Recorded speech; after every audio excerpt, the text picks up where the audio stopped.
for the third and final day of our new European Bauhaus conference. Life in the new European Bauhaus, and our slogan, Beautiful, Sustainable, Together. And whereas some radio stations might play you a gentle mid-90s George Michael number or a Laura Pausini ballad, we can do much better than that. Much, much better. While I'm waiting for my full English breakfast, I've got Sami Akac with me.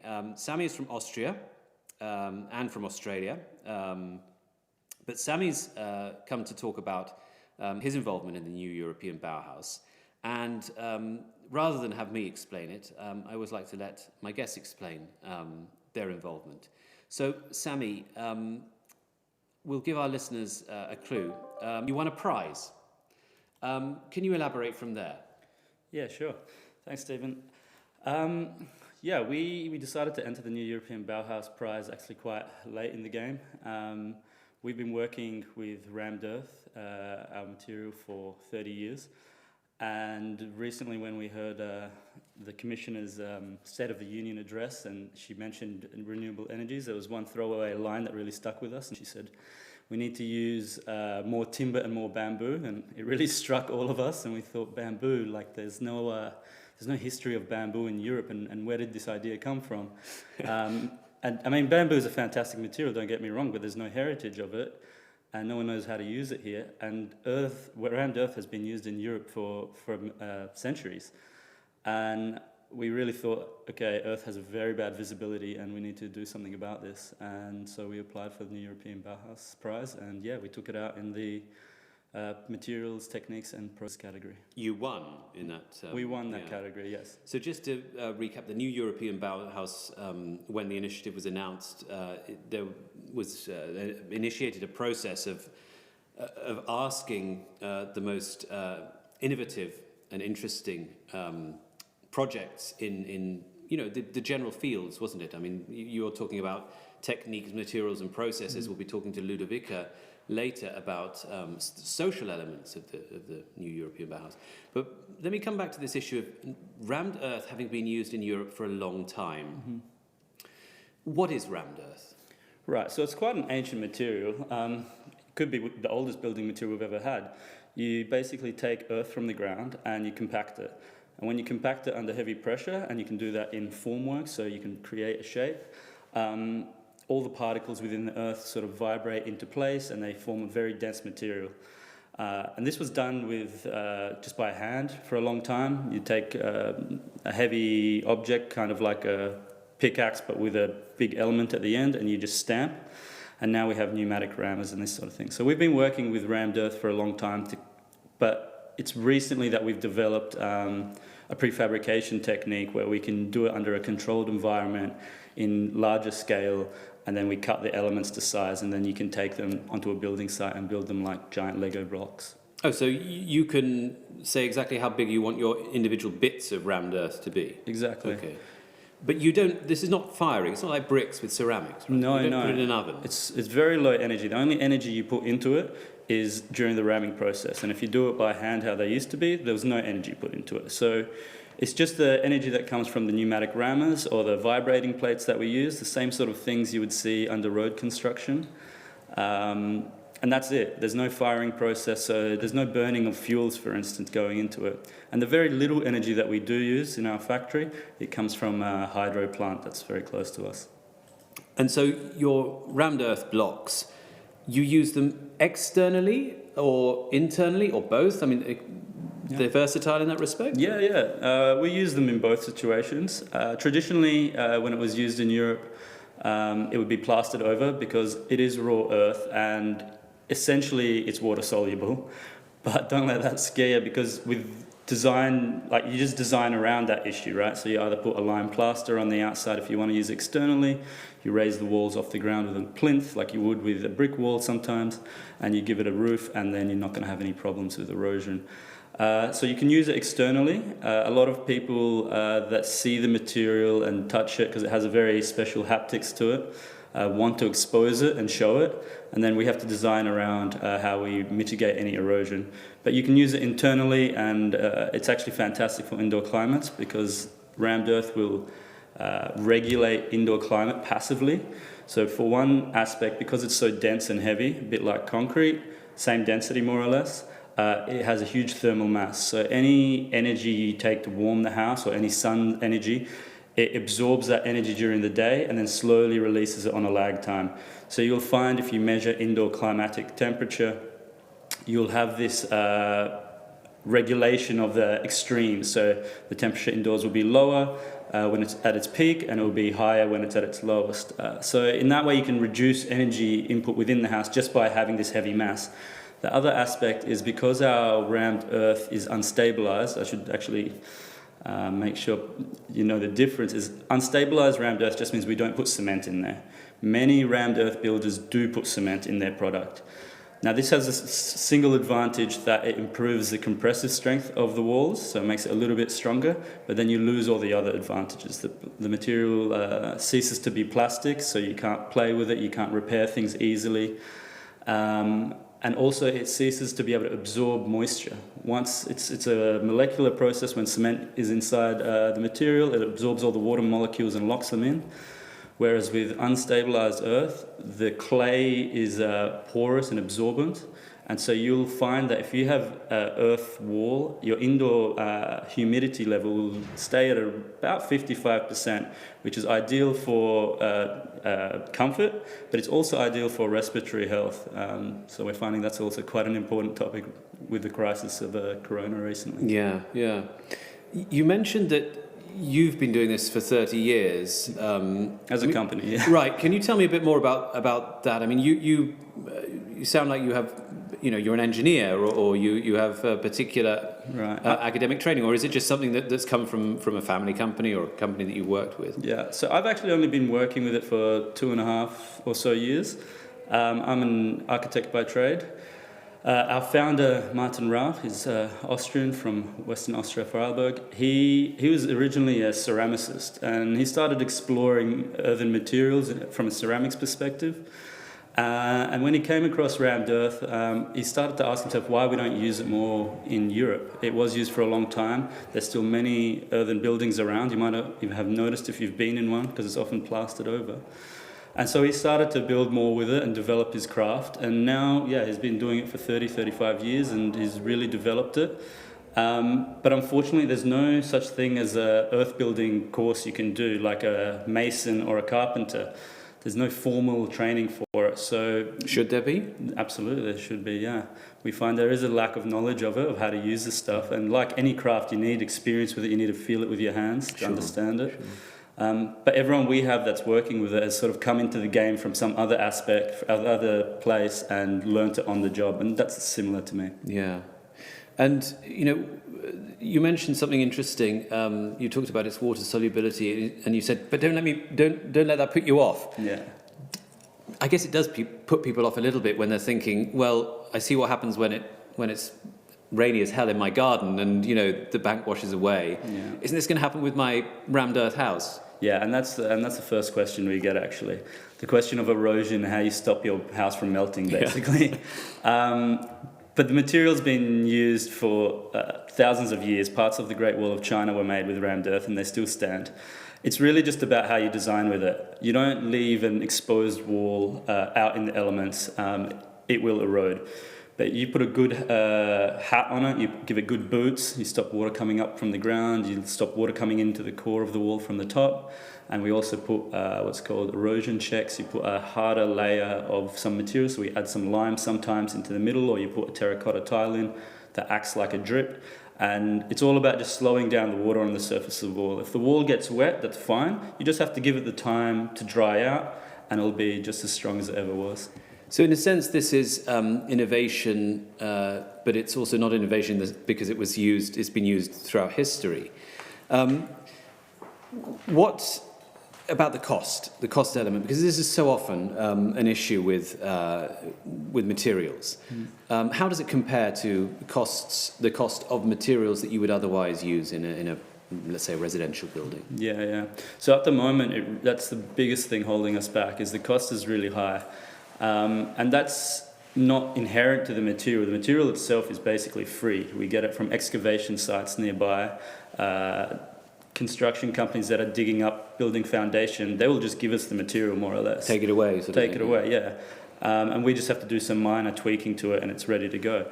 But the cost comes from the labour, especially in Europe, in a European context. Labour is expensive, and the time, obviously, it takes because you are building it layer by layer. So with our project, Ed and Pure Walls, which was for the European Bauhaus project, we developed a prefabrication technique. I mean, the technique was developed several years ago, and we've been implementing it slowly more. But what prefabrication allows us to do is we have a huge machine and it rams basically 40 meters of wall at a time, and then we cut them to size and we create these elements, and then you can transport them onto site and build them like giant Lego bricks. And that means you have a better control of the material, it's faster, which means less labor, and then when you're on site, which is really a very expensive part of the building process, you can just stack the blocks. You don't have to wait to build the house up. So yeah, this new sort of development has helped improve rammed earth's ability to be used in modern building sites in Europe, but it's still at a scale which isn't competitive with some of the bigger materials. Right now, people will pour an entire building out of concrete simply because it's cheaper, but it's not cheaper because the process of making concrete is cheaper. Actually, there's a lot of energy that goes into making reinforced concrete. But simply the scale that they make it at allows people to build an entire building out of concrete. So it's a man-made problem. Yeah. Rammed earth could be cheaper if our scales were larger. Right. But in that sense, is there a limit to the kind of building that you can build with rammed earth? I mean, how tall could you build a building with rammed earth before you would start having architectural or engineering issues with it? Right. So it's very similar in a way to brick. It has a similar compressive strength. And you can imagine if you have a brick building that's about 5-6 stories, that's probably your limit with rammed earth. But your walls have to get thicker and thicker. Yeah. And that's something as well architects have to get used to, designing with thicker walls. Yeah. But there are cities in Yemen, for instance, there's a UNESCO heritage city called Shibam, I hope I didn't get that wrong. And that's essentially an entire city made from rammed earth. They call it the Manhattan of the East or something. And if you see pictures of it, it's incredible. It's 8 stories of buildings. So it can be used in an urban context. Yeah. But we have to sort of adapt our architecture to it a little bit. And just so I know, when you take your blocks of rammed earth, would you put them together typically with mortar, in the same way that bricks would be put together? Yeah, we just use clay mortar, which is even more sustainable. It's essentially a kind of thick mud. And it also allows you to repair the wall. If you use a lime mortar like you would with brickwork, something chips away, it's not so easy. But with clay and earthen materials, you can always reactivate the binding power of the clay with water.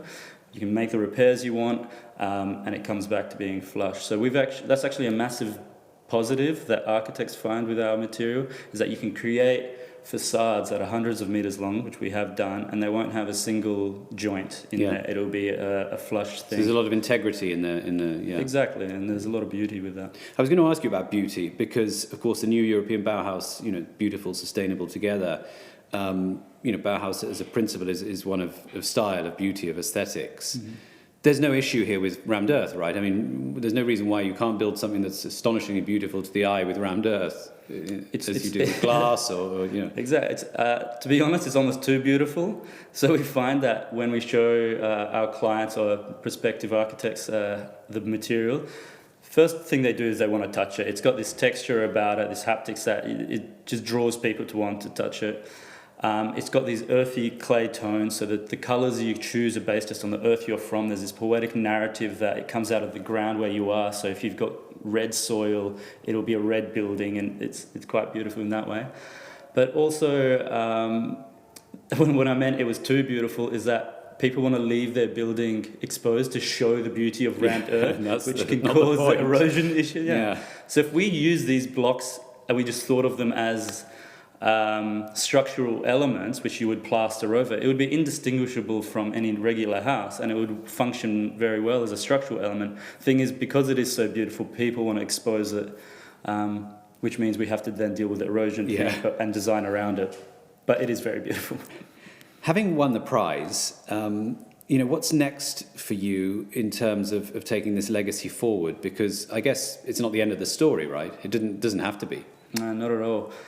In fact, what we want to do now is we've figured out the technical aspects of building it, right? And we've sped up the process, but when we need to upscale it now. And part of winning the prize was to see who we could connect with that would help us bring it to a larger audience. We can build as many blocks as we want in Austria, but once you start shipping it or logistically taking it somewhere else, then you start having more impacts environmentally. And our whole material is so environmentally friendly. It doesn't make sense to build them in Austria, ship them to Saudi Arabia, where we actually get a lot of interest. So we need to decentralize earth building, which means more people have to learn how to use it, which means contractors have to get trained in implementing it. And that's really the stage we're at now. We want other factories to be made where they can produce the rammed earth blocks and distribute it in their radius of operation.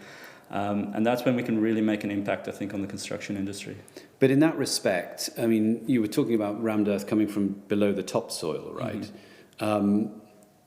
Is it the case, for example, you mentioned Saudi Arabia, where there's very different geology in different parts of the world. Is there always that level of earth to exploit as rammed earth in most environments? Yeah, it's available basically on every continent. Any sort of sub-topsoil will have rocky material in it, it will have sort of sands and fines, and it will have some portion of clay. They're always in different ratios, but you can always adapt each one. We've found from our experience that no matter which excavation site we've been to, we can often use 60% and up of that material. So you see in Middle Eastern countries, in the low-lying area, there's a lot of clay, which is why they used to use adobe brick, another great earthen technique. And they would simply use that because of the composition. But if you just bring in rocky material, concrete, you need to bring in gravel for it all the time. So you can always adapt the material you have with a little bit of extra gravel or a little bit of... you can use as well rubble from buildings. You can use crushed concrete and crushed brick to go into your thing. And clay as well is such a widely available material. It comes in powdered form as well. You will never have a problem with not having enough clay in it. You just put a little extra clay in there. Yeah. And in terms of your professional interest as an architect, have you designed buildings using rammed earth?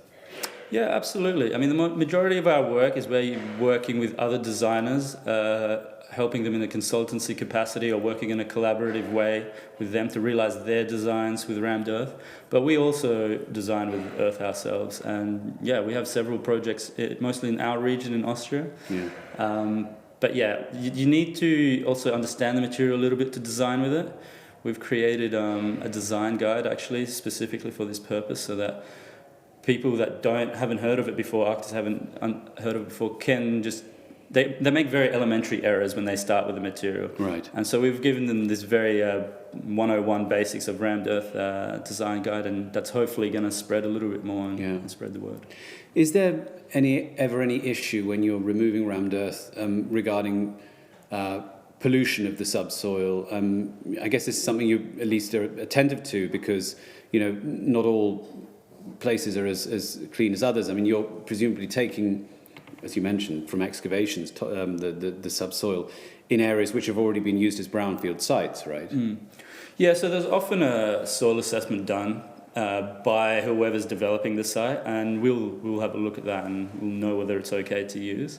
I had a conversation with some architects that were doing the Chicago Biennale just the other day, and they said that the soil on their site was very lead contaminated, and they had to go really far away to find earth. So yeah, obviously if there is a problem with the material itself underground, you wouldn't use it, but that goes the same for any material that's mineral based. Yeah. Well, Sammy, thanks for coming on Bauhaus Radio. It's been great to talk about your project. Congratulations on the win, and we look forward to you taking this forward and scaling it up. And it's just one of these endlessly fascinating issues that you find out about in the context of the LIFE project and the work that the European Union is doing on more sustainability. And your jaw drops time again, as mine has this week, hearing all these different projects and activities that are going on. So we look forward to hearing from you, I think, in the session that's about to come at 9:30 on the prize winners. Thanks again for coming on. Thanks for getting up so early, above all, because I'm not a morning person. I don't know about you, but It's been good to start off with you. So thanks very much for coming on. Thank you, Stephen. Thank you. Pleasure. So I'm going to move on now to a guest from Italy, Ludovica Gregori, who's another new European Bauhaus Prize winner. Welcome, Ludovica. Hello, good morning. And thank you for getting up yourself so early to be on Bauhaus Radio, where it is. I'm not a modern person either. So. No, exactly. It's 10 to 9, and it's that kind of double espresso time, really. But we'll get there in the end. In the meantime, you won your project won a prize in a different category. Which category was that? It was called Reinvented Place to Meet and Share. So it's to do mostly with open spaces, either local, rural, or urban, where people could meet and share. And you're from Italy, from a smallish town. Yeah, you can say small, it's fine. Okay.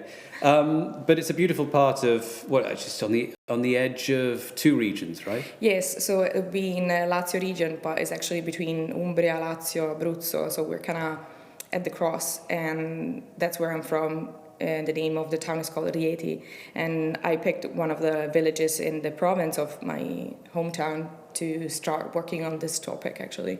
Yeah. Tell me then, what are the particular characteristics about Rieti and the region around it? Well, we're in central Italy, so it's not that far from Rome, to be honest, but they're not as they're kind of connected, yes, but not as well as good as we would like to. It's very mountainous, so we do have lots of hills and mountains, and some of the villages are quite, let's say, spotted around the landscape. It's a beautiful landscape. It's actually, some of them are European protected because of the wildlife that lives there, and how the human impact didn't really reach these areas. But on the other side, there's not much job opportunities for people that live there, and especially for younger people. So there's also a lot of people that are moving from there, and these areas are called aree interne, so internal areas, which is a topic that has been brought up quite often recently, especially with COVID, to be honest, because many people were moving from big, busy cities where density was too high, and obviously the risk of spreading the virus was higher. And people started moving to the countryside and, let's say, less busy places, more connected to change nature. Of pace, yeah. Yeah. So, as long as you had a Wi-Fi connection. Well, exactly. Yes. Well, the internet connections in Italy are pretty good these days with fibre as well. It's been, ostensibly the infrastructure is there in a lot of regions, but we didn't make an effort. Yes. Well, yeah. What your project? Let's talk about its title. What is the title of the project? Social reconstruction in post-emergency. Okay, so that in itself gives us lots to talk about, because I want to go into the emergency that you were focusing on. Mm-hmm. Yes, I started, as I said, from this village in one of those very far away, in the middle of nowhere villages, and the name is Accumoli, near Amatrice, which is probably the most known because of the earthquake in 2016, August 2016. So I started from a post-earthquake scenario. Then I started to move on more recently to a larger field of emergency in a wider sense. It's a social reconstruction, as I wanted to kind of create a contrast between the two words, because we're always talking about reconstruction after an earthquake. That means buildings and obviously whatever was the built environment, but what about the social life that was living between the buildings? That's definitely something really important. Otherwise, I think that there's not much point of reconstruction if there's not gonna be the life that was the living. Community, yeah, of course. And if people are leaving the area even before the reconstruction, was the real point of making so much effort. So when you talk about social reconstruction in an earthquake environment. Let's just go through this. So amatrice, well, we know it from, of course, the name of the pasta dish, pasta amatrice, which is from this area. Yes. But of course, it's not from Rome. I want to specify no, indeed. it. But most trattorie would serve you this this dish. But no, indeed, it's not from Rome. And one of the lovely things about the post-earthquake scenario, I think, was this move that when you had a pasta amatriciana, you would donate some part of that to yes, it happened. to help those who were affected. But this is a highly seismic area, isn't it? Have you ever felt an earthquake in Rieti? Yes, yes. I did feel the one we're talking about, the 2016 one, and it's not fun.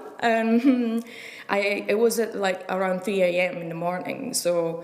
And by chance, I was awake and I was sitting on my bed and I wasn't feeling quite well. And then I started feeling everything was moving around me. I was like, wow, that pizza was really heavy. How come I'm still feeling so dizzy, you know? And then my mom walks in my room, is like, oh, okay, come on. And we just like run away from the building. So it's not, I mean, for me, it was just a partial experience, but obviously, and thank God I didn't experience anything worse. But I know the feeling, and I totally want to do something about it. Even if it's a hard topic to face, and even hearing people's stories, sometimes it just puts you down a little bit, and you have to be. I mean, I really wanted to be close to the people I was interviewing during my research and stuff. But at one point I realized, okay, I need to step back a little bit, otherwise all this like negative energy will overwhelming. Will pull me down, and I need to be a bit more objective and take a step back. But you said, it's hard to face. Did you literally go and face it? Did you go to Amatrice? Did you see? What did you see? Oh yes, of course. I've been there. So in 2016 I volunteered in my hometown, which was the base of a Protezione Civile. So the agency that of the volunteers that help in these cases in Italy.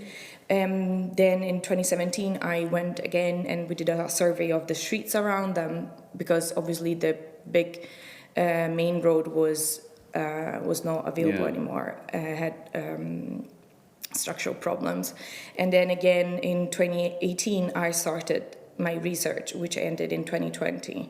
I was living abroad as well, so I would come back and I would bring some of my knowledge from working abroad actually in the UK. And so I probably had a different point of view, let's say different glasses to look through, and that helped me a lot. And so yes, I've been to Amatrice a few times, and in Accumoli, which is my case study, and which also has many teeny tiny other helmets inside its municipality. And any little helmet has its funny story. Like, even I remember this helmet as two families living there, and they were never friends, they're just not going to talk to each other. Even after the earthquake, they're not going to talk to each other. So it was hard to experience. It was hard to see the disruption.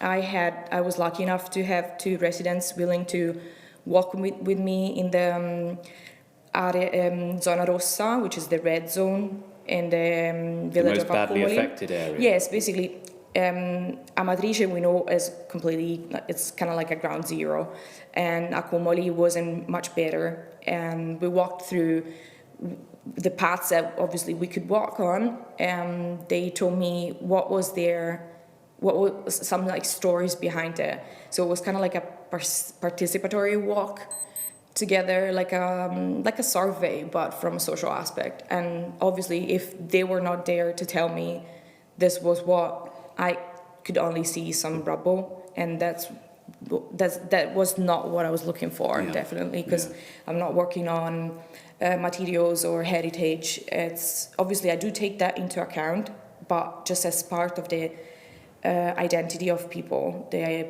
place identity. Yeah. And I was more curious about the mental map that people had of their village, and which spaces were important for them, which spaces I should try to bring back. Yeah. And again, I'm working mostly on, I say social reconstruction because I'm not working on the final reconstruction, but on on the time between the earthquake and what will be rebuilt. So the temporary phase in the middle. And that's where, in the temporary settlements, I believe that the social reconstruction must happen. It's a very fragile moment for them. And if we don't work on that time, there's not much point on going on with the actual reconstruction, I believe. Indeed. I mean, when you think about Italy as well, which has kind of interesting demographics, a lot of older people, a lot of older people living in villages like the ones that you're describing, like Akumuli, and younger people who've left, people like you who leave to go to bigger cities in Italy or go abroad to get educated in higher education. There are already fractures there before an earthquake, right? Definitely. So, what did people tell you when you were engaging with them after the earthquake about how they saw the spaces around them? Because this was a very participative process, wasn't it? Yeah, I was trying my best to make it. Yes, they did have.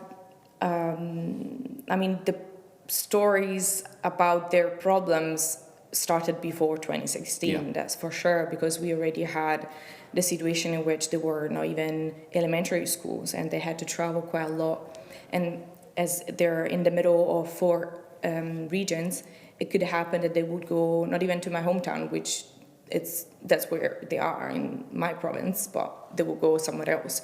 So there was an issue with travel and infrastructure, education, and job opportunities. Mainly the job opportunities are some factories and agriculture, but agriculture in the sense of agriculture and farming in the sense of like a very small scale, which is something that was interesting after the earthquake, that it was brought back a lot, and there was a lot of advertisement on it.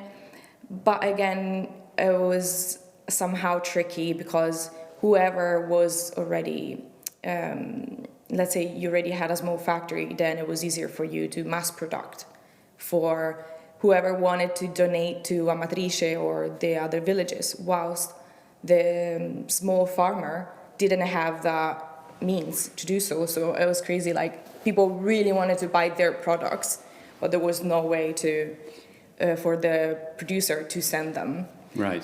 Yes, definitely the population is not young at all. So how did you imagine, when you saw the post-earthquake environment, how did you work towards these spaces, these shared spaces? Tell me a bit about the project and how it evolved. Yes, so I started focusing on what it could be the temporary housing unit. And then I realized the temporary housing unit has changed throughout time. It changes in different locations, because I was also comparing different type of emergencies, from refugee camps to after flooding and of course after earthquakes and so on. And I realized that the common point, the common element was the open space. So why shouldn't I focus on what's the most important thing that will always be there? So no matter what the emergency housing unit would be, I would work on what's the space between them, the relationship between them. And so after all, let's say the layout of the temporary settlement, in order to create pocket spaces, squares, paths, anything that's, we can call it semi-public or public realm. Common areas. Areas where it would be easier to have people to interact, even spontaneously. Just just to come up with an example, because I ended up making a toolkit of strategies, just describing what I would suggest people to do. If we do a path that's leading to 2 houses, and then they just go to their front door, but they have a common path to go to, they will meet somehow. Yes. Yeah. Or if you allow parking in the same area and then they walk to their house, first of all, obviously it's healthier, but then there will be more chances to meet up, even randomly. Or if you make a square that's too big, it doesn't have any edge elements, people wouldn't really feel comfortable. It will be just too big. Yeah. Because, I mean, in an environment like where you're from, you have these little piazza. Yes, piazze, that's a don't typical you? Italian thing Yeah, as and, well. and you'd have people sitting on benches around the edge of it. You'd have some Yes. people walking up and down in the middle of it. Mm-hmm. But when you have the earthquake, I mean, those areas just can't be used, can they? They've got rubble on them, buildings have collapsed around them. What, in terms of when you think about the impact of the project, what has given you the most gratification, the most satisfaction? Definitely the response of the residents. I really wanted to dedicate this project and also the European Bauhaus Prize to them, because if it wasn't for them, I wouldn't be here probably. And unfortunately, it's a solo project, so I did have my tutors and my university, because this project is also part of my PhD project.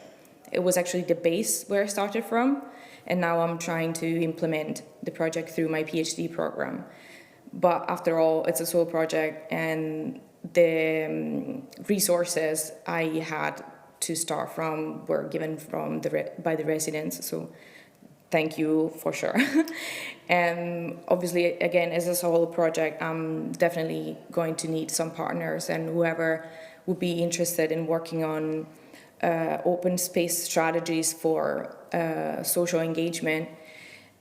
Besides the earthquake scenario, in an emergency scenario in general, that would be great to get in contact and collaborate for sure. Indeed, Ludovic, you've been here this week meeting with different people, and I'm sure that will come to fruition, because not only because of the prize you've won, but also the interest of the life program in the new European Bauhaus, and of course the social elements. Just a final question for you about your hometown. Do you think also after COVID, as well as the earthquake that you suffered there 5 years ago, that people are beginning to think, are going to want to reinvest in their hometowns, in their home communities? They feel that maybe it's time to come back, to come home. Maybe it wasn't even that well thought, but it did happen. And as my example, I lived in my hometown 1 year, and I've been out for almost 9 years, being at university, abroad, and so on. So it did happen that even younger people came back, and they were like, you know what? It's not bad to live here. Why did we leave? Yeah. It's so comfortable. Everything is on a hand's reach, and it's just calmer and easier to move around, and you still have the amenities you need. So to be honest, I think it will happen, and I hope it will happen just naturally. But there are also some urban planners and architects that are talking about this. It's back in the conversation, because I also think that human scale of urban developments is mid or small. It shouldn't be as big as the metropolis we live in at the end. It's kind of getting back into the Middle Ages. That's why we love Siena, for example. It's just so small and cozy. Yeah. I read an article about how some young Italians are coming back. They're being left land by their grandparents, for example, to cultivate. It's going back to the land, rediscovering agricultural roots, which is interesting. Yes, I think somehow at one point we'll, as human, we realize that we need to get back into nature. It's just something we need for our own mental health as well, and for health in general. So I hope this can be part also of the green transition we're living right now, and in general tackling the climate change. So trying to get back into nature and get nature back into our lives in urban context, or people going back into rural areas. That will be something that I hope is going to happen. I have the feeling it's already happening. Ludovica, thank you so much for coming on Bauhaus Radio. Thank you. We'll let you go and prepare for your discussion in the main chamber this morning, which we're looking forward to hearing more about your prize. I could have carried on for a long, long time, but well... That's okay. I hope I'll see you in Rieti. Of course. Come visit. And what I hope will also is that you'll attract partnerships and interest from others in what you're doing, because there is this very strong social element as well to the new European Bauhaus. So congratulations. And I'm also quite funny, so I mean, let's have a chat. Well, indeed, and this Scottish accent is another thing that I'd like to have asked you about. Yes, living in Scotland. Whether you had the iron brew and the deep fried Mars bars and all those other unhealthy things in Scotland. I missed that. I'm joking. It's been great. Thank you very much. Thank you very much, Ludovica. It's coming up to 9:10. We have another 20 minutes left before the first session starts. And actually, what Ludovica said at the end about going back to nature is you couldn't have dreamed of a better segue into my next guest, Ben Delbar, who is, well, Ben, as always, it's better if I let other people explain, my guests explain who they are. Please. Good morning. Yes, my name is Ben Delbar. I'm working for NEMO. I was involved in organizing this event. I work there as a technical monitor in the Benelux team, technical monitor for projects, mostly the traditional nature project, nature restoration work, and some of the integrated projects, so the more larger strategic projects. And in NEMO, I'm also what they call hub leader, the prime contact on ecosystem services and green infrastructure and nature-based solutions. Yeah, nature-based solutions. This is going to be part of the discussion today. Can you summarize, what that means in terms of solutions can refer to all sorts of different problems, I guess. We were talking a lot about the climate, but different problems. Yeah, the climate is indeed a good example. Climate change, it's called societal challenges or problems or issues that society is faced with. There's many more, but these days climate change clearly is hot, certainly after the COP26 last week. And nature-based solutions is a new term for something very old. It's actually the standard practice before the Industrial Revolution, you can say. People worked with nature, and now that's framed like let's work with nature rather than against it, as we have been doing in the past decades and centuries perhaps. So instead of the technical solutions that people have been inventing over the past decades, there's recognition that nature can be an ally, can be used. Sounds a bit negative from a human perspective. Used or worked with to solve issues that we're faced with. Yeah. And so your background is in nature conservation, as I understand it. Are you a botanist or a zoologist? I'm a botanist indeed. I have a master's degree in botany from Antwerp University. Nature management was my specialization, so I've always had an interest in working with nature and in restoring and repairing nature, and environmental impact assessment as well. Gradually, I got involved in environmental policies or nature and biodiversity policies throughout my 20-25 years back with European policies, mostly European biodiversity and nature policies, the biodiversity strategies and so on. So I've been pretty close to what's happening here in Brussels, also in terms of policy development, but mostly that's where my interest is, in linking the policy with science and practice. And that's probably how I got involved in nature-based solutions as well, because I see nature-based solutions and ecosystem services, which are closely linked to nature-based solutions, are an excellent connector between science and policy. In my view, it's a great tool for a narrative to talk about policy and science and link both and link to people as well, to practical solutions. Yeah, well, that communications element is so important, I think, in the LIFE program, isn't it? And no doubt you could tell me of many dozen projects in the Benelux region that have communicated effectively to citizens about Europe's work in this field and also the need to protect our biodiversity.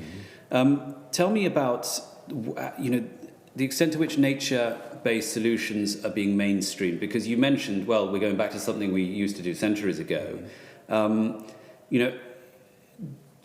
all LIFE projects being mainstreamed in this way, to look for ways that nature can be incorporated into them?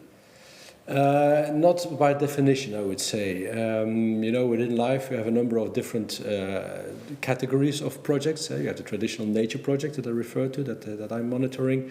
Those are largely focused on helping to implement the Habitats and Birds directives, the EU directives for nature. And so they focus on protecting and restoring habitats and the species to help them get into a favorable conservation status. So that's really a kind of a legal obligation. And in such cases, nature-based solutions are mostly a spin-off. It's not by design that there is nature-based solutions, but by repairing, say, peatlands or forests or whatever, you increase certain ecosystem services that help, for example, reduce flood risks or drought. In other types of project categories, like the climate change adaptation projects, it's often more direct that the nature-based solutions are a component of the project or a target of the project. Certainly, if it's about greening cities, we heard some examples yesterday in the session on sustainable cities about how greening can be included in designing or redesigning cities. In combination often with technical solutions as well. So you mentioned cities, and of course we're discussing the new European Bauhaus this week. How applicable are nature-based solutions to the built environment? We don't think of them naturally as partners. We think of the countryside and birds tweeting in the lovely trees, and we think of concrete jungles. Mm-hmm. Can the two come together? I'm sure they can. Oh yes, and we see that happening. We see that happening in many places. Obviously, it's not that straightforward. It's quite difficult. Cities are densely built up already, and there's a fight for space. But you see the recognition. I heard the previous speaker refer to it as well. The recognition to get back to nature and to get a bit more closer connected to nature again. Also with people living in cities, and there's plenty of studies that show that actually human well-being, health, is better if there's green between brackets in the neighborhood. That's different from say the nature restoration projects I refer to. You will not have the kind of the rare and the specific species, but more green, more biodiversity in cities. There's room, but you have to be creative in terms of using your space. Vertical walls, put green on top of roofs or in hidden places that are not used. So it requires more creativity. Tell me about some of the creativity that's going on then in nature-based solutions around Europe as you've seen it through the LIFE programme. Can you give me a few examples of projects that really impressed you? We'll have a number of such projects in our session later today at 12 o'clock. We have this session on nature-based solutions where we'll see a number of examples from different scales, from very local scale. I already referred to the green roofs and green facades or green walls. In schoolyards, we'll have an example in Spain and Portugal.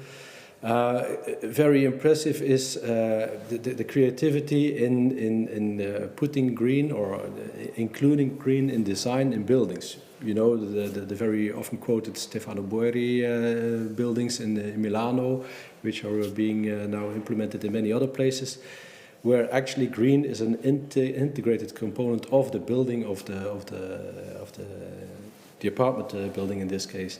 And you see many more examples also of big industrial estates having a complete green roof, and then it's not just a simple layer of sedum as you often see, but really a fully fledged biodiversity rich with native flora. Even on a small scale like that? Well, that's small scale. That you think of the IKEA type of big, big estates. That's big scale. It's pretty big scale indeed in terms of the built environment. But that's happening, and that shows actually that's a number of front runners, I guess, that show that what is possible, and that's being copied in other places as well. We see that in the Horizon projects. There will be a Horizon project as well, where you have this front runner and follower cities concept, and I think that's the engine that helps upscale also these nature-based solutions. We discussed, the sense that people wanted to get closer to nature. So how much of this is being driven, from the ground up, and how much, in terms of achieving the European Union's policy objectives, needs to be driven from the top down? Yeah. Again, that's a bit a scale issue, I think, because when I refer to the peatlands, that's probably more top-down, because it's about river basins and downstream issues with floodings. But the examples of this year here in Belgium, Germany, and the Netherlands with the heavy floods and the flash floods and the heavy rains show what it means to the people in reality for their daily life. And there's movement in different places of people getting to realize that actually, if we work more closely with nature, things might not have become that worse, that bad. That's hard to assess afterwards, but. I think that's a recognition that is starting also with the dry spells of the last few years and so on. So it is part bottom up, part top down. Yeah. Do you think there's an element of nature-based solutions that can be integrated into a concept like New European Bauhaus? Yes, I'm convinced, and also that we'll hope to demonstrate in our session, because Bauhaus is about together, and nature-based solutions is about solutions for people, for a whole range of people, from the local citizens to businesses and what have you. So this togetherness is clearly a component of nature-based solutions that is central to Bauhaus. Not to speak of sustainability, that is the essence of nature-based solutions as well, finding solutions that last for hopefully many generations. And beautiful, we're being challenged to think about the beauty of nature-based solutions. We talk a bit about working with architects and artists, but that is yet to be more fully worked out in Life and Horizon, I think. Life and Horizon are more traditional on science and practice oriented. So, you mentioned a very interesting word there, Ben, just before, businesses, because all stakeholders have an interest in nature-based solutions. To what extent does the private sector get involved in this process? Indeed, could even lead this process? I think a key component there is the need for innovation and showing that working with nature-based solutions is also a business case, has a business case that can bring profit as well. Indeed, So being front runners in innovation, in developing applications that help integrate green into this kind of this artificial structure of cities or buildings, gives a leap forward to those who are not yet there. And we know this process of integrating nature-based solutions will evolve, will get pretty big, and so therefore those businesses that are into it will have an advantage. I'm convinced of that. And when we're looking at the climate change issue, nature-based solutions, do they have a role in both adaptation and mitigation? Can you go into that a little bit? Yes, adaptation is the most obvious example that we see. Again, the green roofs is one of the adaptations. Swales, the kind of the basins that are created to catch rainwater and let it develop some green spaces in cities. Those are climate change adaptation, nature-based solutions. The example I gave of peat and the forest, that would be the climate mitigation adaptations that nature can help offer by, in the case of peat, re-wetting peatlands and restoring their structures. You increase the carbon uptake, the carbon sequestration, and you hold the water in higher parts of a river basin. So there you give more resilience to the habitat itself and a bigger buffer to downstream areas. And then it's again a matter of scale. If you do it in one peatland, that might not do the job. But if you do that across the globe, there's plenty of thousands of hectares of peatland or square kilometers of peatland, then you may get an impact on mitigation of climate change. And the same holds for forests and other types of habitats. So that's a mitigation component. Yeah. What about? I mean, we're talking about a very important issue of scalability and replicability. Is cost an issue here? Is it expensive to go back to nature in an urban environment? Does it have to be? It doesn't have to be, and my opinion is that it depends on the scale that you look at, the time scale, and also the sense of cost. I guess your cost price now against the cost of not acting as well, and it's also the monetary costs. But you can also look at other types of costs. We talked about health and human well-being and. People getting involved and so on, so the social aspects. But what I mean is also the short-term thinking that is not very favorable of nature-based solutions, because often the results of the solution may come only in a few years' time, because vegetation has to develop and what have you. Yeah. So you have a certain time lag. If you put a layer of concrete, the day after you have your rainfall being gone to the sewer. So to put it pretty bluntly a bit, but so that's I think. In terms of costs, benefits, that is something to bear in mind. The longer time needed for that.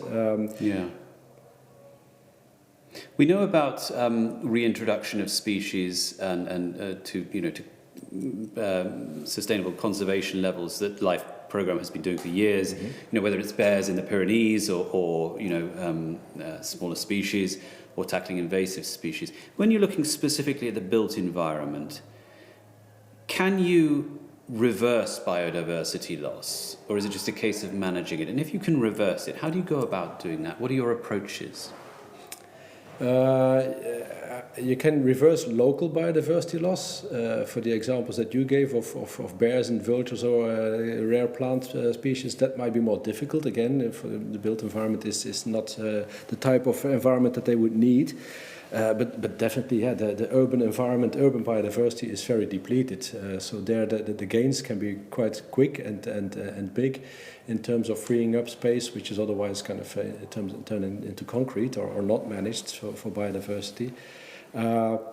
And there's a debate ongoing, I think, in terms of to what extent you want to re-establish natural vegetation rather than man-made, planted and sown, and kind of novel ecosystems, as they also call it. Because in cities, then you get an artificial biodiversity, and I think that's inherent to a city. It's quite a different environment. Palm trees in Northern Europe. That happens. My take on it would be, if you go for non-native species, then please go for species that have an ecological value, added value for local biodiversity, so that they offer nectar for local species and fruit for local birds and what have you. So the palm trees I would not consider a good example in Northern Europe indeed, but it does happen. Often green, that's why I said in between brackets before, green for many is if it's green, it's enough. It's okay, yeah.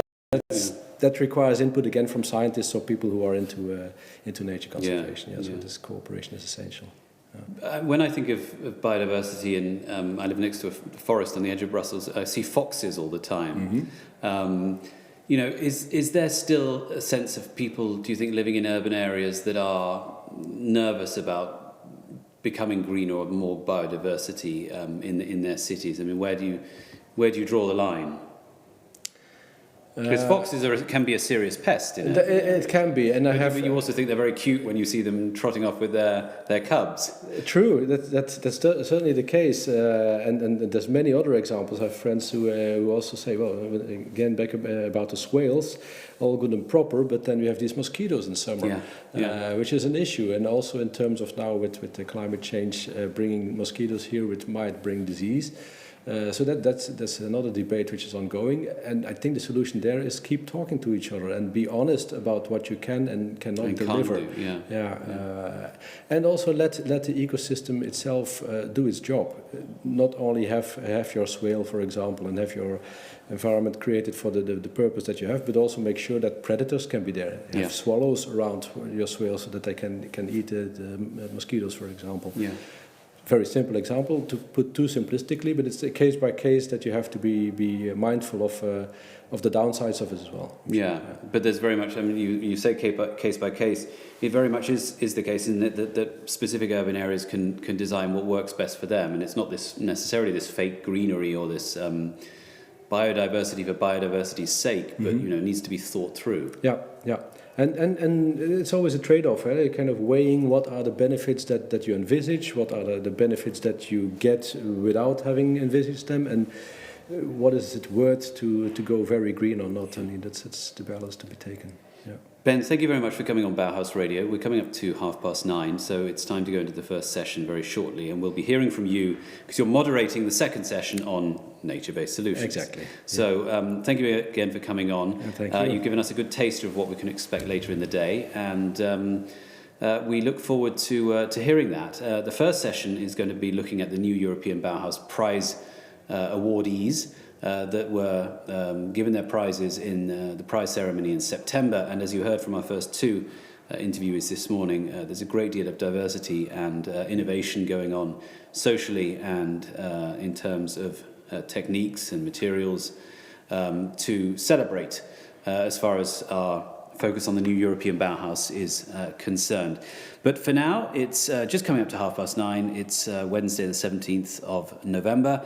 And join us again from 11:30 this morning here on Bauhaus Radio, where I have Sarah Miller from the Discovery Centre in Dublin to talk all about the work that they're doing with the circular economy. For now, back to the main conference venue.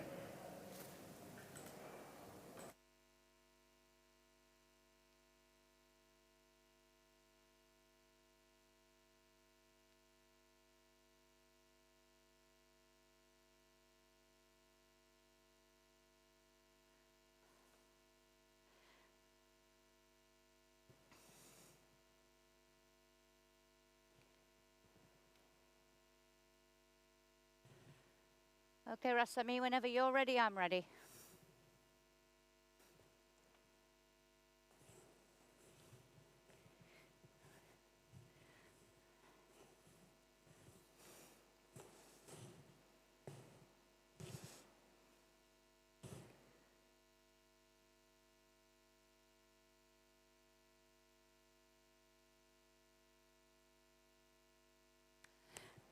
Good morning and a very warm welcome back on behalf of the European Commission to the third and final day of this hybrid conference on sustainable, beautiful, together, life in the new European Bauhaus. My name is Jackie Davis. For those of you joining us for the first time today, I am your Master of Ceremonies and I'll also be moderating our opening session this morning. Delighted that so many of you have joined us for this event, both in person and online.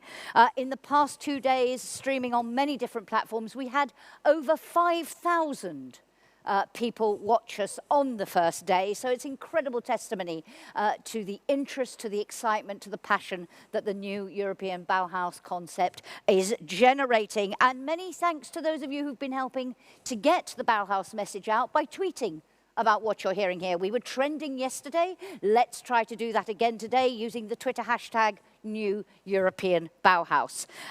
European Commissioner Virginia Sinkevičius said in the opening session that this conference was, and I quote, a chance to inspire and to be inspired by each other, pooling expertise, reflecting on lessons learnt, and the best way forward.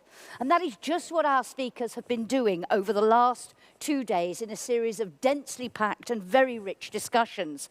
Fellow European Commissioner Maria Gabriel said yesterday, we know change is possible. It already exists all around us. And that is what the presenters of those many projects have been showing us in demonstrating just what can be done and identifying ways to meet the challenges and apply new European Bauhaus principles in doing so.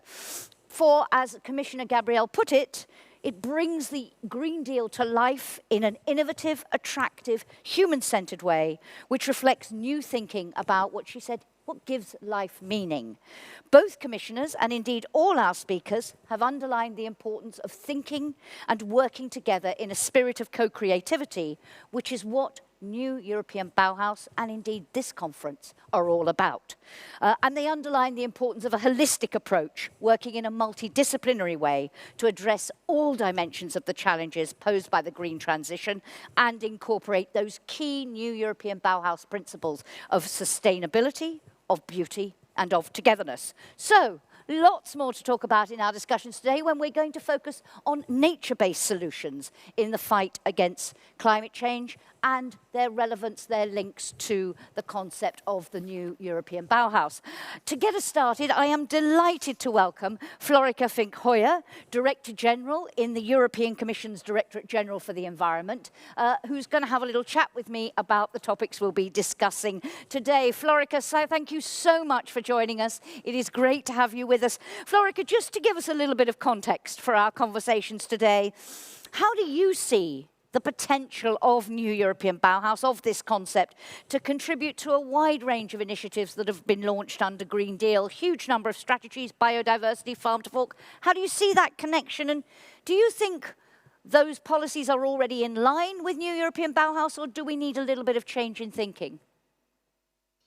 First of all, good morning, Jackie, and good morning to everybody else who's listening in or looking at this, the streaming. It was said already over the last 2 days, right, that the new Bauhaus is an interdisciplinary initiative. It is a movement, and it actually, you just quoted the commissioner, it is bringing the Green Deal to life. And also it is funded by life. But I mean, it is really about giving the creators, the architects, the engineers, the students, all of them a human-centered experience, a positive experience, how we want to change the way we live into a more sustainable way of living and consumption. So for me, the Green Deal ideas, everything we are, you quoted some of our legislation, everything we are bringing forward in the regulatory sphere now has to be also translated and lived, experienced, tried out, if I have to say, also by the citizen. And this is why I think this idea to bring sustainability, inclusiveness, but also beauty together is very much aligned. And as today's session is a bit about nature-based solutions, for instance, in making sure that you come up with projects that are not only climate friendly, so basically go for climate neutrality, but also environment sustainability. So let's say that respect species, the habitats flourishes, these type of things. So pollution-free environments. So I think there is a total match. And we, of course, want to be more inspired also under the Green Deal, also for our legislation in what is possible. So try it out. Thank you very much. And you say they are aligned, but you say those policies, as you put it so well, have to be translated into lived experiences. How do you see exploiting the synergies between New European Bauhaus and all these initiatives? What has to be done to make that translation, if you like? How do you see the challenge ahead to exploit it? First of all, you really need to translate it in something concrete. This session is very much about nature-based solutions. Last 2 weeks in Glasgow, and I listened also to the radio that was before this streaming here, which comes from Glasgow. The focus was very much on nature and also on nature-based solutions, and also industry wants to now invest in it. Now, what does it actually mean if you want to go, and how can we translate that in if you want to see nature-based solutions?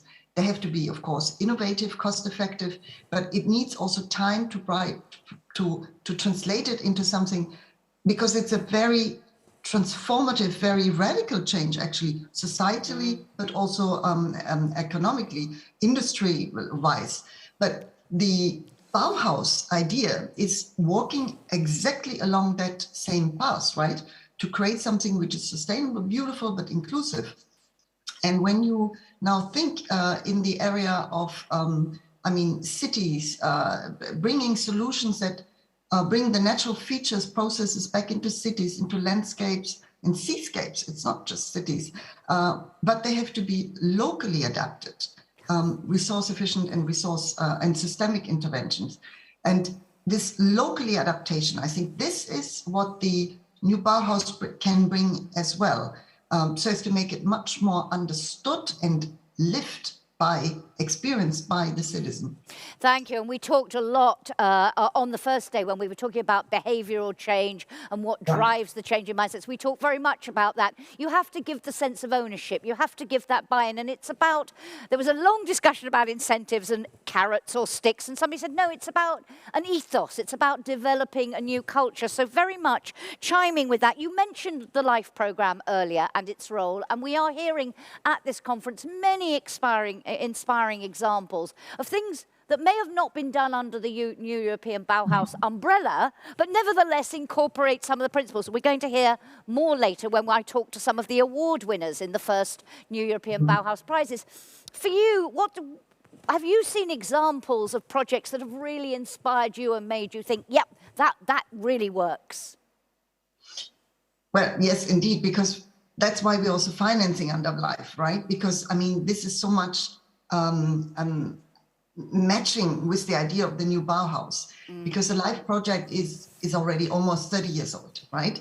So it is a very bottom-up approach, therefore very innovative often. It's often a front runner, and it has co-financed, I think, a lot of projects that today we would say, oh, fits really into this new Bauhaus approach. But at the time, it probably had a different label. It was heading the LIFE label. But think about that, like greening at the time, already greening of cities, reducing the heat islands, working against resilience building against flash floods, or helping cities to reconnect with agriculture. So there are lots of projects that are very similar, and today would totally fit into this new approach, which we want to also finance and for which we gave dedicated finance under the LIFE project. Actually, if you want, there is a LIFE database where more than the 5,000 projects are in, and it might also give inspiration, because now you can, with new technology and new knowledge, and perhaps also new creativity, you can scale that up or use it. And that point about scale up, about replicability, very central already to LIFE, to projects that are financed. But as we move forward, and as you say, now we do have the label, we have something that is bringing all this together and putting the focus on beauty as well as sustainability, as well as togetherness. How do you see, in very practical terms, this concept now being sort of built into future calls for proposals? I have to perhaps explain also why we think under LIFE we should finance it. And I will give you also a bit of a personal background. I grew up in Berlin, and I grew up in a Bauhaus. And I was really very much inspired by that, by my whole childhood. And many of my colleagues in DG Environment, when they heard about President von der Leyen launching the new European Bauhaus initiative and asking for funding, we all said, but this matches what we do under LIFE. So we immediately, and as also our commissioner has said in his intervention, we said, okay, we have to really substantively support with 30 million, specifically only dedicated to European Bauhaus.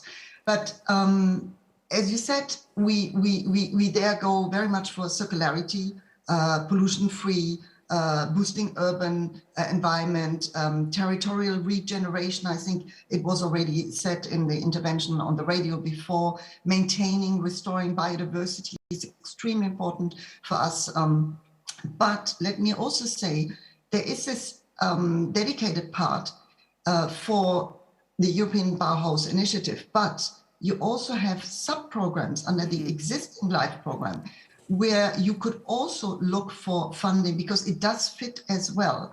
And let me give there are a few strengths. We have one on nature and biodiversity.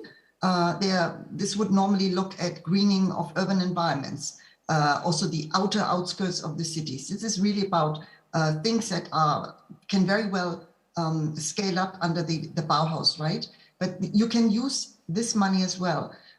You have also a program on circular economy and quality of life. I think already when you look at the labels, circular economy and quality of life, it's really definitely linking with the Bauhaus projects. It's like, again, the green walls of buildings, renovation of buildings, We have another sub-project, which is called Climate Change Mitigation and Adaptation. And I was listening into the radio just before this start of this session. And I think our colleague gave very pertinent ideas about urban adaptation and land use planning that really would provide climate change mitigation and adaptation under the Bauhaus project. So linking again, and then obviously we also have a sub-project or sub-level on towards clean energy and energy efficiency, and that's all about renovation wave. So if you want, there is a dedicated pot of money, but there are sub sections which can be used. And also, of course, money in Horizon Europe, money in regional policy, a lot of encouragement to member states to also use their recovery plans in this way. And how nice to have with us someone who's been, if I can call it that, a Bauhaus dweller, someone who's lived the Bauhaus experience. A final question, Florica, before I let you go. In terms of a key next step, we go away from this conference full of inspiration, full of ideas, projects that we've learnt about. We're going to hear more today. What do you see as the key next step to drive this forward? I think the key next step is to give concrete examples and scale it up, try it out, convince others that this new way of living, this new way of consumption and new way of production, which is happening already. I mean, this leap towards a regenerative economy is being rolled out. It takes time, as I said, but concrete examples also under the Bauhaus would really inspire others, because you create it as a movement. I mean, that's what we said in the beginning, but work together. Thank you very much. So the 5,000 people who've been watching us online, hopefully are already getting that inspiration. We need to get it out further, spread the message further, show what really can be done. Florica, thank you so much for joining us this morning. We're very grateful to you and for all your support for the work that's being done by our Changemakers. Thank you, ladies and gentlemen. Those in the room, please join me in thanking Florica in the traditional fashion. Thank you so much. So we are going to focus, Florica talked there about the link between New European Bauhaus and nature-based solutions. We are going to talk about that in a lot more detail in a session later on. But another introduction to our conversation this morning, I'm going to be joined by Xavier Troussard, who is head of the New European Bauhaus unit in the Joint Research Centre. Xavier is also going to be joining me remotely for our little chat. And then after that, ladies and gentlemen, we're going to have a session on Changemakers. We're going to hear from some people who were finalists and winners of the first New European Bauhaus Awards, prizes, who also hopefully will give us some inspiration for the future.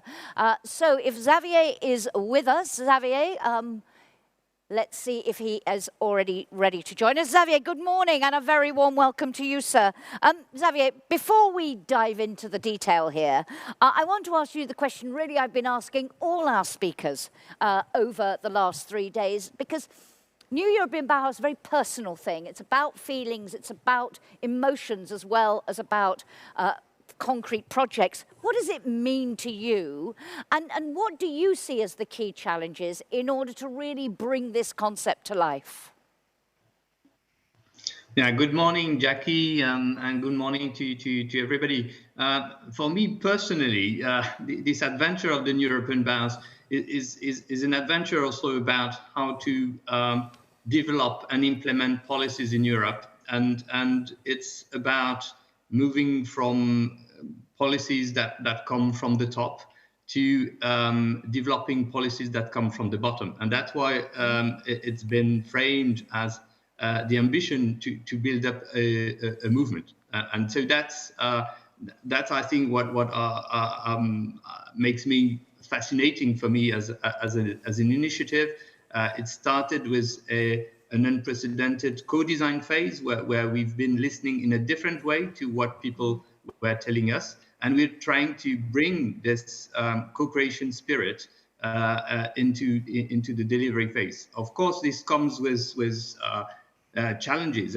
If we want to create a movement, the strength of the movement comes only from the people that are at the bottom. And so how do you reach out to them? how do you move the traditional competition models into cooperative models? How do you make sure that, as people asked us during the co-design phase, you focus on the places and the people who need it the most, and you're really inclusive? So these are real challenges. The other challenge is that we insist on looking at the same time at beauty, at sustainability, and as togetherness. And it comes with challenges. So how do we design processes that allow to think at the same time at those dimensions? Because that's where is the creative leap, the added value that you can get of the new European Bauhaus. So it comes with challenges, but that's the fascinating part of the project. Absolutely, and we're going to hear in a moment from some changemakers, some more changemakers, some who've completed projects, some young people who are developing projects. You said this is all being done in a unique spirit, a different way of co-designing, co-creativity. What lessons do you think we should draw, both from the examples we've been hearing here at the conference, but also from those people who we're going to hear about in a moment? What is the inspiration that you draw from them?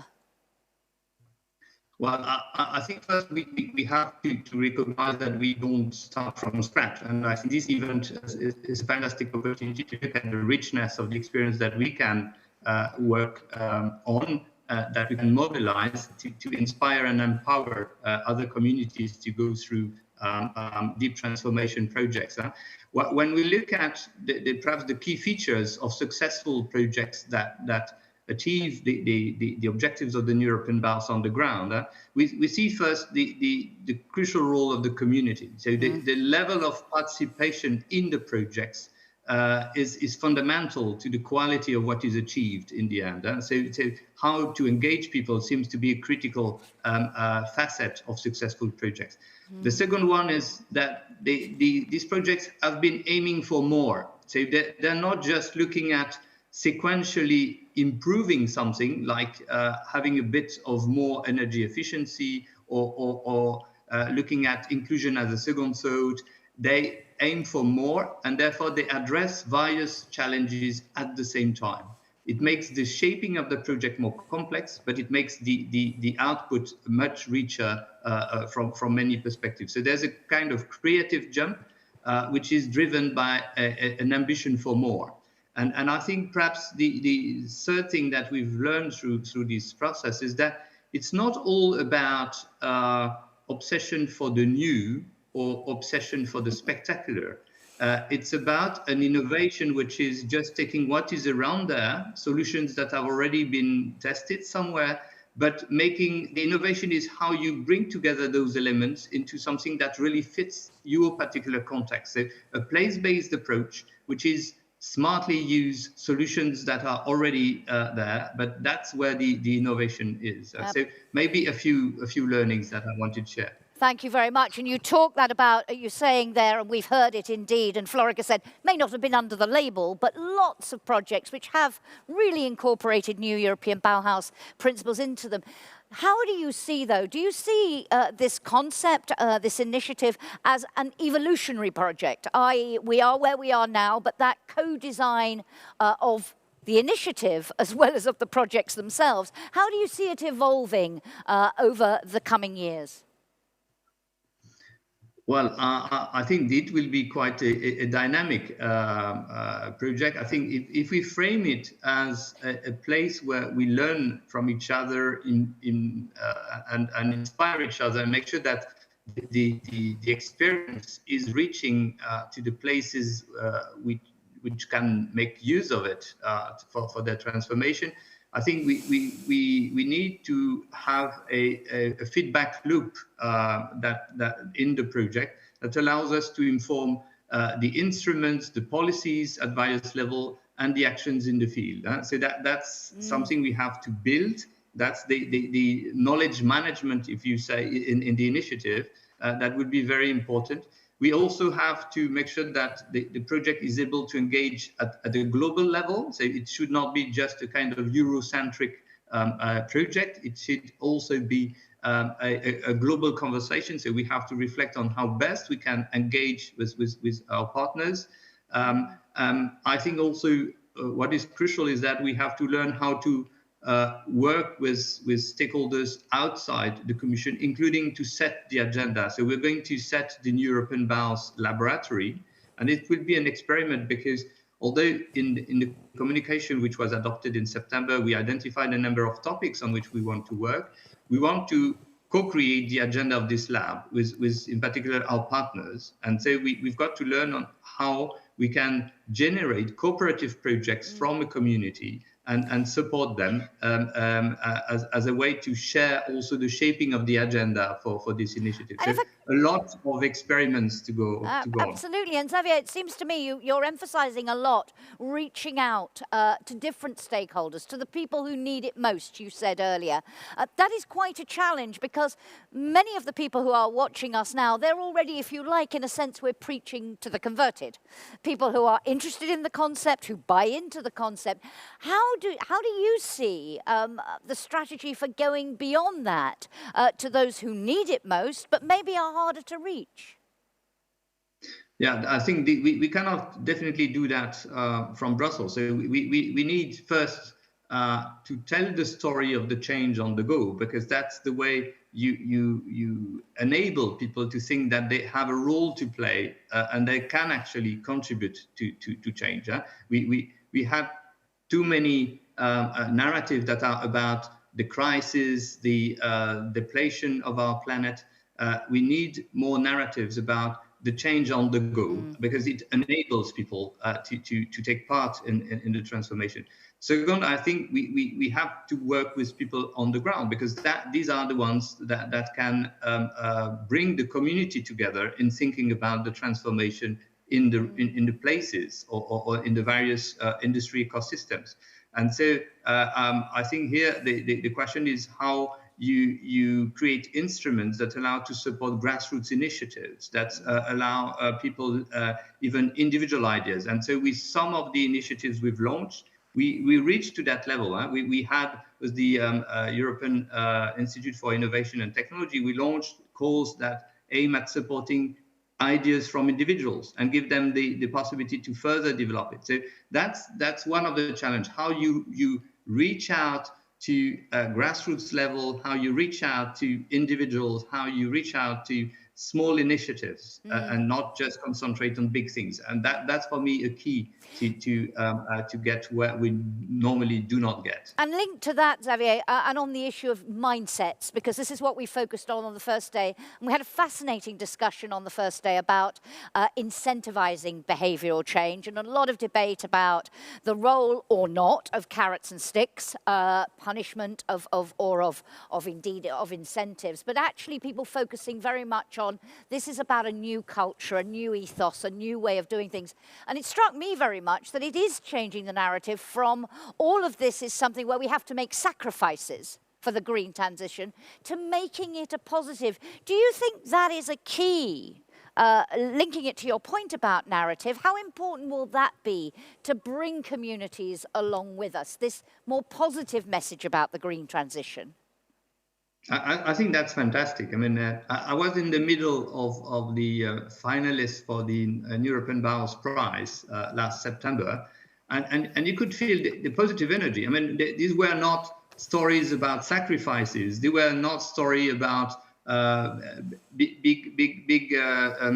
trauma. On the contrary, these were all very happy stories of people that discovered with their community that a change was a change for the better, and that they were closer together, that they were doing something that was making sense for them in the place, and it was a long-lasting result on which they have been able to build new things. So this notion of regeneration is not just a one-off effort. Is a way to look at the transformation as a way to get more happiness in a sense. Absolutely. So that's, I think, very important indeed to change the mindset. I hope we're going to feel some of that positive energy in a moment when we see some of those projects and talk to the finalists and winners. But a last question to you, linking all of this to the topic of today's discussions, the focus today on nature-based solution. How do you see in specifically the role of New European Bauhaus in this specific area? Well, one of the points that came out of our co-design phase is that people want to reconnect with nature, but not just greening their balcony. They want really to revisit the way we relate to nature. And I think nature-based solutions is a way forward to look at nature not as a resource you exploit, but as a friend that helps us to deliver services that we actually need. And so I think there's a fundamental alignment here, and then it's clear that it's part of the solutions that will bring also a regenerative approach. So we see more and more, and after the COP26, I think it's even clearer that to move forward very quickly, we need to move to a regenerative approach. And I think nature-based solutions help us to go into that direction. So I see a lot of alignment. And last point, I think most of the important nature-based solutions, when they are implemented locally, they have this new European Bauhaus triangle of values, which is at play, because you improve the sustainability, but you need to have people on board, and very often it changes also their sense of belonging to the place. And it can generate beauty and happiness. So I think there's a lot of alignment, and there's a lot of potential for nature-based solutions to contribute to new European Bauhaus solutions on the ground. Xavier, thank you so much for joining us today. Thank you for your thoughts. Thank you for your passion for the topic. Ladies and gentlemen, please join me in thanking Xavier Troussard. Thank you very much, Xavier. And Xavier, thank you very much.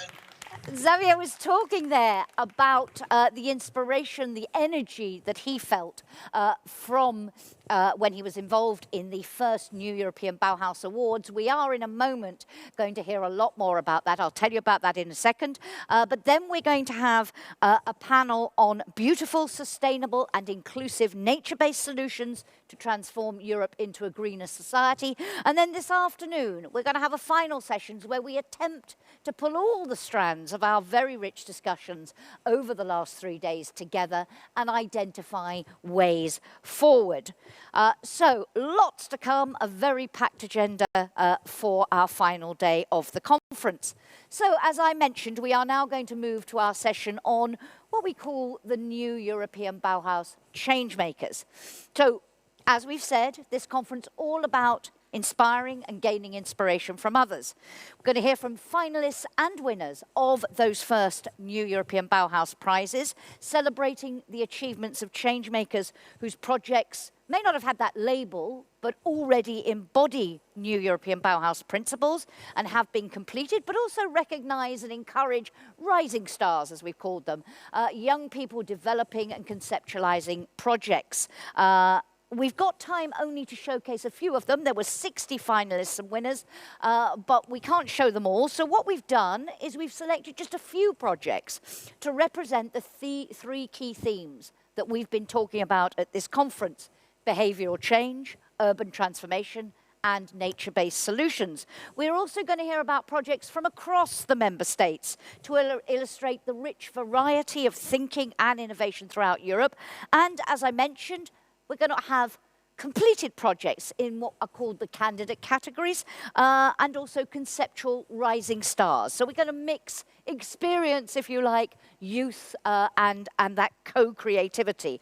And we also want to learn whether our project representatives, who I'll be chatting to in a little while, have any important messages they want to deliver, as we are here with an audience, with a room of policymakers. What sort of support do they want, do they need to take their projects forward or build on what's already been done?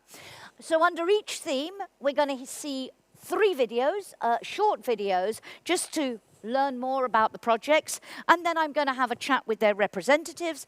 We're going to do that for each theme in turn. If you have any questions for our changemakers, you can use slido.com, QR code as well available, but slido.com, hashtag New European Bauhaus, and at the end we will have time, if you have any, for your questions to our changemakers. So let's get underway, and our first category, behavioral change, the topic of our first day of discussion.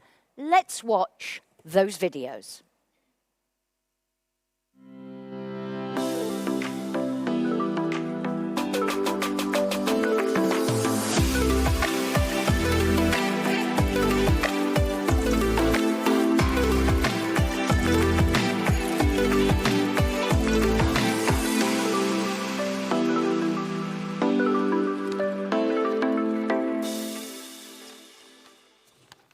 Temos o desafio de acelerar a neutralidade carbónica nas cidades até 2030. Vamos construir uma sociedade europeia carbono zero. Foi com esta ambição que criámos o ER. O ER conecta pessoas e comunidades, onde comportamentos sustentáveis geram criptotokens que podem ser trocados por bens ou serviços ou serem usados para compensar emissões locais. O ER inspira um novo modo de vida carbono zero. O ER inspira a criação de mercados locais voluntários de carbono com partilha de valor com as pessoas. O ER inspira o design e uso de produtos e serviços para uma cidade mais simples e bonita. Começamos na cidade onde vivemos. Matosinhos tem a ambição de ser uma das primeiras cidades europeias neutras em carbono até 2030. Para isso, estamos a desenvolver um conjunto de projetos como a plataforma AIR, que é o nosso acelerador para a descarbonização com base na mobilidade.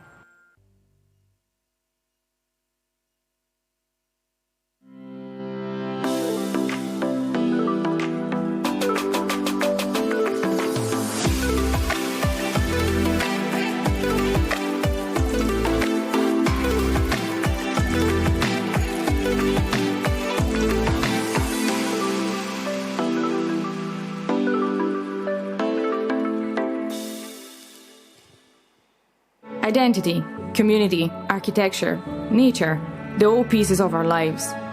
What if we lose them?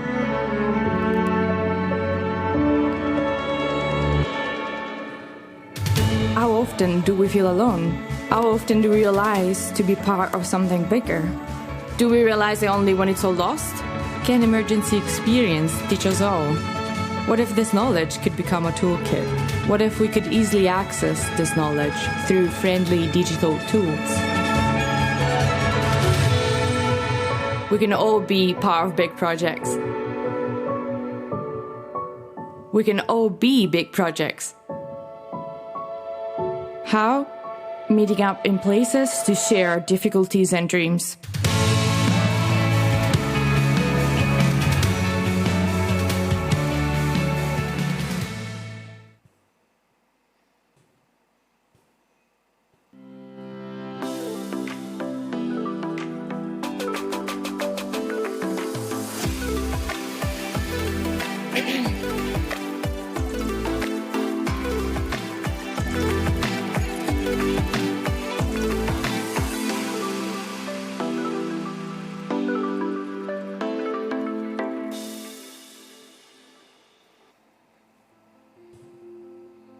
Every magic lighthouse, which has always been a unique guide for mankind, is forgotten all over the world.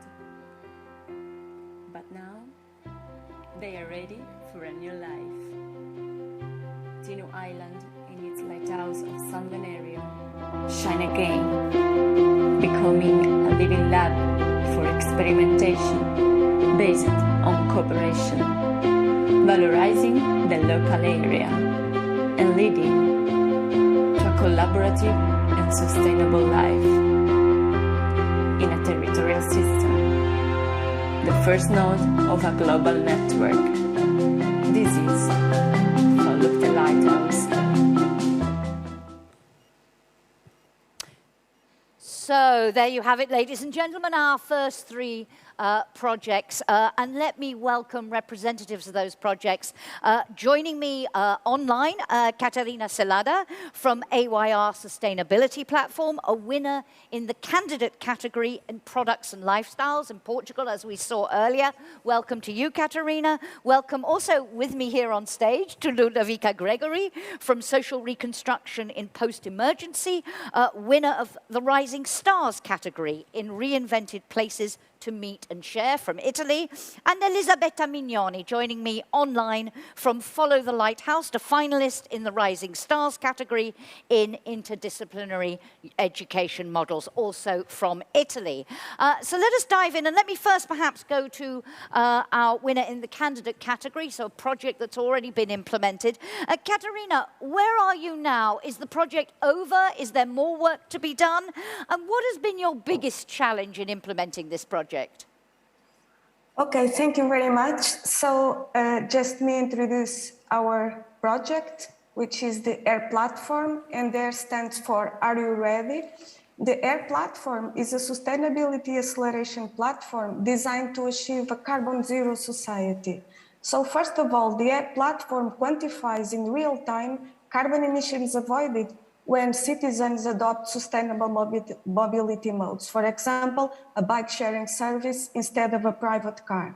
Then the platform converts avoided carbon emissions value into crypto tokens using blockchain technology. And these digital credits can be exchanged for green goods and services in a local ecosystem, for example, sustainable mobility services or even municipal services, rewarding citizen sustainable behavior. So we believe that AIR empowers citizens and communities to fight climate change, making their contribution to the decarbonization process visible. And this is already happening, Katarina. This is already happening on the ground. Yes, we are testing this solution in the municipality of Matosinhos, in the metropolitan area of Porto, where SAI is located, in strong collaboration with the City Council, mobility operators, local companies, and also citizens. And we are also testing the solution in Brazil, in the city of Itajaí, also in collaboration with the City Council and the local stakeholders. Thank you. And your biggest challenge so far? What's been the most difficult thing? Well, the most difficult thing is building the local ecosystem, putting in collaboration the City Council, local companies and citizens. So it's more a social and cultural challenge than a technological challenge. Thank you very much. I want to come back to you a little bit later on where we go from here. Very interesting. It's the social, it's the culture, it's not so much the technology. With me, as I said, I have Ludovica Gregory. And just to remind everyone, it's social reconstruction in post-emergency. You're winner in the Rising Stars category. So your idea is being developed now. Is that where we are? Yeah, let's say so. I'm a PhD candidate at the University of Florence, and I have the luck to winning this prize with my PhD project, so that allows me to keep carrying on the project throughout my education program as well. So with the support, of course, of the university. And it's going to end, my PhD is going to end in 2 years' time. So right now, I'm currently looking for partners and collaborators, as well as other research center that will be willing to help me out. And is that the biggest challenge, finding the right people to work with, good collaborators? Because we've been talking a lot throughout the 3 days about how it needs to be interdisciplinary. You need this holistic approach. Is that your biggest challenge, or is it funding? What do you think is going to be the most difficult thing? I mean, funding is always a bit of an issue, isn't it? Well, interdisciplinarity, it's part of my PhD program, so I'm really happy that I have this approach already. And yes, finding people that have the same approach is not as easy, but to be honest, what I really want to also underline is that I need to have people around me that do believe in social sustainability, as well as obviously the other types of sustainability, and prioritizing the people that need it the most and the places that need it the most.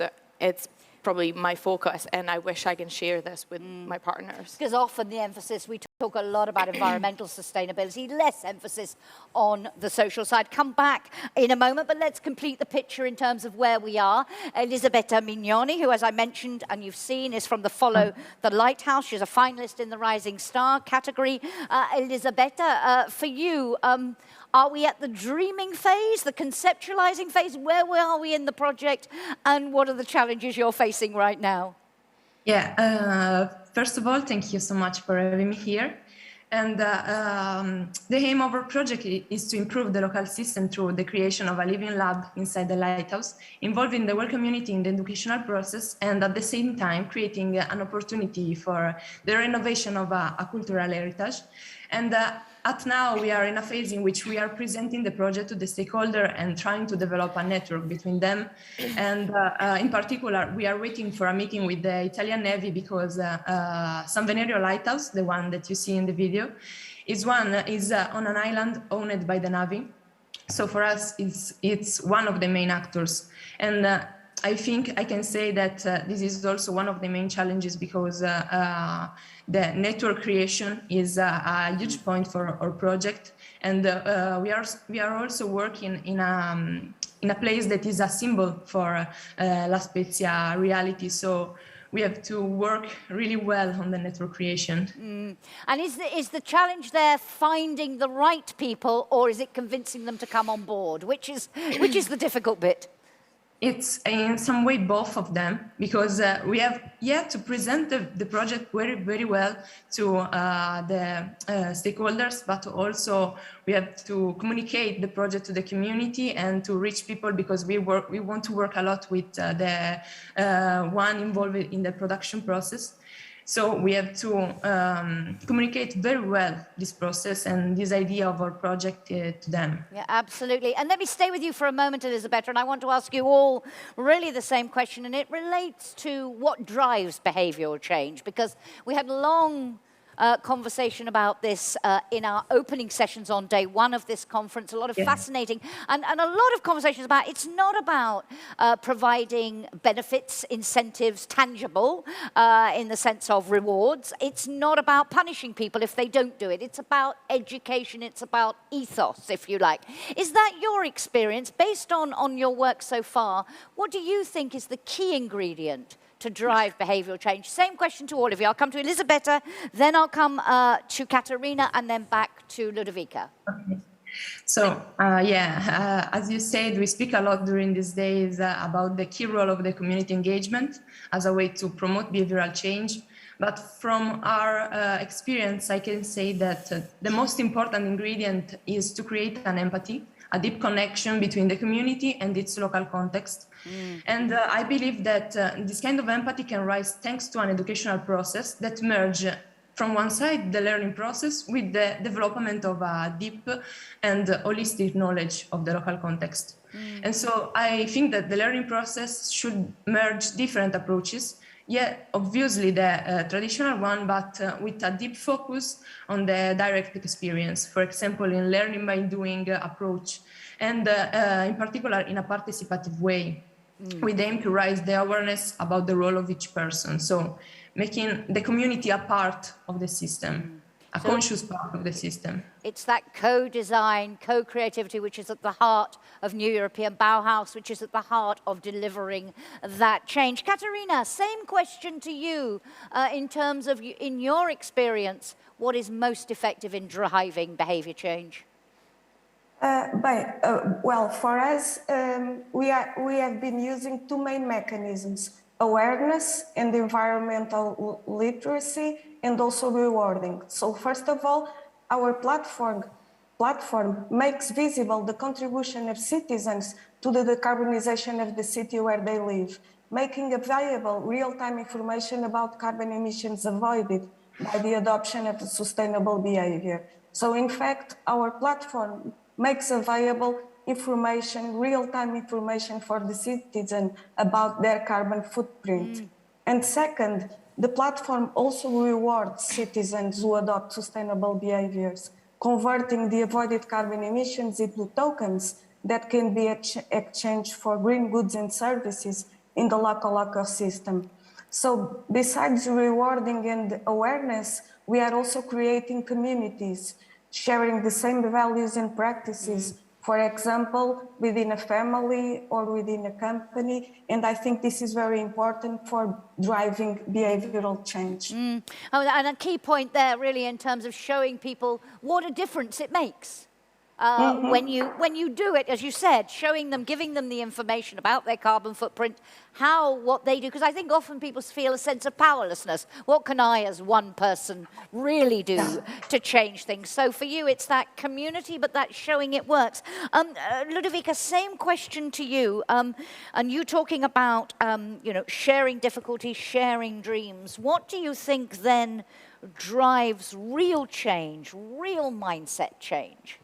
Yeah, picking up on what you just said, actually, information and communication, I think they're really keys. So the way we approach people, residents, what we can call the bottom, because we always talk about bottom-up approach, but I do think it's also this phrasing is not right, meaning that it should be resources to strategies, probably.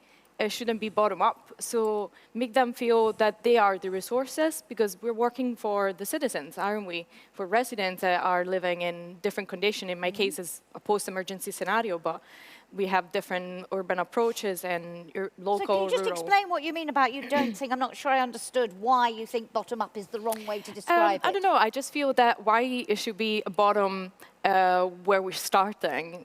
Why should be the citizen we're talking to in a participatory approach be a bottom? I don't see that as the right phrasing, maybe. So they should be the resources. It's not the approach that's the problem. They should be the start, not the bottom. Exactly. It's using the wrong terminology, saying we'll start at the bottom and we'll work up. Yes. Very, very good point. I think it's something we don't think about when we talk about grassroots is perhaps a better word to use. Yeah, thanks for the suggestion. Is that a good idea? Yeah. That works, does it? In terms of where we go from here, Ludovica, let me stay with you, and then I'll come to Caterina and Elisabetta. In terms of where we go from here, you, as you said, you're at this stage, you're in the middle of your PhD, there's a way to go. What is the next step for you in your project, and what is your vision of how your project can contribute to the sort of future that we've been talking about, the future you want to see? Yeah, I think as my vision is that also small actions, small urban spaces are very important. We should probably, I see a vision in which if I work on these factors, on these scenarios, then I can definitely contribute to have a better quality of life for many people. Also in the LIFE program, you have a quality of life part of your program. And that's where I would like to focus, and this is where my next step will keep looking at. So right now I'm looking at what's around me, so what's already out there, and what else I can bring into my project, or what can I give to someone else already working on this. Keeping in mind that everyone has the right to have a good quality of life. Absolutely. Elisabetta, there is a famous joke that says if you're having visions, you should see a doctor. But vision does matter, does matter when we talk New European Bauhaus. What is your vision, and how do you see your project contributing to that vision, and where you go from here personally? So, yeah, I think that we have a lot of work to do in terms of communication and storytelling. And I think that our project can in some way facilitate this kind of communication, and also facilitate the creation of a collaboration in the community. And because I see the collaboration as a key point for the improvement in the life and the quality of the life, to optimize the local system, not only from an economical point of view, but in particular in ethical terms. So creating a deep inclusion and collaboration. I think that this is the point of our project. And in terms of the vision of the future? What? In a broad sense, about where you hope this whole debate about New European Bauhaus, about this new way of co-creating, co-designing, where does it lead us? Where does it go? What do you hope for, that we really are changing something very fundamental about our societies? Yeah. About the leaders, I think that they have a role as a guide for the community. They are the first that have to develop an holistic and empathic knowledge on the local realities. So they have to, I can say, embody this feeling to be able to transmit this kind of knowledge to the community. And in particular, we aim to raise the awareness and push people to act in a collaborative way. So I see the policymaker as a guide for the community. Thank you. Come back on that in a moment. Caterina, before I ask you for your vision of the future, there is a question from our audience. How do you balance the huge energy requirements of generating crypto coins and the energy savings you gain from the platform? Caterina, can you help with that specific question before we come to your vision of the future? Yeah, we are using a blockchain solution that has lower impact in terms of energy production. So for us, it's not an issue. Thank you very much. And in terms of where you go from here and how you see your project fitting into where you hope we are going as a society, your vision of the future, 2 words on that, if you would. Okay, so our next step is to deploy the air platform in other cities around the world. In Portugal, of course, in Europe, and also in Latin America.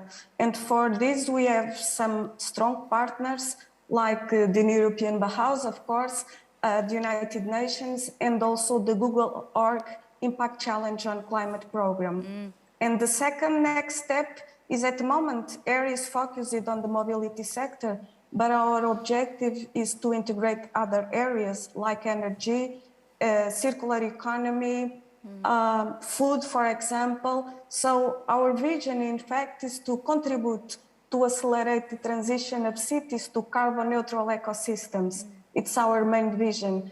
Our challenge to citizens all over the world is, in fact, choose zero for your lifestyles. So you've started with mobility, but your ambitions are much, much bigger than that. Katerina, Elisabetta began to talk about the role of policymakers in all of this. You have an audience here of policymakers at all different levels, at the regional level, the national level, the European level. What do you want from them? You talked about partnerships there at the end, and the ones you're building. What do you most need from policymakers at whatever level? Is it money, which, as Ludovica said, is always an issue? Is that the most important issue? What else might you want from the policymakers? Well, we want, in fact, flexible regulation to test some of our innovations when we are deploying the air platform. So a kind of experimental regulation. And we also need a new multi-level governance model.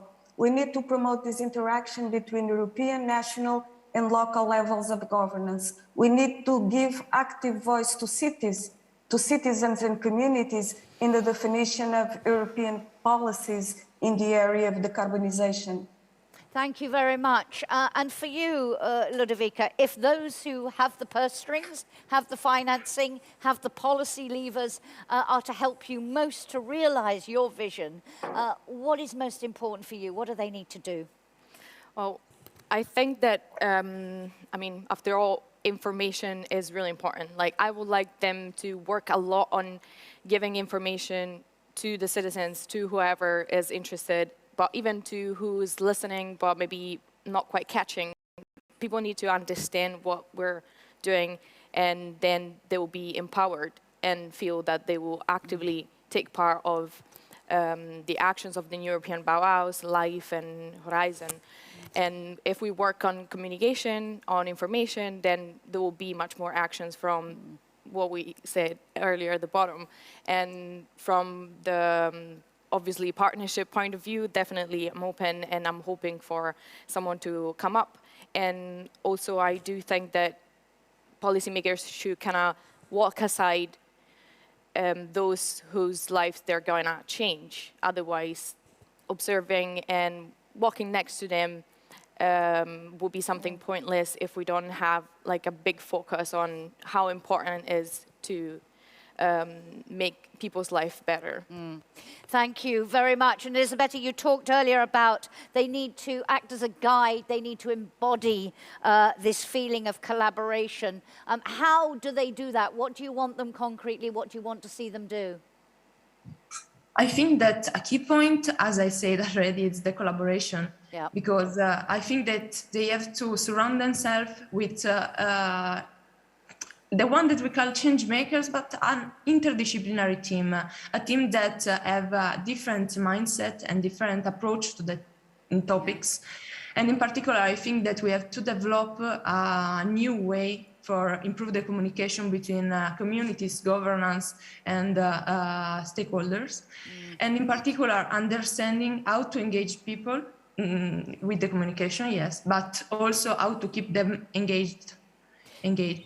So it's that facility, if you like, acting as a convener, you need them to help you bring the right people together. And then you can do the magic, but you need to be round the table with the right people.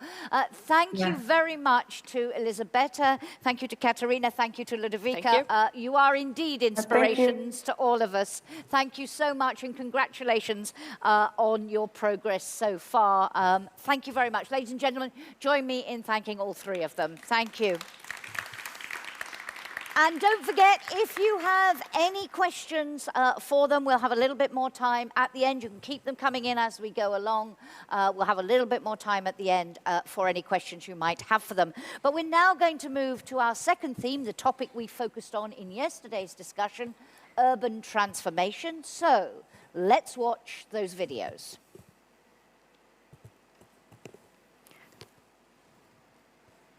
Just take a moment to... There we go.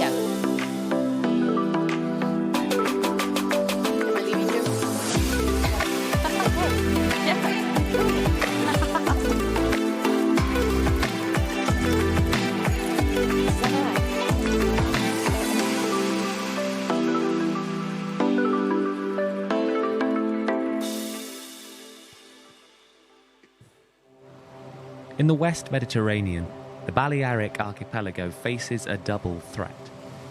A housing crisis brought about by tourism and the consequences of climate change. For millennia, its inhabitants had to survive with the island's limited resources. But they had an ace up their sleeve, a unique material, marès, a light, porous and versatile sandstone. Together with the Balearic Institute of Housing, we are connecting the contemporary building industry with the vernacular knowledge of marès quarries. Our 10-unit social housing scheme in Mallorca is a step towards a new architecture that magnifies the experience of the place and the enjoyment of the weather.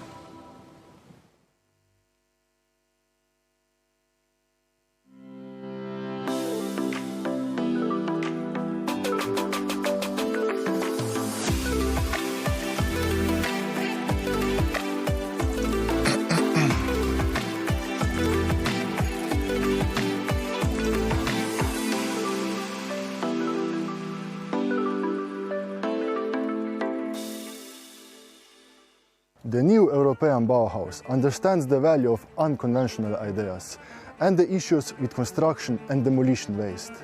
I live in an old house made of stone, brick and wood. We can reuse these materials, try and tackle the largest waste stream in the EU, accounting for more than 800 million tons per year. We aim to reuse 80% of materials by sorting and contingency planning.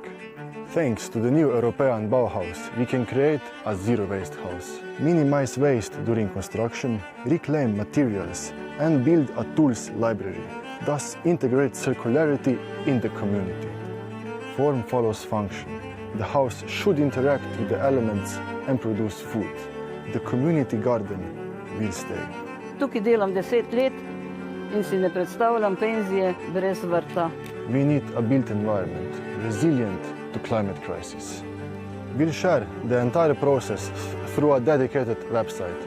For today, a utopian dream is allowed, but tomorrow we demand action.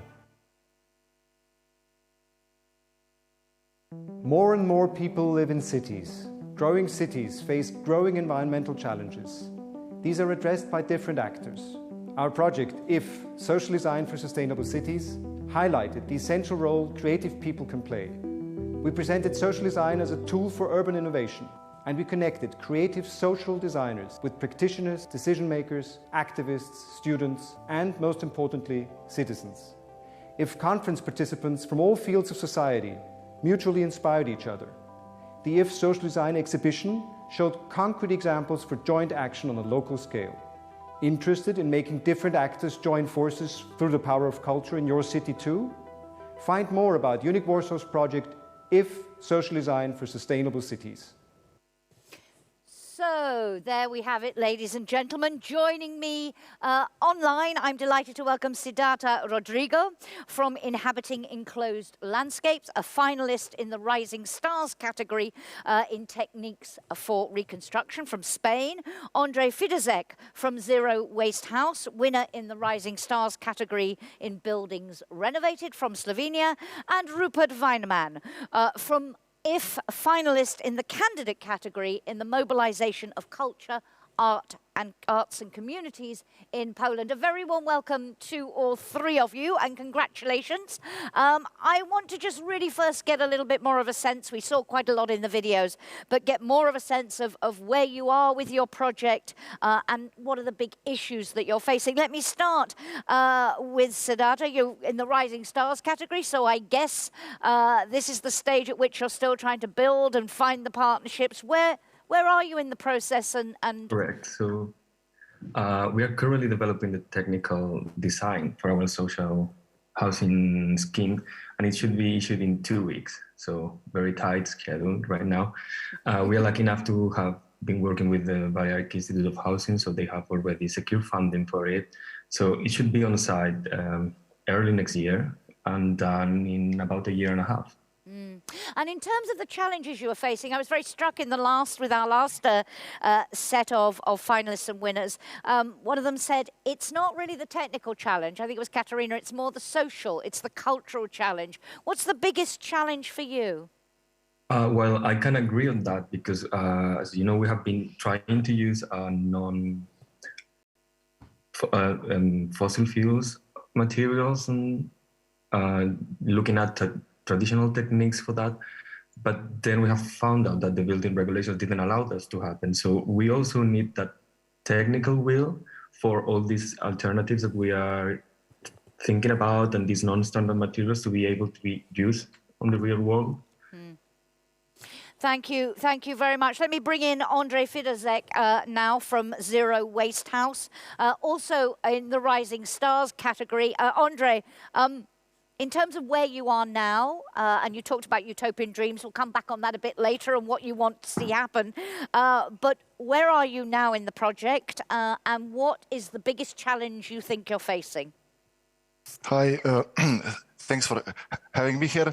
Well, basically, right now we are currently applying for the building permit. The design phase is pretty much completed, and now we are more focusing on the practical aspects of the project. So at the moment, we currently laid the foundation for the Pacific Dome pop-up. It's like a temporary habitation unit where I will live during the duration of the construction, but we expect to begin with the main part next year in the summer. And in terms of so that is the most immediate thing, but in terms of then building on this, on getting it scaled up and so on, what do you think is going to be most difficult? Well, I mean, bureaucracy is always a challenge in our municipality. However, I think like specifically to this project, the biggest challenge will be the selective demolition process, because we don't know the exact quantities and types of materials that are in the house. And it's also like a very time-consuming and labor-intensive process. Now it's often overlooked because of these factors, but back in the day, they used to do this all the time. So we still have some people who are old enough to remember the old ways, and I hope they will be able to help us with, like, you know, deconstruction, reusing materials, and sorting, and so on. And that is frankly refreshing to hear. It's not just about the new, it's not just about the innovations, but it's also you benefiting from the experience of those who have been in this area for a long time. So thank you for that, Andrzej. I personally appreciate that, coming from a slightly older generation than all of you. Don't go away. I want to come back to you in a moment. But Rupert Weinmann, if I could come to you, and as I mentioned, and you saw in the video from IF, a finalist in the candidate category. So you are further down the track. Where are you now with the project? Is it completed? Is there much more to be done? And what has been your biggest challenge so far? Well, first of all, let me thank you very much for inviting me and for having me. It's a great honor to be able to present our project, which, as you said, has been finalized. We have a quite informative, I do hope, project website, which is featuring all sorts of background information, including all the speeches from the conference, a link to our 360-degree online gallery, more material about the workshops, and last but not least, also to our publication. I'm gladly sharing this website link if you want in the chat, so maybe you can forward it to interested audience. And in terms of your challenges, where do you see what's been most difficult? Well, it was, of course, vital for the project's success, with all those diverse partners coming from all different walks of life, to use their strengths and to pool their resources. First of all, we had UNIC, which I was presiding in that year, the European Union National Institutes for Culture in Warsaw. We had the Polish-Japanese Academy for Information Technology with its huge international academic network and its incredible pool of students. We had local and international activists, NGOs and CSOs, civil society actors. And of course, we had governmental and public institutions such as the City of Warsaw or the European Commission representations. And these actors were actively involved as equal partners at all times when drawing the context, identifying local needs, designing project ideas. And the term co-creativity was already mentioned. I think this co-creative approach, which slowly but surely certainly led to a high level of mutual trust among the partners, in the end ensured the successful realization of such a multifaceted project. And on top of that, it established a framework for continued interdisciplinary discussions. So the project it has been realized, it's finished in a way, but it's also established a network to build on in the future. Thank you. And in terms of making that collaboration work, what do you think it is? If you had to identify key ingredients, if you like, for effective collaboration, for making it something that's attractive to everybody who you need to partner with and really engaging them, what have you learned about the keys to success? Well, I mean, it was mentioned in the previous panel also. What is really key is having all partners in a sort of steering group from the very beginning. So have the key people from the different spheres meet and come together from phase A. This is really the key. And then build on that transdisciplinarity, build on that common sort of co-creative common spirit.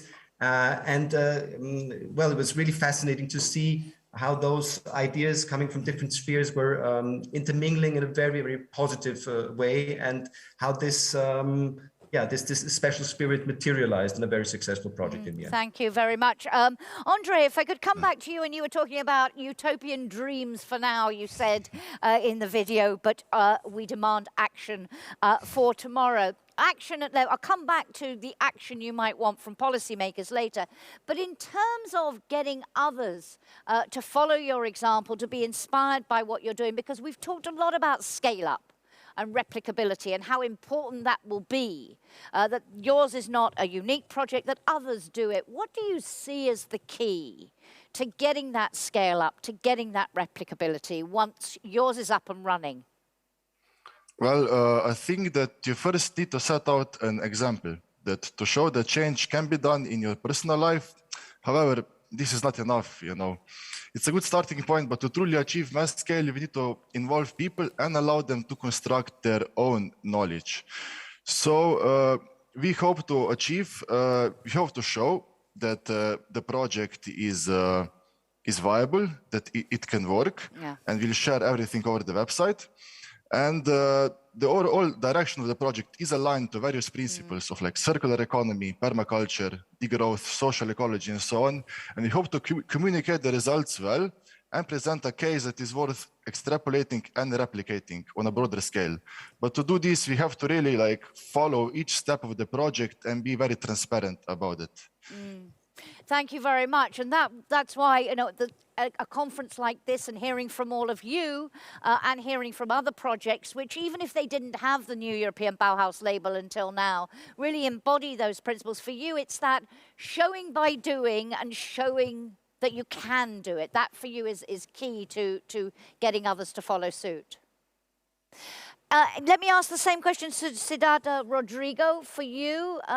Siddhartha, in terms of building on when your project is completed, you're at the early stages now, but when it is completed, how do you see this challenge of getting this done on a massive scale, of getting this scale up that we're going to need? So we have conceived our building as a prototype on a series of buildings done by these Balearic Institute of Housing, and they are all lab tested and published after their completion. So all the solutions will have a bigger impact because they all will be put into the public with the titanic and sort of hopeful objective of changing the local building industry. And we can proudly affirm that this is like the public sector taking over research and development and being at the head of innovation. Thank you. In terms of where we go from here, Siddhartha, well, I've got you. What is the next step for you, the most important thing? And I know, as I say, I'm always wary of the vision thing, but I think when we talk New European Bauhaus, it is about visions. It is about the sort of society we want to live in, connecting us to our living spaces in a way that perhaps we haven't been for now. What is your vision of the future and how your project fits into that big, broader vision? So what we have been trying to do with this building is magnifying the experience of the place, so people are conscious of where all the materials they use in a city come from, how they get the energy from every single different element in their house. The sun that enters the windows is the only heating system, so they are put into the world somehow with this building because they are feeling the materials, they are feeling their surroundings, and that's, we believe, a way of getting everyone to get a better conscious of where we are living. So it's about consciousness, and Yes. perhaps we can come back on that and discuss it a little further in a moment. Don't forget, ladies and gentlemen, if you have any questions for any of my guests, please do keep them coming on slido.com, #New European Bauhaus. But same question really, Andre, to you in terms of how you see your project fitting into your vision of the future. This is where I'll like you. You said utopian dreams. Are you really talking utopia? It sounds to me as if what you're doing is not grounded in utopia. It's very concrete, it's very practical. But that vision and how your project can help us move from utopian dreams to the action that you want to see. Well, when I first mentioned my project to like my family and friends, they were like, "You're crazy. This is stupid to do this. It's like a utopia, you know." So, but then I told them, but I use utopia as a method. It's like a pathway where we could go. And one of these pathways is the promotion of the material passport for the buildings. So it's not really common in Slovenia, although elsewhere it's already established, but it's one of those things that we're going to try to systematize, as I think it's very important to have transparency and knowledge of types and quantities of materials in the building. And it's also super useful for the future disassembly and to increase the reuse of construction materials. So, but the part of the project that I'm the most enthusiastic about is the passive solar greenhouse with an integrated aquaponics system. I think this has a lot of potential since these greenhouses can be attached to like the majority of buildings on the south side wall. And in these uncertain times, it will be really important to have a high production food system in your local area that uses less water, less fertilizer, and less pesticides than a conventional production. So it's like a two-pronged approach, you know. Actually three-pronged. One is like including the community through the tools library and the community garden. Then we have this material passport, which we try to systematize for broader use. And then we have this passive solar greenhouse, which we also try to promote and make it accessible to people, regardless where they live. Thank you very much. Rupert, same question to you in terms of your vision of the future and how you see your project, the work that you have done in this area fitting in with that vision. Well, with our project, which has come to a conclusion, to a temporary conclusion at least, we've shown that an integrated approach to sustainable urban development needs to include creativity, heritage, knowledge, and diversity, and that social design and the arts are catalysts and drivers for developing people-centered societies. And citizens, but in particular artists and designers, need to expand their role and become actively involved and sometimes even act as protagonists. So what we hope is that our project and our vision, which it includes, can serve as an example for other projects. First, engaging culture and creativity, social design in an innovative, topical context, in our case, sustainable urban development. aiming at contributing to society with this approach, showing the grassroots approach by which project participants have the opportunity to learn and at the same time to contribute. So this hard power of stakeholders co-creation. And third and last, fostering the active involvement and the shared responsibility of diverse local stakeholders and communities from academia, administration, and cultural stakeholders. So I think get this idea of transdisciplinarity, of grassroots engagement, of mutual engagement and mutual taking each other seriously. I think that's very important. And for us as a cultural network in Warsaw, it was very important to make this point. You know, we're from culture, we're from the creative sphere, but we have a lot to say and a lot to contribute. And I'm really glad it worked out fine. And let me just ask you, you said your project, you used the word temporary conclusion. From that, I infer you see a future, you see things to build on. Where would you, in terms of your work, like to go from here? Well, of course, it would be really fine to have an ensuing project. I already mentioned that there is a base now, that there has been a network established. And this network consists of not only 13 members of our UNIC cluster, including also the City of Warsaw, European Commission representation, all sorts of institutions from our member states, but also, and maybe most valuable, none less than 19 universities and academic institutions. So I think this great potential of students, of young people who saw that they can engage, but that they also took away this idea of transdisciplinarity, and in particular, there were students from the social design field, from the arts, if you will.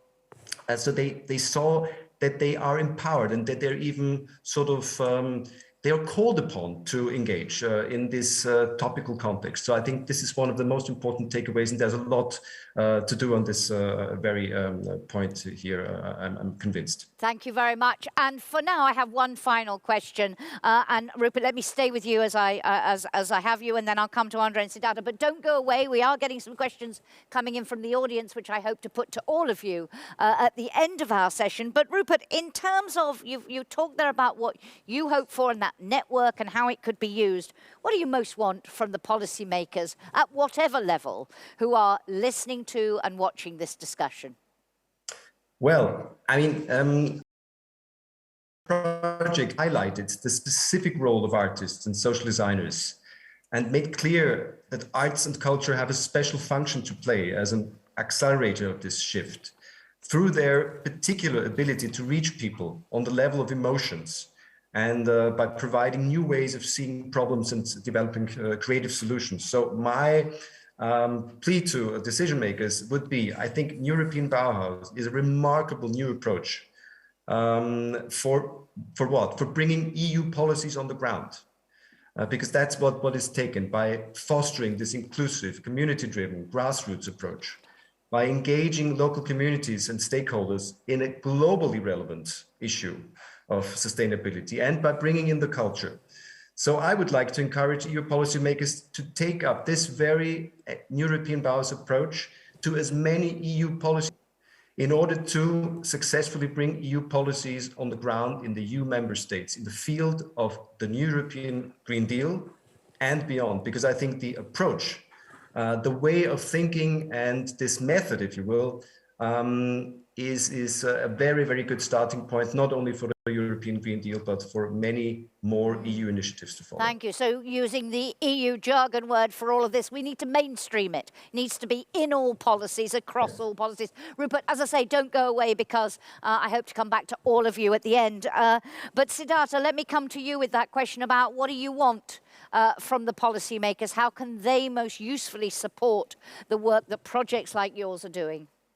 Well, it was previously mentioned by Katarina before when she asked for flexible regulation, and I have to agree with that.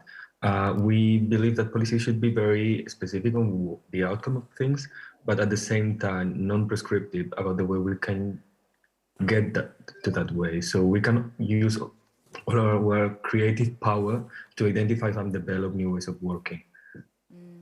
Thank you very much indeed. And Andre, coming back to your point about utopian dreams are fine for today, but for tomorrow we demand action. What action from the policy? You told us about the action you're taking.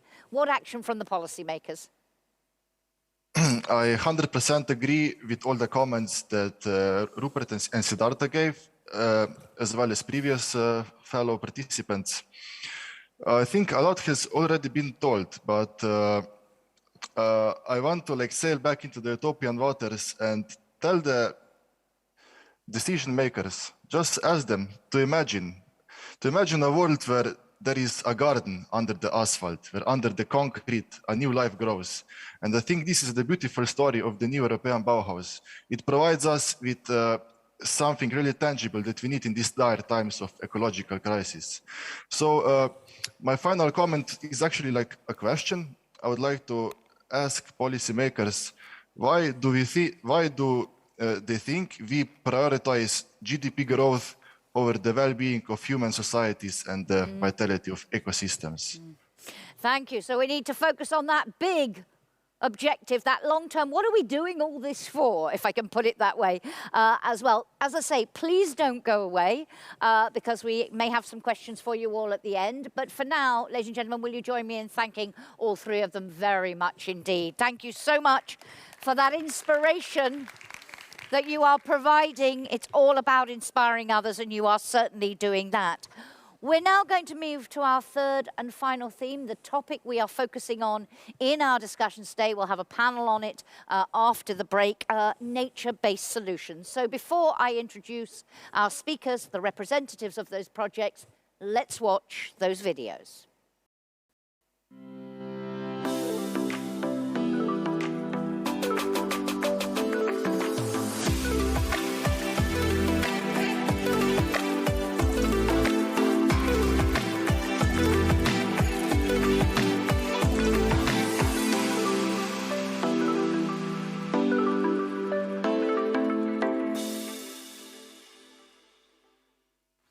Hello everyone, this is Sergio Carratalà, founder and CEO of Studio Mata Alta. This is our project Els Terrats d'en Xifré. Thank you for your nomination. As designers, we always ask ourselves, how can we reintroduce nature in a built environment? 2/3 of Barcelona rooftops are flat. Why don't we rewild it by planting and restoring up to 1,800 hectares of lost ecosystems? This iconic 19th century building was a fantastic opportunity to create a wild space right in the middle of Barcelona by following these 5 objectives. 1. Promote biodiversity. 2. Be social. 3. Respect heritage. 4. Be self-sufficient.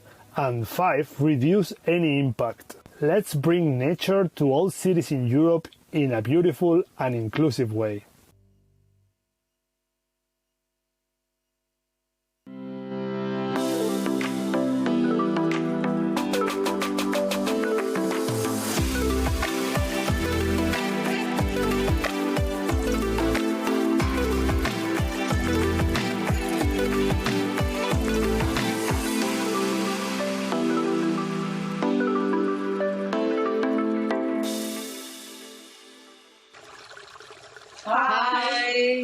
Pozdrav iz Hrvatske. Our site Karlovac was originally an ideal Renaissance city, but the real has long ago taken over the ideal, and promises of endless growth are resulting in bad spatial compromises and wasted resources, both locally and globally. It is clear we need to rethink our spatial strategies. We are not here solely to design products or buildings, but systems. In tune with nature and its cycles, we designed a self-sustainable, productive neighborhood where energy, water, food, and knowledge all flow in a circular manner through a unique forest-like habitat. Urban and natural elements are perceived as equals, and living in the treetops is beautiful.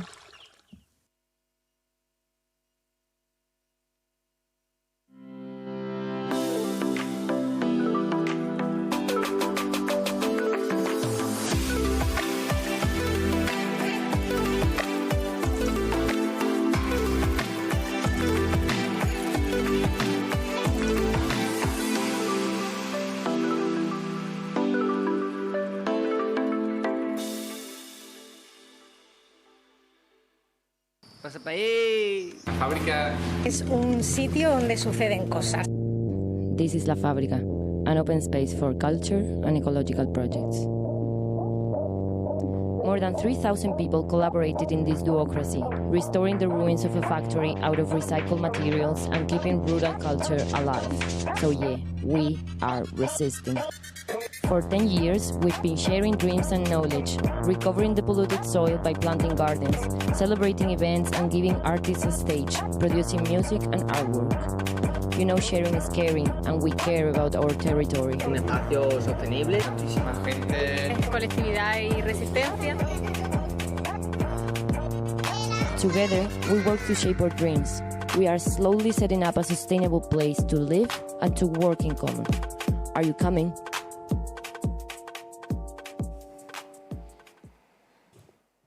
So, there you have it, ladies and gentlemen. Let me welcome Sergio Caratala Lamarca from Floating Wild Garden, finalist in 5 candidate categories, including preserved and transformed cultural heritage, and winner in the category Buildings Renovated in the Spirit of Circularity. From Spain, Sergio, welcome to you. Helena Ortiz from La Fábrica de Toda la Vida, winner in the candidate category in the regeneration of urban spaces in Spain. Unfortunately, our representative from Fantastic Forest Phenomenon, finalist in the Rising Stars category in co-evolution of built environment and nature in Croatia, had to withdraw, couldn't be with us at the last moment, but we did want to show you their very inspirational video, so it was great to see that. But Sergio, let me come to you first in terms of where you are now. It was a winner in the candidate category, i.e. You have completed the project, or it's a long way down the road. Where are you now, and what has been the biggest challenge that you've faced? Hi, nice to inviting me you here. We are at the moment, the project is finished and is well being enjoyed by the community of the building. But we still are looking forward to evolve more the project and colonize more terraces around the building. So there's more to go. There's more stages that we are thankfully trying to develop. And the biggest challenges, what's been most difficult in getting to the stage that you are at now? Well, it's always difficult to provide the funding, but that's not actually the most difficult part of it. It's always how you coordinate all the desires and all the issues between the community and the social aspect of it. Can you explain a little bit more what you mean by that? Well, this project in particular is a private building full with neighbors, and they all have their own social mechanisms, and they have to put their minds together with the technical aspects of the project and work together. And that's probably the most challenging aspect to this project in particular. Thank you. I'd like to come back on what is the key to making that work in a moment. But Helena, from your perspective, you also in the candidate category, is the project completed? Are there more stages to go? Where are you in it? We are never going to be completed. So in that question, the answer is no. But it is true that after 12 years of project, it has reached a certain level of maturity. And we have one step missing in the rehabilitation process, and it's the roof. We cannot do it on our own, so we are waiting from help from the administration so far. Anyway, we have 5 permanent projects going on all the time in the space. So that's our current activity. And the biggest challenges that you've faced, so 12 years you've been at it, you must by now know what are the most difficult obstacles, challenges to overcome, and indeed how you've overcome those challenges. Well, I think the biggest challenge of all has been reaching legal agreements with the administration and with the city council, because it was a kind of dangerous building to secure for the public. So we had to look for a very crazy architect who signed for our papers, who's called Santiago Cirujeda. Thank you, Santi. He's a great architect. And also recently we have been capable of moving forward in a very difficult step we had, and it was bringing to our village the things we were doing. It was impossible to explain to grandmas and grandpas what we were doing there, but the new European Bauhaus prizes, it has helped us a lot to make them know that we are doing important things. So it was really, yes. So the award itself, these prizes, you think have a real value, not just to inspire others, but to help you get the message across. And I link that to what Sergio said about the neighbours and bringing them together. The award itself, the prize is helping you? Yes, because we have being in the local newspaper, and there was a video circulating, and all the people in the village watched it because they thought, my village is in Europe now. What's happening? What's going on? These people might have done something good. So it was amazing to get the recognition from there. For me, it has been a really, really incredible experience. So. That's very interesting. And I'd like to ask perhaps our other finalists and winners whether it's made a difference for them. But Sergio, going back to your point about the neighbours and bringing them together, which you identified as the biggest challenge, can this prize help? Can this make a difference? Have you been using it as part of that? Well, because Barcelona is not such a small city, the impact is diluted compared with Elena's impact. True. But it's true that more and more actors are communicating with us in regard with us and the project winning the prize. And so we've been having a lot of conversations that still didn't produce any real impact, but we're in conversations with different actors, and that's true that spreading the word is there. We've been invited to several conferences to talk about it. So, well, it's educational work, and it gives us validation on the project, which is really important to us and our vision. Thank you. And as I say, I'd like to ask our other finalists and winners later what it has meant to them. But I wanted to come back on this point. And Xavier Troussard was talking earlier about how to reach out to those who need New European Bauhaus, who need this concept the most. And really, I'm thinking here, and let me ask you, Sergio, because you touched on it when you talked about older people and convincing them. How do you get to the stakeholders who are hardest to reach, particularly when we're talking about nature-based solutions, convincing them? How do you find them? Because as we've said, to an extent, we have a conference like this, we inspire each other, but we're all converts. How do you reach out beyond the converts? Same question to both of you. It's a big question, and I would like to have a simple answer. I don't think there's a simple answer. I think it's more that we as society need to change the paradigm of how we think nature plays a role in our lives. And once we, in a majority of us, understand that we are living creatures and we need an ecosystem to live healthy and happy, and then we take actions from that knowledge, then it will be easier to do anything else. At the moment, we're sensing that the moment is ripe. We're getting lots of calls and questions about how we can help them in improving their ecosystem by introducing green in everywhere we can. And we can feel it's snowballing in a way. So we're positive about that. I think on the other hand, I think it's still too slow, and still there's a lot of challenges to be met, like preconceptions of nature, preconceptions of development and technology. Helena, same question to you. You talked about the difference that the prize is making and how you're using this. But in terms of reaching the parts that are hardest to reach, the stakeholders who may not be remotely convinced at the moment, but you need to bring them on board to really bring about this systemic change. What for you, drawing on your own experience, is the key? I think on the one hand, Our hard stakeholders are, again, administration. I think it's because they have their own problems, bureaucratic problems.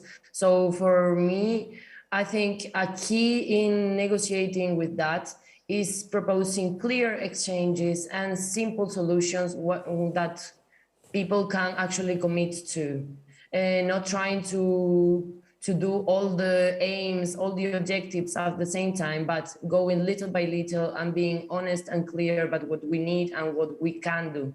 And then I would like to say something else about nature-based solutions. And it's only so we all can be aware.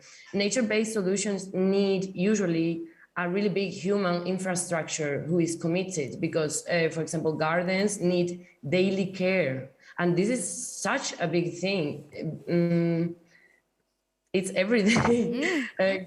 Tomatoes need water every day. So you not only need long-term solutions or agreement solutions, but a team who is committed to be there every day to do all sorts of activities. Very important point that is often overlooked. So we did it. We created this nature-based solution. Now it'll magically take care of itself. It won't. There is a lot. There is a lot to be done. If you do have any questions for Helena or Sergio or any of our other winners and finalists, please do put them in on Slido. We're coming to that in a moment. But in terms of Helena, while I've got you, the key next step, where do we go from here?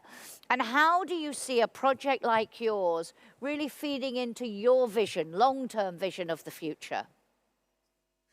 We usually dream about the future. So these are questions we often answer to, and the answer changes with time, and that is a good thing, I believe.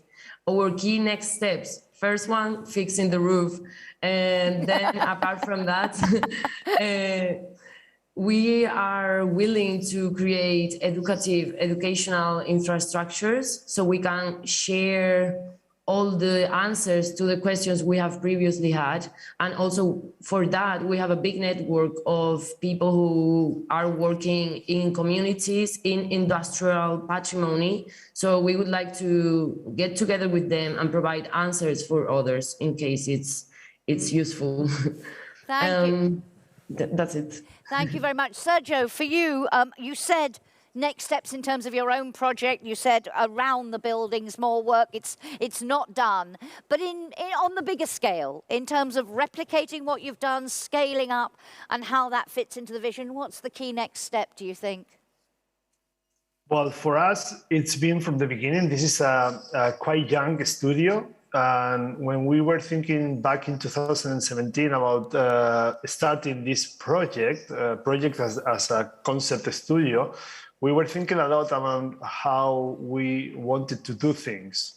It was an internal, as Elena said, internal thinking of how we do things and why do we do them. And we came up of an unofficial manifesto, internal and unofficial manifesto, that can be a summary of it could be like, we would like to do urban rewilding. What that means for us is putting life in the center of all decisions, life in terms of ecosystems and not only human life, but all lives. And for us, the next step is keep on looking for opportunities to engage our designing skills with the communities and the governments to make all the urban environments more livable for all lives. Thank you very much. And before I bring everyone else back to take a couple of questions from the audience, and I have a couple of questions more, in terms of what you want from the same question I've been asking all our finalists and winners, what do you want from the policymakers who are listening to, watching our discussions here today? Sergio. Well, from us, we feel this, well, it's been, more or less it's been discussed already and pointed out already from the previous colleagues that were talking, but obviously there is a rigidity to the policy making that I don't think is easy to avoid. But there's a key comment that is being repeated, that we need a strong policies that move forward not only the technological aspects of the new revolution, the green revolution, but we need policies that think about biodiversity and nature inside the cities. I think there's a lot of power focused on technology and zero emissions and stuff like that, but not so much into nature in urban environments. There's nature, we dissociate nature from our cities a lot. And I feel that there's not enough policy about biodiversity inside urban areas.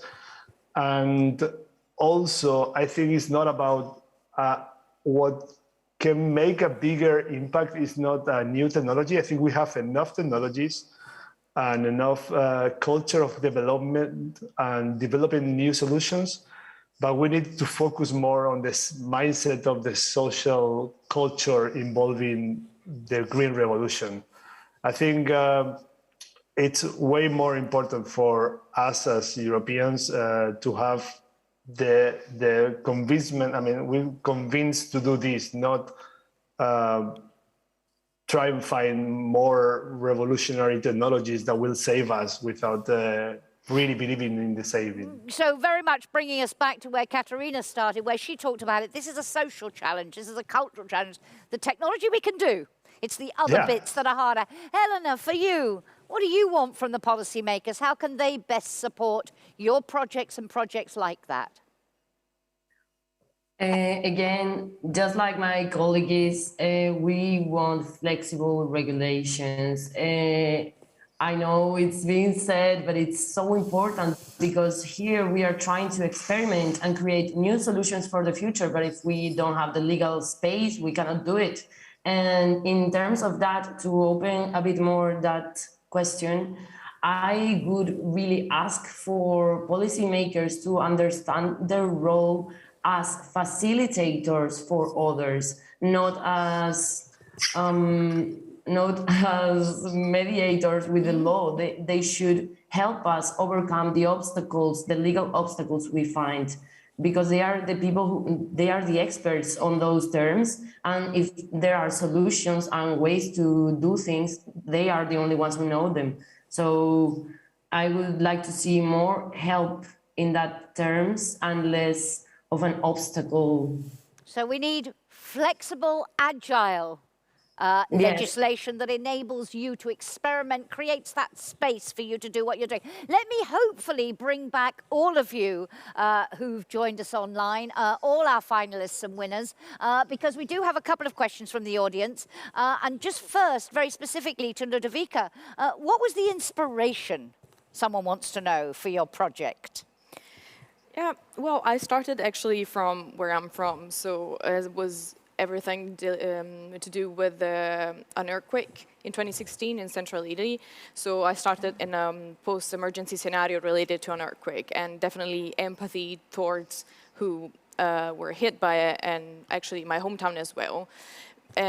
So definitely empathy towards who probably needs the most help in that case. And on the other hand, I had the chance to live abroad quite a long time in different locations. And that really made me think about how important it is the sense of belonging. And that something that might be lost during an emergency due to trauma that people go through.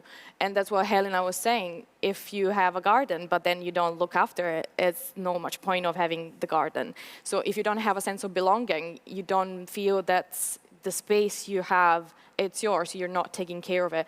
So I think it's all connected from feeling part of something, and then from there you can start developing something that's new, or keep going the natural-based solution, or whatever else the population needs. Thank you. And there's a couple of questions here to all of you relating to how you engage, how you work with the community. One questioner says, with COVID and concern about greenhouse gas emissions, people are not meeting in person. They're not traveling. How do you ensure good collaboration when people don't meet in person? And also, how do you keep them for the long term? How how do you maintain a committed group in the context of there are all sorts of legal, financial, bureaucratic obstacles? We talked about those earlier. Any thoughts? Can anyone help us with these questions of remote collaboration? I'm sure you've all experienced it, as we all have over the last 18 months, and keeping them committed. Wave at me if you'd like to pick up and come in on that question. Otherwise, I'll pick a victim. Anybody want to answer that question? Maybe let's turn to one of the completed projects. Rupert, how do you ensure, as I say, how are you dealing with the challenges of a more remote world and that long-term commitment? Well, first of all, I have to say that our project started off as a normal offline project and then developed through the whole COVID crisis into something much bigger. But you're absolutely right, of course, how to keep the spirit. I mean, we're completed now, and as I said, we've established a community of people now belonging to this community and still exchanging. I also said that we have this online resource on our website, so it's still a living thing. But we're still considering follow-up projects. It's certainly going to be a challenge to renew this spirit. But I mean, with these lessons learned from the co-creativity, I think we're poised now to start this project if we do a new project in a very positive and a very constructive way. And inclusion is of the essence, I think. Absolutely. Katerina, I want to I'm turning to our candidate winners here, those with completed projects who perhaps have more experience of how it has been to transfer from the offline starts of projects to the online world we're in now and keeping that long-term commitment. How have you addressed that challenge? Yes, we have been working with citizens and communities here in the municipality of Matosinhos, creating groups of testers of our technology and of our solution. So we are mixing the physical interaction with the digital interaction. For example, we are using several engagement techniques such as questionnaires, focus groups, WhatsApp groups. So it is easy for us to mix these two kinds of interaction. For example, for using the air, for integrating the air ecosystem, the user only have to download the app, the sustainability app in the store. So our interaction is mainly digital. Thank you. And Helena, and to you the same question, really. Long term, you've been working on these issues. Have you found it particularly challenging to make that transfer from the off to the online world? From the off to the on, it was really easy. The hard part was from the on to the off.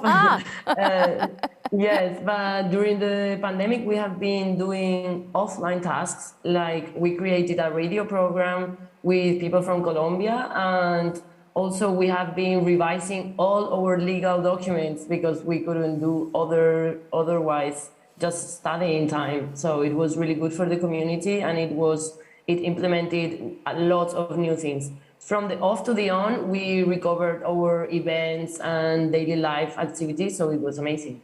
Thank you. I want to come to our rising stars in a moment and both ask what the award has meant to them, how they're using it, but to all of you, maybe advice for other people who hope to win prizes in the future. But before I do that, Sergio, again, from a completed project, has the online challenge and that long-term commitment, keeping people with you, so it doesn't just end with the life of a project, but keeps going. What's the challenge there? We've lost your sound, Sergio. I don't know whether it's you. Sorry about that. No it was problem. Me. Always happens. Please. So yeah, we were lucky that our projects are mainly outdoors, because we're planting and designing outdoor spaces, whether in the roofs or in the streets or in the schools. So we were lucky that our key players were engaged enough to make it happen. I mean, everyone was willing to meet outdoors, right? And we've been using the technology available, like we're doing it today. Like we are not all traveling to Brussels. We are still doing it, right? So I think it's more about the engagement and the energy that we all have to do this, more than the obstacles that could happen. Absolutely. If I could come to our rising stars now, and in terms of how you might be, if you are, using the prize as finalists, as winners, very struck earlier by that, look, we're in a small village, we made a big, huge noise, and then Sergio said, well, not so easy to do it in a big city. But Elisabetta, from your perspective, how important has this prize been to you, involvement in this? And this is a very unfair question, but I want to ask all of you before we close. If you had advice for others who hope to be among our prize winners now, finalists, for future new European Bauhaus prizes, about really what gets that energy, that positive energy that Xavier spoke about earlier, and we've heard from you all throughout the last hour and a half, what would you advise them to do to replicate? But first, how important is this prize, do you think? I think it's very important because it's, yeah, we don't win, but in some way this is also a winning point because we can use it to reach the stakeholder, and as an example that our project could be a model, could be an example for other system, other situations. So for us, it's a very good point to be a finalist. And any advice to others?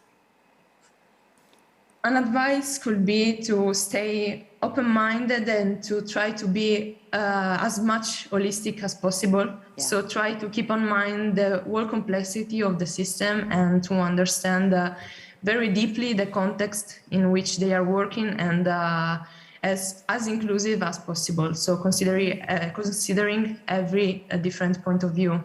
In the project. Thank you so much. Siddhartha Rodrigo, for you, advice to others, importance of a prize like this? Well, we have to say that this prize has allowed us to spend so much more time on it and develop the design so much further that it's been we are very grateful about it. And then I would like to tell everyone else that this prize reaches at a moment where we were at the lowest point of the project because we had some issues with planning and it seemed that it was going to get stuck there. And it meant a lot. And I would tell everyone to just keep fighting for it and keep working on it and just spend your time and learning about what you are really passionate about. Thank you very much. Andre Vidasek, for you, same question, and then I want to come to Ludovica, and then I'll come back to our candidate categories. Andre, for you, how important is this sort of recognition that you're getting here, and also your advice, if you have any, for others? The prize itself, it's super important to me. It legitimized our idea of like reusing construction waste materials. And I've heard now that they're even teaching about our project at the Faculty for Architecture in Ljubljana, which is a very big thing. So I'm super happy about it. And it also makes it's great for my cousin as well, Jona, who is the architect in this project, and she's like super happy with it as well. So all in all, it was amazing. As for the advice, I would say that you have to think about the future, think about the kind of a world you want to build, and think about how your project can contribute towards this positive future, you know. Let's say a utopian future, but something that is tangible and can improve lives of human and non-human lives. Thank you so much. Ludovica, to you, advice for others who are hoping to go down the same road and get recognized in the way you have been? I think keep your passion up and be honest on what you really want to achieve and what you believe in, because just being honest and keep being also humble and trying to stay focused on what you want to reach and which concepts and ideals or ethics you're keeping in your mind. Just keep that in your head and you'll definitely achieve something, and the European Bauhaus is something that I truly believe in. Thank you. And I share the concepts. Thank you so much. Katerina, do you have any advice for people out there who want to follow in your footsteps? Very briefly. Okay, if you have an idea that can change the world, so believe in your idea and put it in practice. I think, and with passion, with commitment, I think you can achieve your objectives. Thank you very much. Rupert, same question to you, then to Helena, and then finally to Sergio. Well, just one sentence, praise for a lot of work, but praise for a lot of great energy. And as Elisabetta, for example, said, accept this diversity, accept this co-creativity, and it's going to be a great experience for you. Thank you very much. Helena? My advice is to have a team behind you, or with you rather, and also know the energies of your team. Know when you can accomplish and take big actions, and when it's time to have smaller actions going on. Thank you. And Sergio, a final thought before we end this session? Muted. Sorry about that again. It's okay. Your goal will be to surround yourself with the best team you can and approach your projects in the most holistic way. I mean, I started being a bridge engineer before designing with nature. And to do that, I only had to have the convincement that was the thing to be done. Obviously, I'm not an expert on plants. I'm not an expert even in landscape, but I surrounded myself with the best people I can find with my vision. So I will advise, have a good vision, believe in it, and look for the people to work with you. And on that note, please, will those who are here in the room join me in thanking all of you very much indeed for providing this conference is all about inspiration, and you have provided it in spades, and that positive energy that Xavier Troussard was talking about, I think, ladies and gentlemen, we have felt it, we have seen it. Join me in thanking and congratulating them very much indeed. So we are now going to take a break for 30 minutes, and then we will come back and we will focus in our panel. We will hear some more projects, some more examples of beautiful, sustainable and inclusive nature-based solutions to transform Europe into a greener society. Don't forget, tune into Bauhaus Radio. Well, in it's the 11:30. There he is. It's Bauhaus Radio. It's Wednesday morning, and the conference is winding to a close today. But Bauhaus Radio continues. We have this session, we have a lunchtime session from 13:30, 1:30 to 2:30. But for this session, I've got a very special guest who's come all the way from Ireland to be with us, Sarah Miller.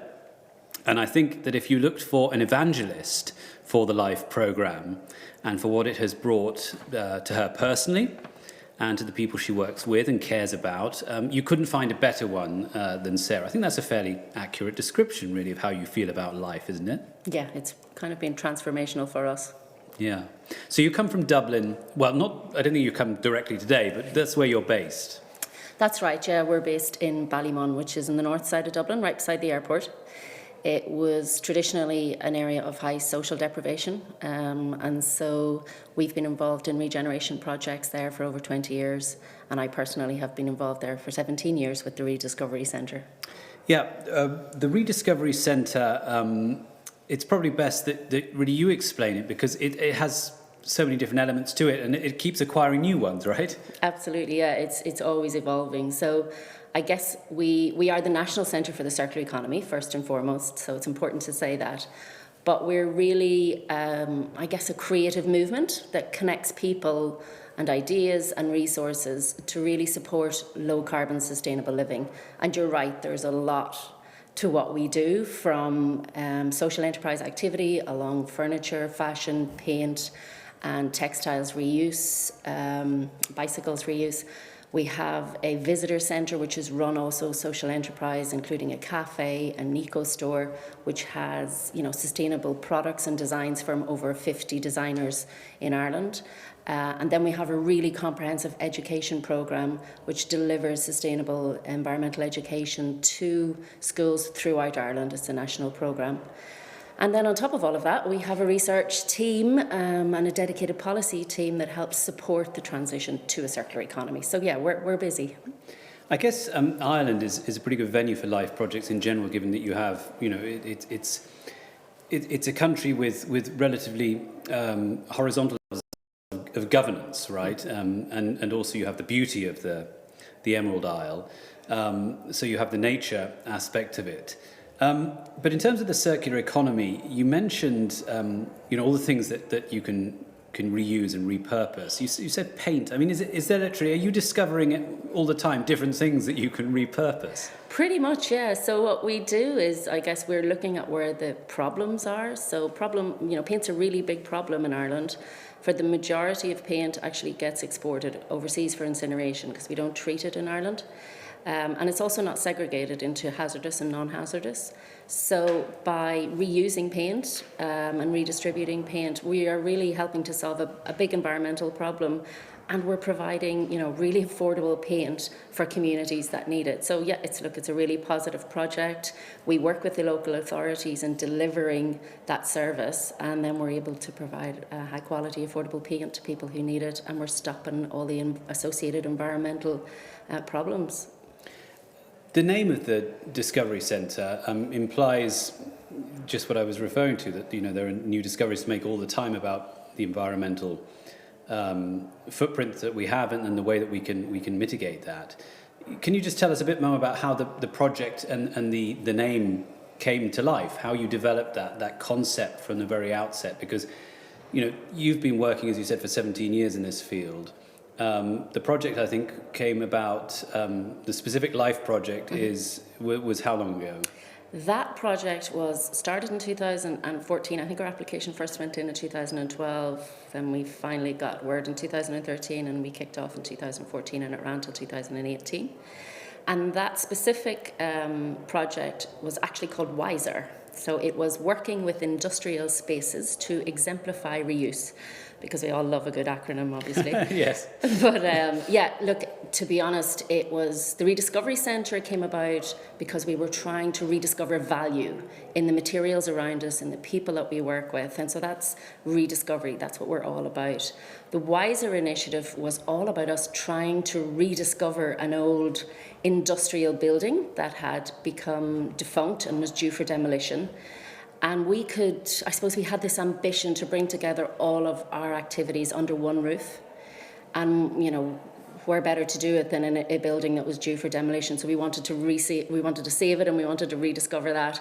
And we set about trying to build the most environmentally sustainable building that we could, using deconstruction rather than demolition. So it was a challenge, but it was a super project, and we're so proud of our building now. It really is an exemplar building. And that would be, when you talk about deconstruction, it's essentially recycling building materials, bricks, right? I mean, where would these go otherwise in Ireland? In Ireland, they would have gone to landfill, and so much waste goes unnecessarily to a landfill. So we really wanted to highlight how much value is in these old buildings.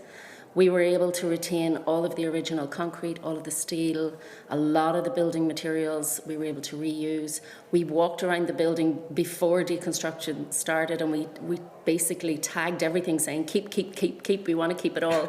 And our architects thought we were crazy, but we managed to find a way to work together, and we have a stunning building. And we looked at the whole thing as a kind of a 3D textbook, a tool for education to get people to, I suppose, engage with buildings in a completely different way. And that was making the most of the built environment, the cultural environment, and, as you say, the beautiful natural environment that we have, even within our urban environment. You mentioned something that stuck in my mind earlier about enterprise activity, because this is not just about taking what would otherwise be thrown away. It's about making business out of it. I mean, people can profit from this, right? I mean, we say in England there's muck in brass, or rather there's brass in muck, to get it correctly. In other words, what we throw away has a value. And I want to deal with this in two ways. But the first way, I want to talk about the financial value.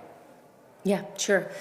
So Look, we throw away unnecessary materials every single day, and yet we are continually producing new. So if you think of the linear economy where we're taking, making and disposing, it is so wasteful. And I suppose what we're trying to do is stop that. And there are really, sound economic reasons for doing that, as well as all the environmental stuff. If you are, being able to create products from materials that would be otherwise thrown away, there's your raw material for a start. But in addition to that, we're actually paid to take some of these materials as well. So the local authority pays us to take the paint because it would cost them more to actually dispose of it. So there's an economic incentive there. And then obviously through our training programs and through our labour activation initiatives, we're working with people to get them jobs, which is a really important part. That's the social part, which I'm sure you'll come on to. Yeah, exactly. But at the end of the process, we also sell all of those products that we make, and that money's reinvested in the company. So you're right, there's an economic incentive here also. Well, the phrase you used about the social element of the Discovery Centre was value in people around us.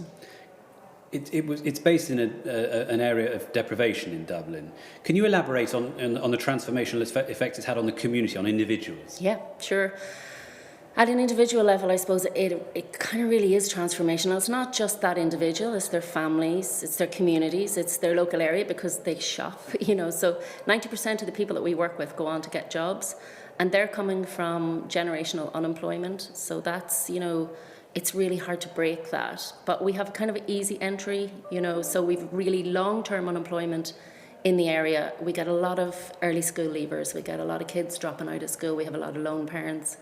And these projects that we have, so Rediscover Fashion is really exciting for young girls that drop out of school early and they want to get into fashion and textiles and styling, and it's an easy way to get into an informal education process where maybe the formal system has failed them slightly. Similarly with Rediscover Cycling, we have lots of guys who come in there just wanting to kind of fix their bike, and they end up going out as bike mechanics, and there's so many jobs around for bike mechanics at the moment, and it's also really transferable into car mechanics, and it just, without even taking the technical skills out of it, the personal development that's enabled through the programs is really important, because it's just that you probably take it for granted. You get up in the morning, you go to work.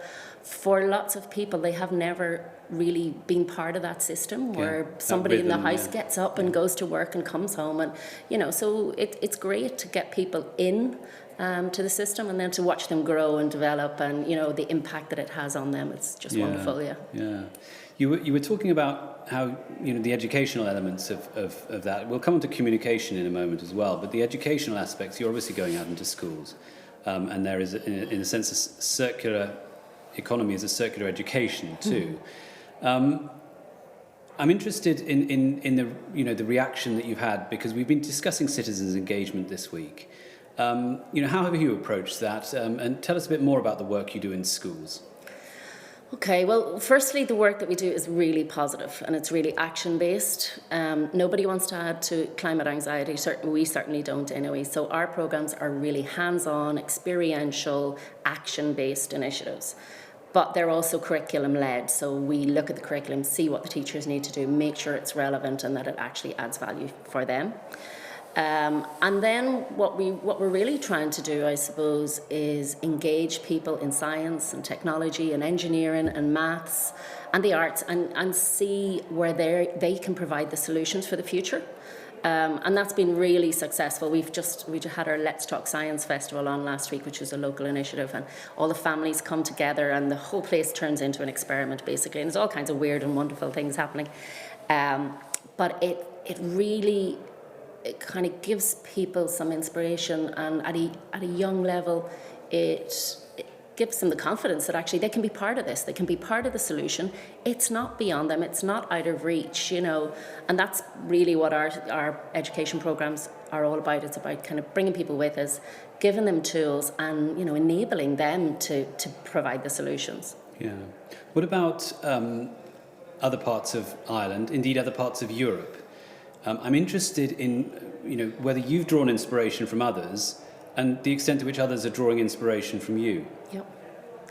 So I guess when we started looking at the whole idea of the building and the environment as a 3D textbook, we looked to other areas to see had this been done before, and we find some really good examples.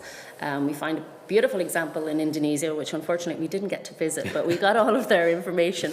And this was this outdoor classroom, the green classroom, and it was all about, you know, immersing the education within nature and, you know, making it really understandable and really accessible for people. And so we wanted to do that with everything, with nature and with the social enterprises and with the building itself, very essentially. So yeah, we took inspiration from there. There were also 3D textbooks that had been delivered in Australia. There was a water one and an energy one. So again, we looked at those and we looked at where the opportunities for educational interaction were. And yeah, we kind of took all that information and created a kind of a blueprint for the building. And since we opened our doors, I suppose we've had thousands of people from all over Europe visit to see what we do. And some people come to see, you know, the wastewater treatment system, and other people come to look at the kind of energy efficient modules and things that we have within the building, or the technology. Others come to see hemp walls, you know, like everyone comes for different reasons, but they all go away with, you know, a good sound knowledge of what buildings for the future could look like. What about the process of putting the project together?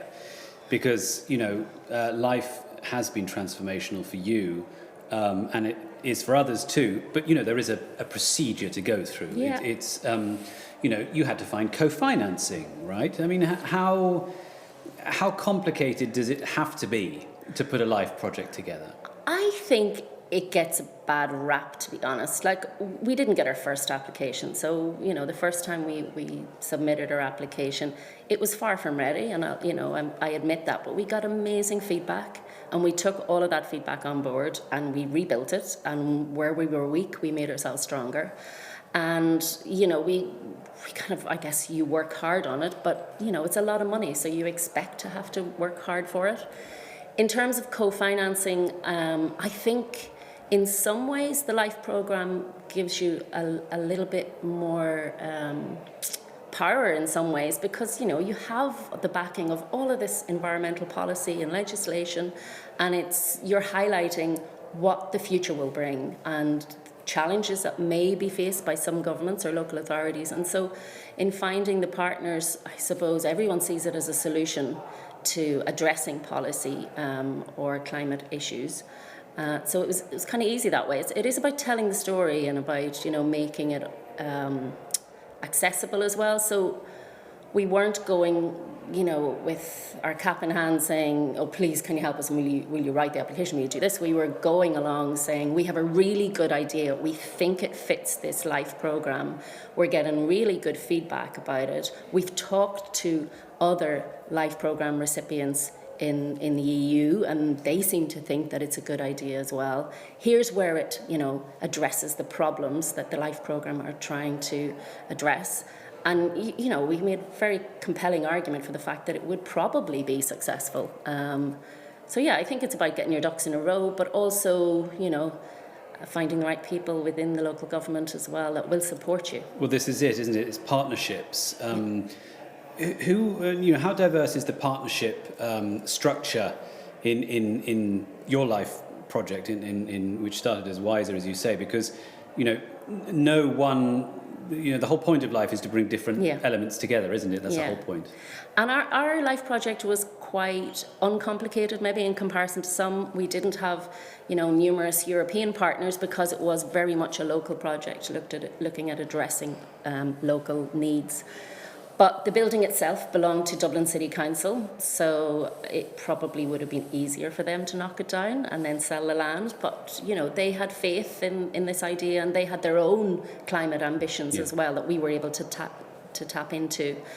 And then the other partners, the Department of Housing and Local Government, and then the Department of the Environment, they had funding, I guess, available for deconstruction projects and for rebuilds. So our job was to kind of convince them that this was a better way to do it, and that actually some of the technology and some of the building processes and materials that we would use may be replicated elsewhere if successful. So, you know, we were lucky. There's only, you know, 4 partners altogether, 2 partners and 2 co-financiers. And yeah, look, it took some convincing. I'm not going to lie. We had to do plenty of presentations. Yeah. But, you know, when everybody came on board, they were on board. Obviously, when you're successful and you go, great, we're going to get this, then everyone goes, how much did we agree to again? So there was a little bit of that, you know, where we're kind of going, okay, so now we have to step up to the mark here and provide this funding. But we were very lucky in our partners, I guess. They believed in it and they believed in us. And yeah, that's how we were able to move forward on it. Yeah. One of the key components of a life project is communication. I think there are even some obligatory elements that you have to engage with. So, you know, there's first of all the visibility issue for the European Union, and then the importance of informing citizens about how their money is being spent. How did you approach the issue of communication? To be honest, I think it was one of our weaker areas. I think if I was to do it all again, I would certainly have included more communication actions. So we had all the obligatory actions there, obviously. But in hindsight, we could have had so much more impact had we, you know, included additional budget or included additional measures. But thankfully, we had an opportunity recently to apply for the NGO Life Grant, and we were successful in that. And that is specifically for communication actions. So we applied for funding for a digital strategy for the circular economy, and we were successful in that. And that's going to be running now over the next 2 years. So hopefully the result of that will be that lots more people will get to know about us, and you know, we'll be able to tell our story to a lot more people, and we'll have a bigger impact in Ireland. Yeah. That brings me nicely onto my next question, because I want to ask you about the afterlife. I'm not talking, of course, about what you might think comes in beyond this earthly life. I mean, after a life project, because you know, life projects aren't intended just to stop on the date that the budget ends, right? Then there's a legacy. You've talked about your ongoing legacy, but you know, that legacy doesn't have to be finite either, right? No, absolutely. And I think the afterlife part of life is really interesting. You know, we used to joke about it. We have to write this afterlife report. Oh my God, you know, it's going to be like, but it really focuses the mind on what's going to happen when the life funding isn't available. Yeah. And we started quite early in the process talking to partners and saying, you know, what about you guys working with us to prolong this, to continue it, to keep the momentum going? And we were really lucky. We managed to, or maybe not lucky, I think it was good. You know, we had the 4 years of life that was funded. People could see the impact. And the Environmental Protection Agency in Ireland came on board with us as a strategic partner on the back of the LIFE programme. So I guess we were able to establish the project as a really positive initiative, and then we were able to bring them in as a strategic partner.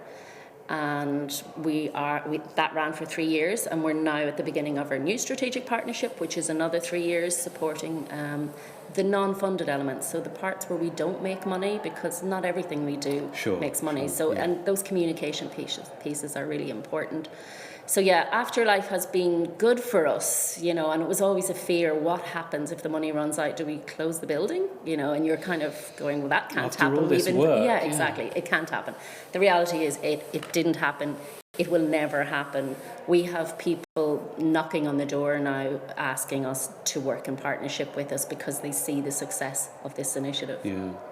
You mentioned an issue of cost there, because it is important to bear in mind that, you know, some activities are not necessarily explored as much as they might be because there is a cost element. Yeah. Can you just elaborate on that a little bit? Yeah, look, I think it's really, it's so important to recognise the opportunity of life funding.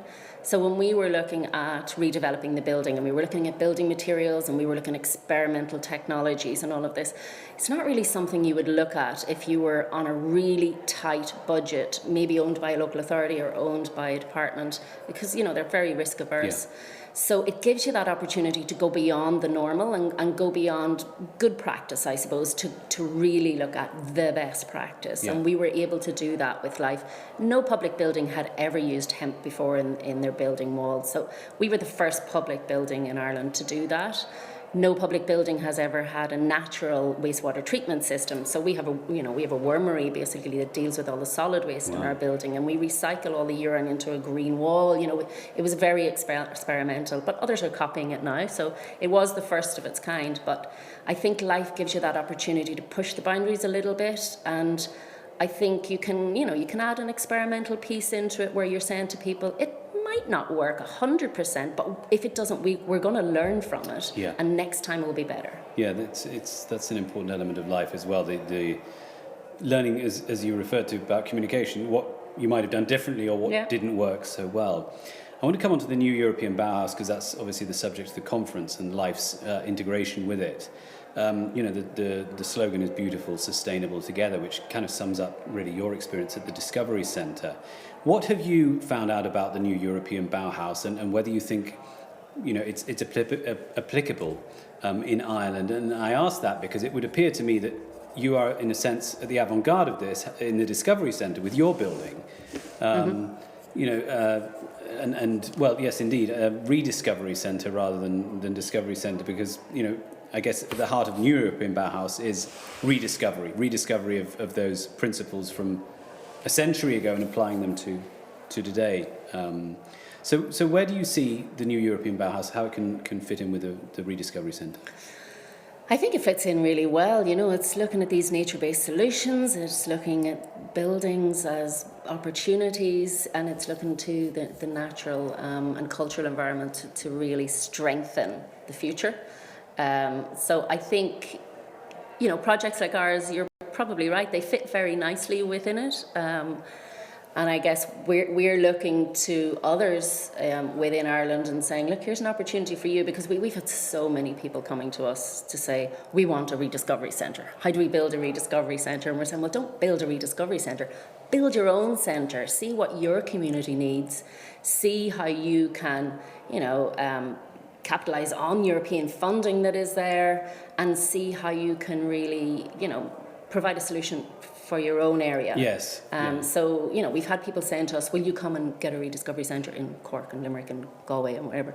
And we're saying, well, no, you should do that. So we're very much about supporting communities for them to develop their own solutions within the communities. And I think the Bauhaus initiative is just so ideally placed for these types of projects. And I think we're going to see more and more of it as well, as we really start to put initiatives in place to address climate breakdown. And as people, as the Rediscovery Centre grows in prominence and profile, are the people that are coming to you to find out more, they're coming from other parts of Europe as well as other parts of Ireland? Yeah, and I suppose another thing that has happened, we've had more visibility. We are now on the European Circular Economy Stakeholder Platform, so we are the Irish representative on that. So it's just a great opportunity for us to link in with other circular economy actors and practitioners across Europe. We just recently pitched to Circular Economy Hotspot to host the hotspot in Dublin. So we find out about that today, actually. So, we're always, fingers crossed, yeah. There's so many opportunities to link in with other people. I find that anyway through the LIFE programme, during our LIFE project, we were able to visit some other initiatives and go to conferences, and there was great, opportunity for knowledge transfer there, and just for sharing the experience as well, the highs and the lows of life. So it was really good to have that support. Let me ask you about what you would like to do that you haven't done at the Rediscovery Centre. I mean, you probably give me a long list. But, is there something that you're thinking, we really should get to grips with that, having achieved what we've achieved? I guess what would be really nice is to see a more integrated approach, I suppose. We've identified some opportunities for solutions here, and I think the social enterprise model is really strong in Ireland. I'd like to see that move quicker, I guess, and that there would be a national support. So we're really pushing at the moment for some element of social enterprise support that would be a national initiative. And integrated across government sectors as well, because governments tend to have their own departments, and sometimes it can be disjointed. And so we'd love to see a social enterprise support initiative which is specifically attached to climate action. I think that, we've proven how it works and that we can get great success. So we'd love to see it move to the next stage. I think, that's the main ambition is how can we do more of what we're doing really, and how can other communities be supported to avail of all the initiatives and the supports and the funding that's there. So, that would be my big ambition, is that there would be more of it. And you're right, I could give you a long list of projects that, we have that we want to develop, but we'll continue to look at what opportunities are there, like the LIFE programme, and see where we can make those realities, come true. Really. Sure. I mean, the LIFE programme, as we were talking right at the start, you're a big evangelist for that. Can you give me an insight into, what it means to be part of this family for you? Yeah, it's really nice because I think once you've been through it, if somebody calls you and says, I'm going to do a LIFE application, have you any advice? You like to share your experience. And we've always found that, anybody that we've approached, they have been really forthcoming, and that's really nice. When you go to the events that are held, unfortunately, not too many over the past 2 years, but previously when events were held, there was great buzz, great opportunity for networking. You always came away with, 20, 25 new friends that you would keep in contact with, and, you'd notice your LinkedIn profile had bounced because you were at a LIFE event. So yeah, that's really nice. And to be honest, we've had really good support as well through the administration. So it can be a bit scary, particularly for a small social enterprise where you're thinking, oh, we're going to be audited, and we're going to, there's going to be a technical review, and so it can be. It's a little bit intimidating, but having been through that, I would say to people, don't be intimidated. Everyone is actually very down to earth and very normal. You just need to, be honest and say, this is where we're at with this, and be really transparent about where you're having any difficulties. And I think you'll always find an open door there, which is, we did anyway. And you had somebody from the team monitoring your project. I mean, how did that process of back and forward go? Yeah, it was really great because they were there from the beginning. So we had, from before we even broke ground on the site, we had a visit and we were explaining our big ideas, and there was great excitement around it. And then again, we have a visit another year later, and here we are on site, and everything's buzzing and moving around the place. And then we had a couple of meetings which were more technical reviews, so perhaps not as much excitement looking through the books and, the norm. Has to be done. But at the very end, we had our big closeout event, and the team came along, and we were able to celebrate the project as a success. So, it was very much a very positive relationship. I was able to pick up the phone if I was concerned about anything or if I didn't understand terminology. It's been good for us. Well, on that note, Sarah, I want to thank you very much for coming all this way to talk to us. It's been fascinating to learn more about the Rediscovery Centre. And what springs to mind immediately is that we should organise the next conference at the Rediscovery Centre to coincide with Bloomsday. How about that in Please June? Please do. That would be great. Well, it's great to have you on. For now, the session is closed, but we're going back to the main conference hall to resume. Sarah, safe travels back, and we'll see you soon. Thank you very much. Thank you.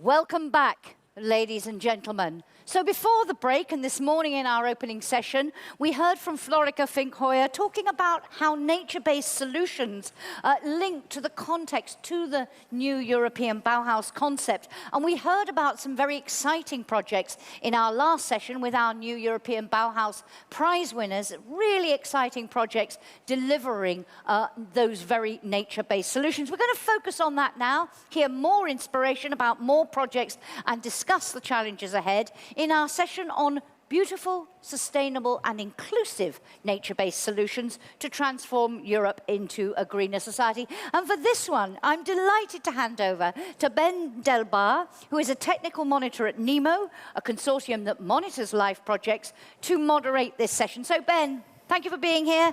Over to you and to your panel. Thank you very much, Jackie, and good morning to you from me here in Brussels and wherever you are around the world behind your screens. Indeed, welcome to this session on nature-based solutions. We heard the term already a number of times this morning and throughout this conference, nature-based solutions, referring to the way we people work with nature as an ally to help solve a number of problems, a number of challenges that our society is faced with. Rather than developing technical solutions, as we've been doing in the past centuries or decades for sure, working again with nature and benefit from its multiple services that it offers. When I cycled to the train station yesterday to come here, I passed a swale. You know, a swale, what a swale is? A swale is a basin. It's a kind of a little hole in the ground that you see more often these days with new constructions, new houses, new industrial estates. A swale which collects the rainwater coming from the roofs and the hard infrastructure around, rather than diverting it into the sewer system. And such swale is a simple example of a nature-based solution because it collects the water, lets it infiltrate into the soil, supports soil biodiversity as well as vegetation and fauna to go with it. So it's a simple green solution helping us to fight flood risk, for example, or heat island effects. We've seen also a number of those examples from in yesterday's session on sustainable cities and districts. Today we'll hear a number of more examples from the LIFE and Horizon projects that deal with nature-based solutions. There's hundreds of such projects that we have made a few short selection from. These projects not only implement nature-based solutions, they also help support EU policy. As we heard from a number of presentations this morning, including from Florica Fink-Hoyer this morning, EU policy is very much into nature-based solutions these days. It's mentioned in the European Green Deal, obviously the Bauhaus communication, the biodiversity strategy for 2030, the forest strategy, the climate adaptation strategy, and you name it. So nature-based solutions are hot. We have a packed session, a session of 90 minutes with 5 blocks. First, we will have short introductions from CINEA and from the Horizon program, DG Research and Innovation, on how the LIFE program and the Horizon program address nature-based solutions, so a kind of introductory presentations. Then we'll have 3 blocks of each time the same 5 project presenters. 3 blocks that actually cover the 3 key values of the Bauhaus: sustainability, inclusiveness, and beauty. Or, I think, meanwhile, we can shout them out. Actually, I would have loved now to ask all of you to unmute behind your cameras, be here on screen, and join me in a kind of a yell, sustainable together, beauty. That's actually what this Bauhaus is about. But okay, we're in a different situation. We cannot do that. But we have the 3 blocks with short pitches from these 5 projects to illustrate how actually these 3 key values are addressed by LIFE and Horizon. And we'll end with an open block, a discussion, a short debate with our panelists and with you all. So I invite you to collect questions for that. But do not put them yet in the Slido. There's a Slido possibility to put your questions in. But before that, I want to ask you to join in one specific question. And we'll come back to the general question possibility later on.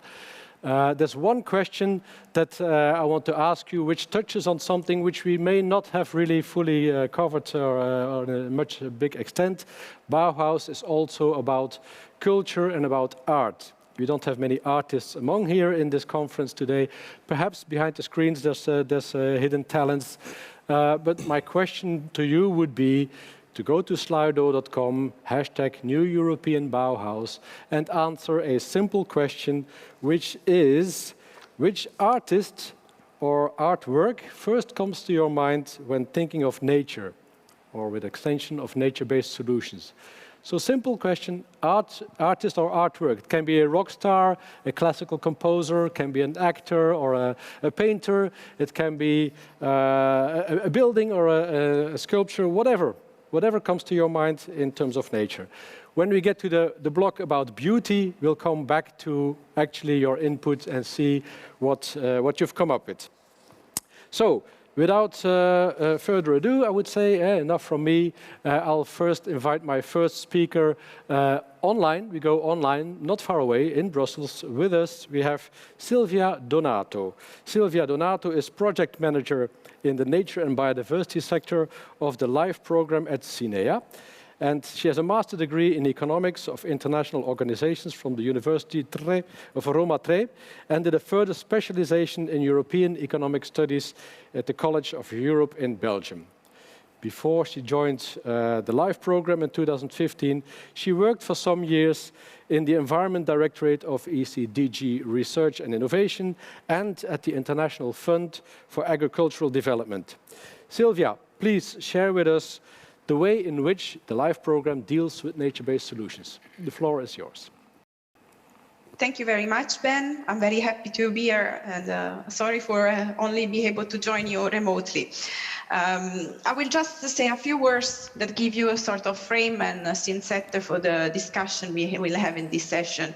And I mean, as you said, the nature-based solutions are nowadays much more prominent in the policy agenda, and it's somehow a sort of recent concept that has emerged over the past years, and that maybe for this reason has been found more sparsely in the LIFE portfolio so far. But I would say that also based on an assessment that we did last year on a study on the contribution of the LIFE program to different subjects and environmental policies, we can say that nature-based solutions are very much into the DNA of the LIFE program, and this has been addressed in different ways, be it through green infrastructure or ecosystem-based adaptation. And all these constitute a very important knowledge base and repository of experience that can be further upscaled and replicated elsewhere.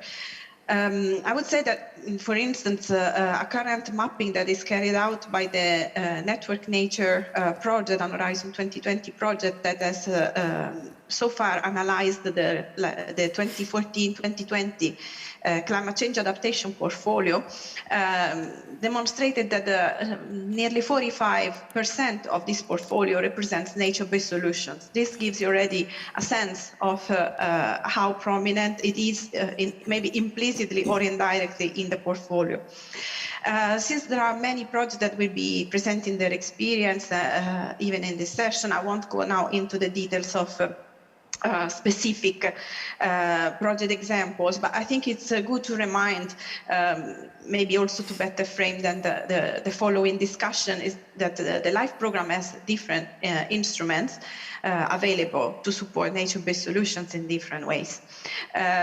So on the one hand, there are what we call so far the traditional projects that now are called the standard action projects that directly aim to support the implementation of EU environmental policies with concrete actions on the ground, but these include also like governance related projects and approaches.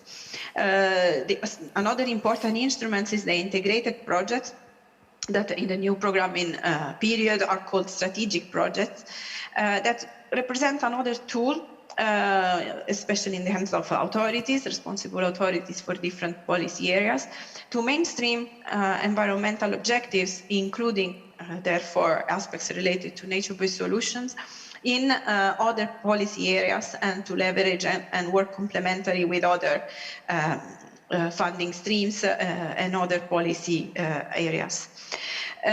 So this is to say that the way in which LIFE can support all this agenda is very wide in terms of specific then outputs that can be delivered.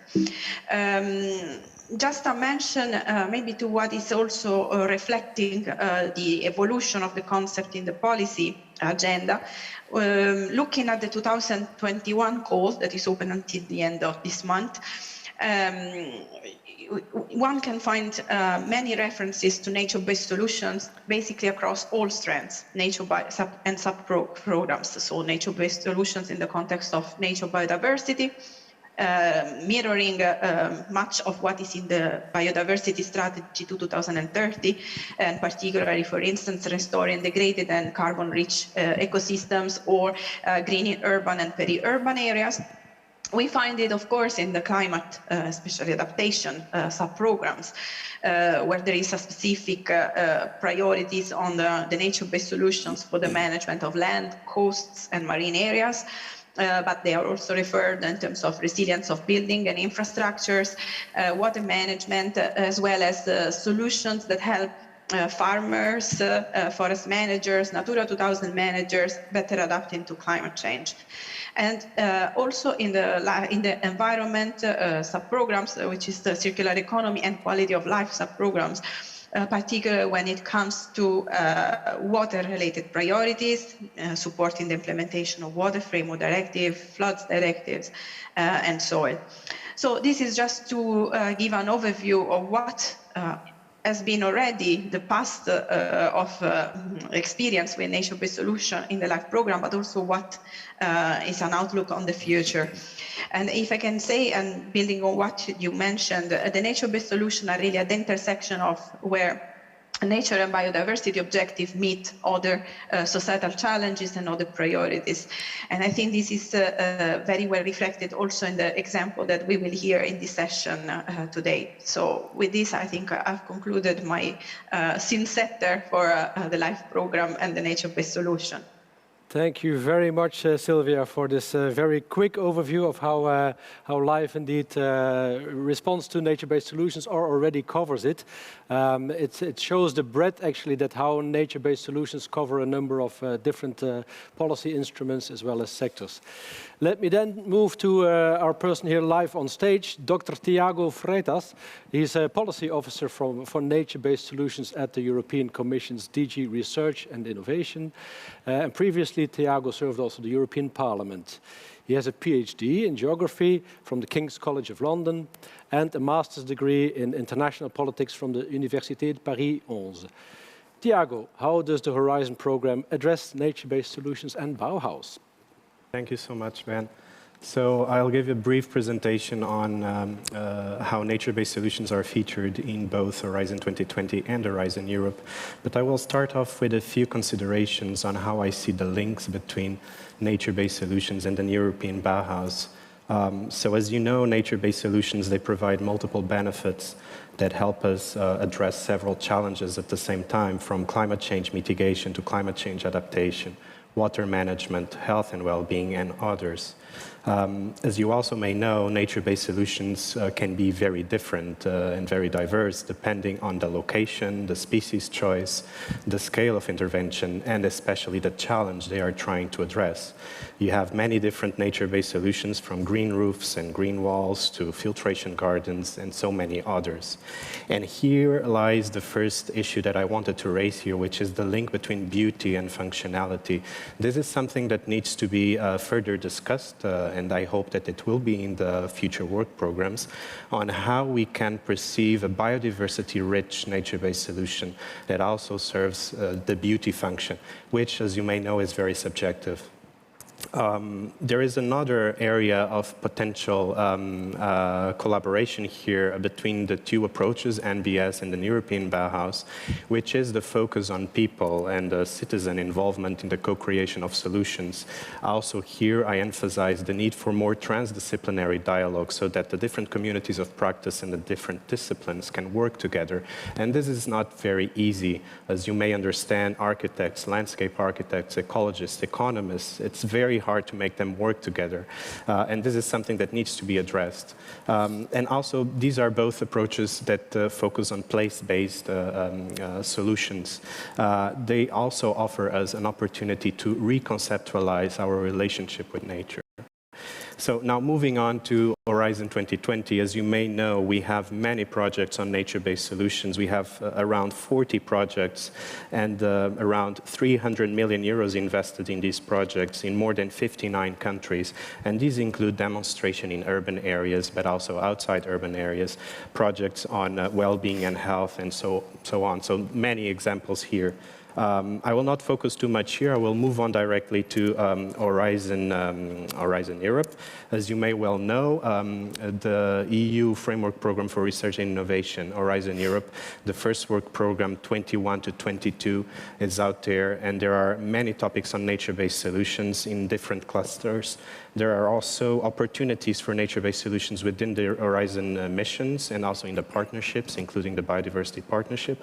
But the focus of the action is in cluster 6.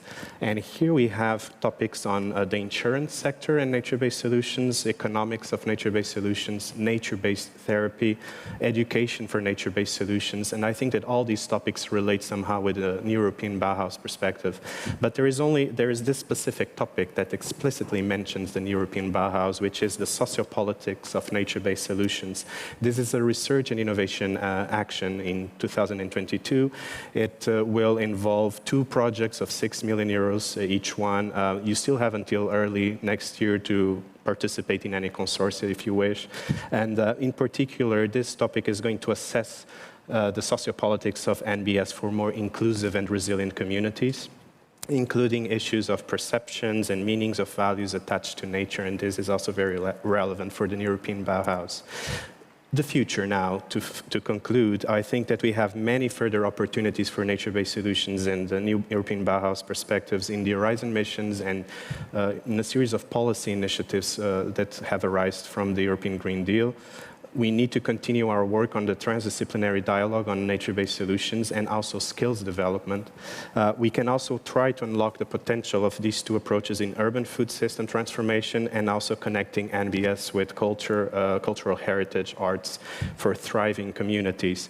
And finally, I emphasize here again the issue of aesthetics and functionality and what is the actual role of biodiversity here, also related to the issue of perceptions and values on nature and nature-based solutions and how different social groups, including youth, elder, migrants, and women, perceive the solutions and participate actively in these solutions. Thank you so much. Thank you very much, Thiago, for this speech in view indeed on the Horizon 2020, which is so vast.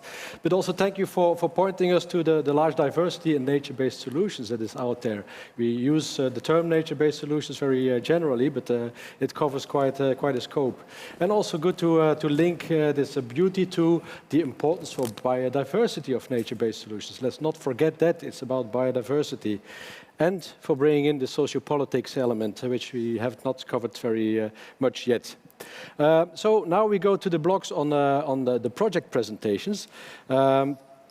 And as you can imagine, it was not very easy to select a project from the many hundreds, as I mentioned before.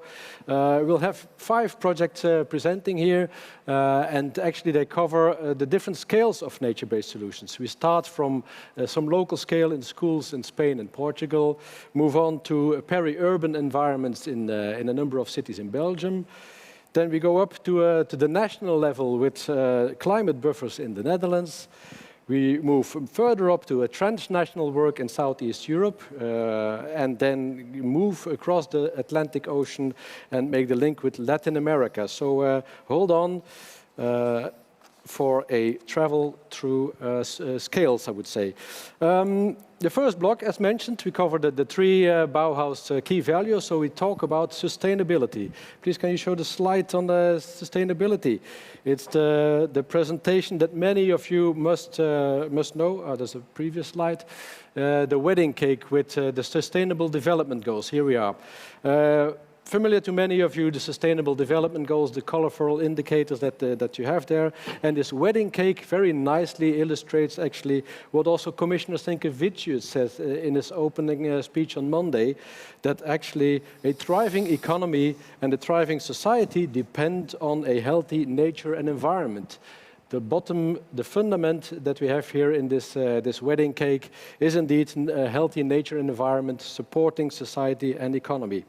So let's now see how our 5 projects cover these elements of sustainability, planet, people, and prosperity. I invite remotely from Madrid, if I'm not mistaken, Salustiano Torre. He's an environmental engineer from the University of Santiago de Compostela with a degree in management of the international research and development projects by the Polytechnic University of Madrid. He's technical manager of European projects in the research center Royal Botanic Garden in Madrid, and he is the general coordinator of the project My Building is Green, that uses nature-based solutions as tools for climate change adaptation and improvement of well-being in schools and social centers. Salustiano, please, the floor is yours. Hello, everybody. As give thanks to European Bauhaus for can present the Like My Building is Green project to all. The project Like My Building is Green aims to contribute to increasing the release of schools and social centers by design and implementing in the nature-based solution as prototype of climate adaptation and improved well-being. Additionally, the project will improve knowledge based on the development, assessment, and monitoring of vulnerability to climate change of school. Will analyze and verify to impact on nature-based solution and will promote the governance of regional authorities. The project started in September 2008 and will end in August 2022. The project is formed by a consortium of 5 beneficiary partners located in Spain and Portugal. CSIC is the general coordinator of the project, and Cartif, Diputación de Badajoz, Comunidad Intermunicipal do Alentejo Central, and Cámara Municipal do Porto are beneficiary partners. The project will validate the prototypes of nature-based solutions in the 3 pilot schools, 1 in Spain and 2 in Portugal. Please, Ben, next slide. Currently,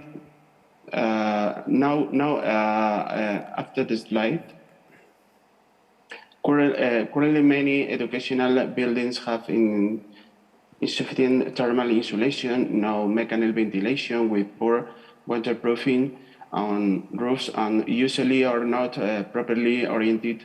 Doing a great simplification, the result is high indoor temperature and bad indoor air quality, and children and teachers spend more than 7 hours per day inside.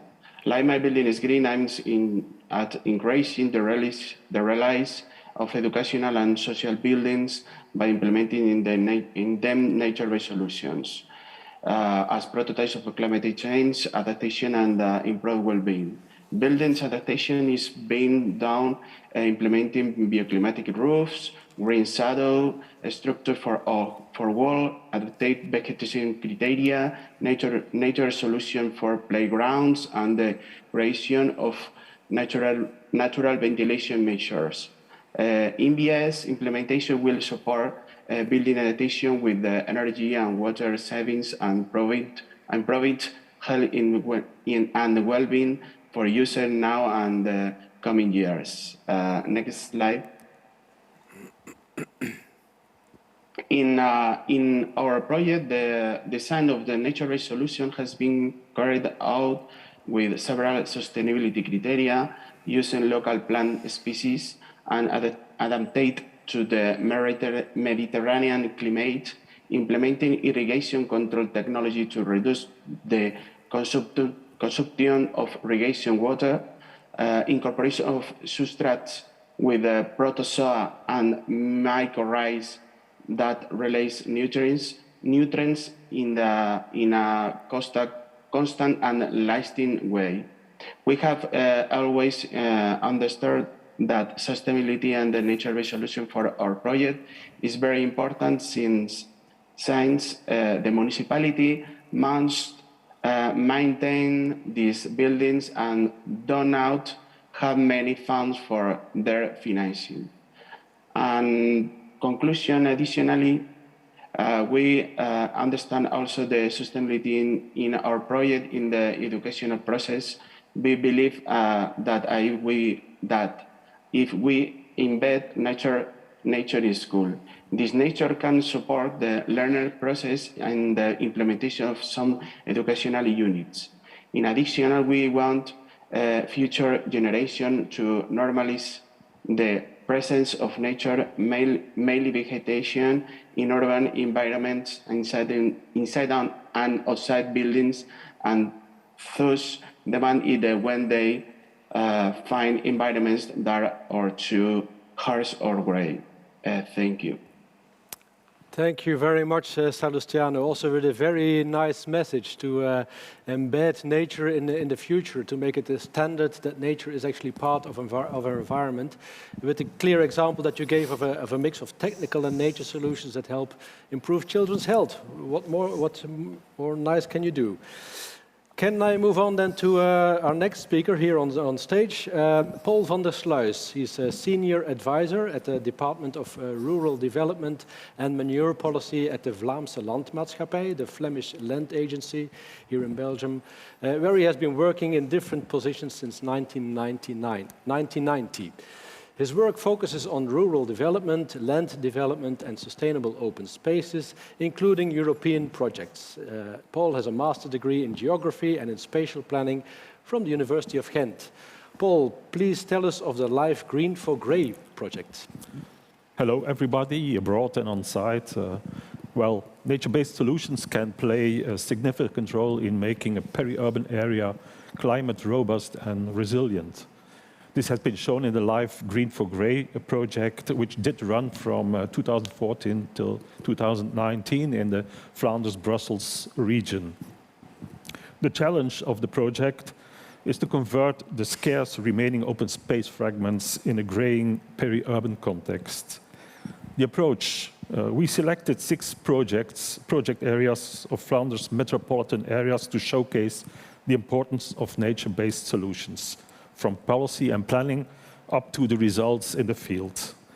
Governance and collaboration are key factors for success. So from the start on of the process, we involved the different stakeholders of the areas. On the long term, we also want to enforce the green and blue nature-based solutions on the regional and international or European level. Next slide, please. The first new European Bauhaus value of sustainability can be illustrated by the project of the Brussels Park area as part of the Woluwe Valley, a small river in the eastern peri-urban zone of the Brussels metropolitan area. On the right side, you see the bigger picture. It's just a few kilometers from here. At one point, the built-up area suffered from flooding in time of massive rains. Due to the restoration of parts of the valley through a nature-based solution, this area has been converted into a biodiverse water-captive zone, including possibilities for recreation and well-being and tackling climate issues. This example, although is not a one action only, similar actions and measures are taken in different parts of the valley crossing this peri-urban area in the Brussels eastern part. This example shows us a harmonious way, the interrelation of the components, planet, people, and prosperity. Thank you. Thank you very much, Paul, for sharing these ideas on peri-urban environments. So actually making the link between the city and the countryside by developing perhaps, maybe I can say, deteriorated areas and involving people, supporting the governance and cooperation to develop nature-based solutions. Can I then move up a level to the national level, to Chantal van der Linden, also here with us. Chantal is a program manager of the Live Delta Nature project at the Netherlands Ministry of Agriculture, Nature and Food Quality. Previously, she was project manager of project on the Water Framework Directive for the Netherlands Department of Waterways and Public Works. She has extensive experience in water and nature-related projects and has a background in European studies. Live Delta Nature is an integrated project, a different type of project to support the implementation of a national strategy, in this case, the prioritized action framework for Natura 2000. Chantal, please share with us how nature-based solutions are covered. Yeah. Thank you, Ben. Yes, well, the overall objective of the Live IP Delta Nature is to improve the governance related to wet nature development and, in the end, the realization of the Natura 2000 objective in the Dutch large waters. But here I want to focus on the sub-project natural climate buffers. Of course, in the Netherlands, we are below sea level, so we have a big challenge to cope with the climate change. And technical solutions such as asphalt and concrete dikes and locks seem increasingly insufficient to make the Netherlands climate-proof. And with natural climate buffers, nature-based solutions, technology and nature goes hand in hand. And these are areas, nature areas, that limit the consequences for climate change. They make the system more resilient. And there are various types of natural climate buffers. We have done many pilots, and we have shown that different concepts work. And the objective of this sub-project is to make the pilot mainstream. So to come from pilots to a mainstream policy. And in this case, there are 8 nature organizations. They have formed a coalition, and that's what they are focusing on. They want to make it mainstream. They do this by influencing policy. They try to have collaborations with bigger programs like the Delta program. They are doing some agenda setting in various fora. Of course, they have a lot of best practices. They show what works, they spread the word, they evaluate, they do research, they have a knowledge exchange, and communication is key to make it mainstream. Next slide, please. If you talk about sustainability, well, that is the focus of what they are doing. But the main thing is learning by doing. And they, for instance, have developed various concepts, as we show here. We use this in the communication. We also have a lot of pilots done throughout the country. And we have climate ambassadors. These are volunteers, and they are in several organizations, and they spread the word. They show what works, and they use the pilots to inspire others to do the same. Thank you very much, Chantal. And clearly here an example of how nature-based solutions can help you keep your heads above the water, which is literally the case in the Netherlands. Also making a link, you didn't mention it specifically, with the marine environment. We should not forget that many nature-based solutions, many Life and Horizon projects also tackle the marine environment. We may come back to that in our discussion. Also, thank you for already hinting at this upscaling from pilot to mainstream, and the importance of communication in that process. So now I invite online with us from Vienna, Andreas Beckmann. Andreas is regional CEO of WWF Central and Eastern Europe, after having previous positions in the WWF Danube Carpathian program. He worked also for the Environmental Partnership, a consortium of foundations fostering action for the environment and local communities in the Czech Republic, Slovakia, Poland, Hungary, Romania, and Bulgaria. Clearly transnational work here. Andreas has a master's degree in innovation and circular economy from the University of Bradford and in East European history from Stanford University. Andreas will share with us the cross-border experiences from nature-based solutions. Andreas, please. Thank you very much, and greetings from Vienna. It's quite useful to be following after Chantal, because what I have to present is a little bit similar. Just as by way of introduction, the WWF Central and Eastern Europe is a network of WWF offices and partners working across a number of countries, and especially focused on trying to save what is much of what Europe's greatest natural values in terms of especially forests, rivers, wetlands, and other nature. And we're doing this across Bulgaria, Hungary, Romania, Slovakia, Ukraine, Czech Republic, and Moldova. And I think I've been this project, or this partnership rather, has been selected because we receive an operational grant under the LIFE program. Should say that provides a relatively small amount of our budget, about 2.5% of our total budget, but it is actually quite crucial in being able to foster, bring together, facilitate this partnership that I'm presenting. The Living Danube Partnership, and we'll get into the mechanics of it a bit later on, but it's focused on river and wetland restoration involving 9 individual projects across 6 countries of the region, as well as advocacy and communications.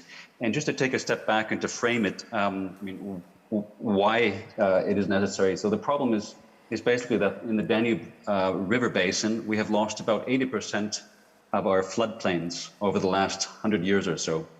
And with them, we have lost a lot of the ecosystem goods and services, including fish production, recreation, climate resilience, water purification, and so on.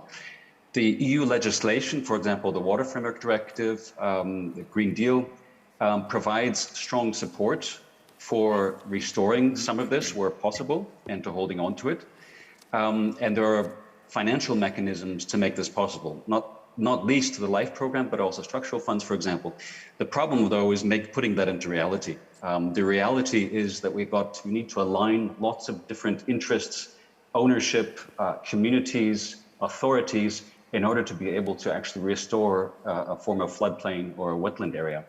And that's quite painstaking work. So the will is there, but making it actually happen is the challenge. And so that's where the Living Danube Partnership comes in, a partnership between ourselves, WCEE, together with the International Commission for the Protection of the Danube River, the ICPDR, and then also the Coca-Cola Foundation.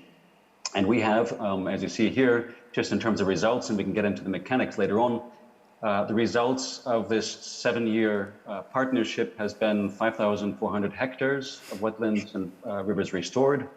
We've managed to leverage about 20 million euros for those projects and additional ones as well across the river basin, and have engaged in various ways up to 65 million people.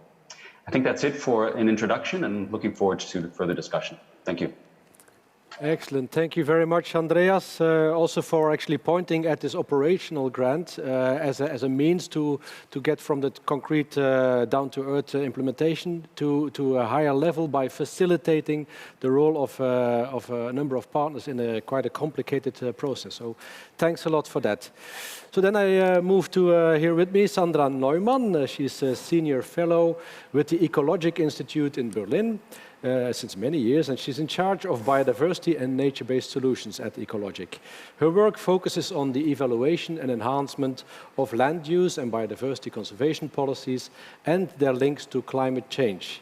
Sandra is coordinator of the Horizon 2020 project Interlace, which she will kind of describe to us. Thank you. Thank you, Ben. And thanks also for inviting me, despite the fact we are not a live project. But as we heard already from Thiago, the Commission has also invested a lot of budget to promote nature-based solutions worldwide. And I'm really happy, briefly talk about, introduce you to Interlace.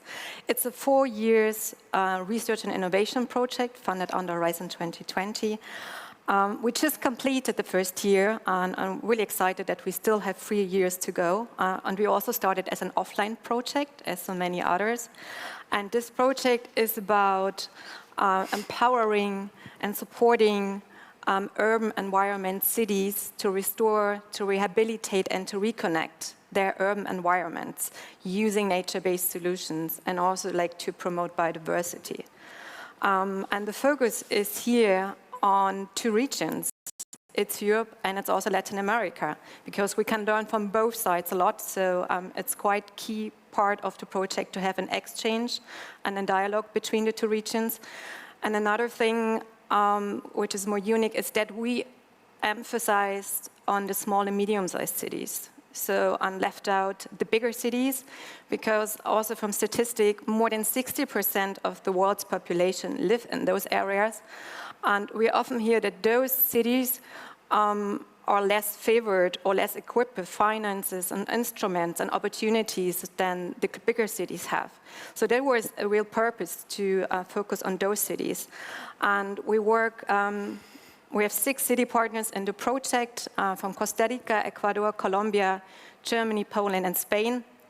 And of course, that's just 6 cities, so we know it's important to spell the word, to disseminate, and we're really lucky to have 4 huge city networks with us, which actually global cover like from the regional level to the global level, many cities, more than 240,000 cities are part of their networks.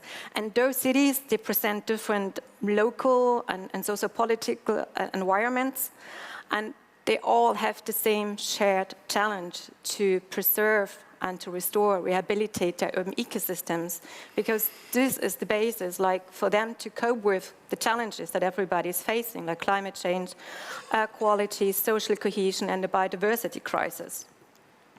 And so this is why we're working together, and Interlace is supporting the cities in the project, but also beyond with governance instruments, so joint development of governance instruments that could be helpful, assessment frameworks that could be really fruitful and useful to use when it comes to the planning at administration level, but also to assess benefits and really like feel the needs that those cities and the stakeholders have. And there's a couple of nature-based solutions being covered. Water obviously is a recurrent issue, so it's rivers, it's reconnecting streams, but also building blue and green networks. Yeah, that's for now. Thank you. That's for now. We'll hear more from you later as well. So thanks a lot, Sandra, for actually broadening our horizon to intercontinental learning from small-scale cities, where actually access to resources is not as big as in big cities, as we learned. So, and the upscaling through city networks, in your case, also a very important component to keep in mind for later discussions, perhaps also for this afternoon's wrapping up on how to upscale all this experience to higher levels. Now let's move to the next block, to the together component of the Bauhaus, so about inclusiveness. This goes beyond the regular stakeholder engagement, and it's quite a tough cookie to deal with, we understand from a number of projects. As also Angelo Salsi recognized in his presentation on Monday, it's not an easy subject and usually not the central objective of LIFE or maybe also Horizon projects. So let's see how our projects deal with inclusiveness. Now we go backwards in our ranking in the reverse order. So Sandra, again, the floor is yours. How does Interlace deal with inclusiveness? Well, inclusiveness is one of our key aims in the project. And the fact that we're working in Europe and Latin America makes us recognizing that we really need to understand first the different values, the perceptions, the connection that people have coming from different cultural backgrounds. So we really recognize that, and we know it's a lot to learn for the entire consortia, because we cannot start with activities that should be on with nature-based solutions that should be designed for the people without not knowing like what are the drivers, what are the triggers, like what are their beliefs. And this is why we created first for the internal learning a guidance on cultural, gender, ethics-related considerations that should guide us in the research activities and in implementation of our activities and to design stakeholder participation, because we know it's always so difficult to reach out to the more marginalized, vulnerable groups, to reach out to the non-usual suspects. It's still difficult even knowing what are their beliefs and values, but it's the first step. And what we know, it's key things are really trust, communication, and representativity when it comes to the design of participation. Just to say, it's a learning process also for the people like in the project. So we just like finalize the first draft. We will test it. We will have really critical monitoring and reflect on it, and we will adjust it. But we also hope that it will be useful for the project, but hopefully also for other people working with inclusive approaches. I'm sure it will. Thank you, Sandra. We heard in terms of values and beliefs involving genders and non-usual suspects, and the importance again of communication and representativity. We heard that yesterday in one of the talks as well. It's not just about having interviews with stakeholders, but really having them represented in the decision-making process. That's what I hear also is happening in Interlace or being studied. Andreas, still with us, I hope, in Vienna. How is inclusiveness covered by the Live Danube partnership? So inclusiveness, I mean, in one way, it's not the explicit focus of this, depending on how you see inclusiveness. On the other hand, it is fundamental to it, and it's all about this in the sense of partnership, because in a sense, what this partnership is doing at different levels, from the Danube Basin level down to the level of individual projects, is bringing people together, organizations together, different sectors together to actually achieve this wetland and river restoration. If you just imagine restoring a local wetland area, a former floodplain, it requires involving the different landowners, land users, including local fishermen, the local community, as well as the relevant authorities, the local communities, as well as the national authorities, and so on and so forth. Often, in many cases, private sector also plays a role in this. So from that perspective, it is bringing those different interests together to try to align the interests in order to be able to actually restore these areas. At the regional level, we have these three partners, like I said, WFCEE, together with the International Commission for the Protection of the Danube River, and the Coca-Cola Foundation, each having quite complementary things that they bring to the table. Ourselves in terms of expertise and the drive for this, the facilitation, working across sectors, the ICPDR in terms of the access to political decision makers, particularly across the region, including the governments, and then the Coca-Cola Foundation in terms of resources. And I posted in the chat a link to a lessons learning publication that we put out at the end of this seven-year partnership. And one of the realizations, one of the lessons that we came up with is that by working together, these complementary approaches, we can, it's 1 + 1 + 1 = 5. We can actually achieve more than we could individually. Just for example, a lot of these local projects involve some form of EU funding, including from LIFE, for example. But that needs co-financing. And so the private sector support that we've gotten through the Coca-Cola Foundation has provided the co-financing to leverage that EU funding, as one example. Of course, the authorities have been important, not only in terms of facilitating these projects, but then also making sure that these projects become pilots for development further elsewhere. And then finally, what we've realized at the end of the time, unfortunately, not at the beginning, was that if we had more explicitly or more consciously developed this partnership aspect of it, it could have been not only 1 + 1 + 1 = 5, but maybe as much as 7 or even more. There were some things that we only realized at the end that we could have more consciously involved. And that's what we're looking at now in terms of the next phase of the project. But enough from me for now. Thanks. Thanks, Andreas. And very recognizable that actually at the end of the project, you know how you actually should have started, but that's not too many. Partnership obviously includes inclusiveness and working together with groups. You pointed at local to international levels, as well as from citizens to businesses and policy. So again, a very complicated process with support of this operational grant. Chantal, how is inclusiveness covered by Live IP Delta Nature? Yeah, like Andreas said, in the designing process or in the coming to a project, of course, you involve the stakeholders. You have bodies who represent different interests. You have different levels. You have the governmental bodies. You have non-profit organizations, and with all of them are needed to come to a project. But let's focus on when the project is done. And it's not an explicit objective of the natural climate buffers, but we do take in consideration who will be the potential visitors of those areas. And we also have done some research, like how can you make those nature areas attractive to all types of people, all types of target groups. And we noticed that if you focus on the accessibility of the areas and the facilities who are in those areas, those can make a difference. And also the way you communicate about those areas, the vocabulary you use, the communication channels you use, and also the people who you will show in communication. Are those young people? Are those people of various backgrounds? That can make a difference who will actually visit the areas who you have developed. So I think that if taking consideration that inclusiveness is not a main goal of our project, that's what I can tell you about it. Yeah. Okay, thank you very much indeed. Very recognizable from a number of Horizon projects or live projects as well.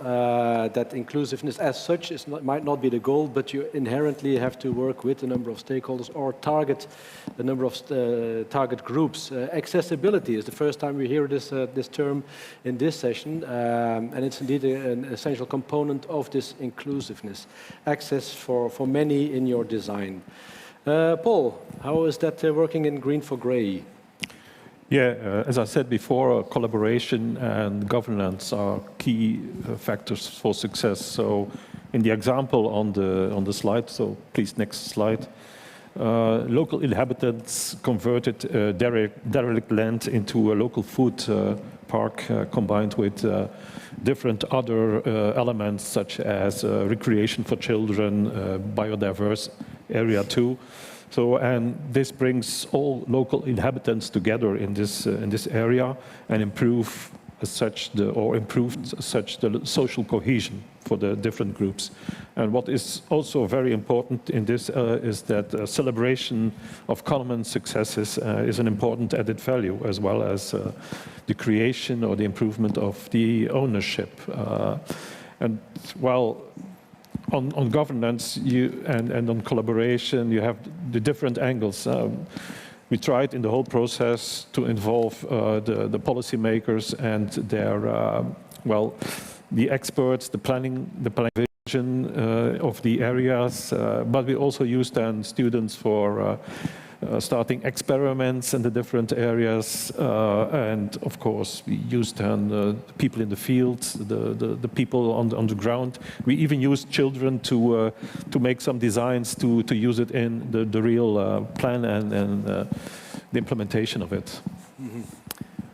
So it's a great example how nature-based solution development with engagement of many different partners actually works out towards more social cohesion, as you say, and increased ownership, even of a horse, or what was it that I saw, or was it a dog on the picture? Increased ownership of many. Now I introduce another speaker, but from the same project, My Building is Green.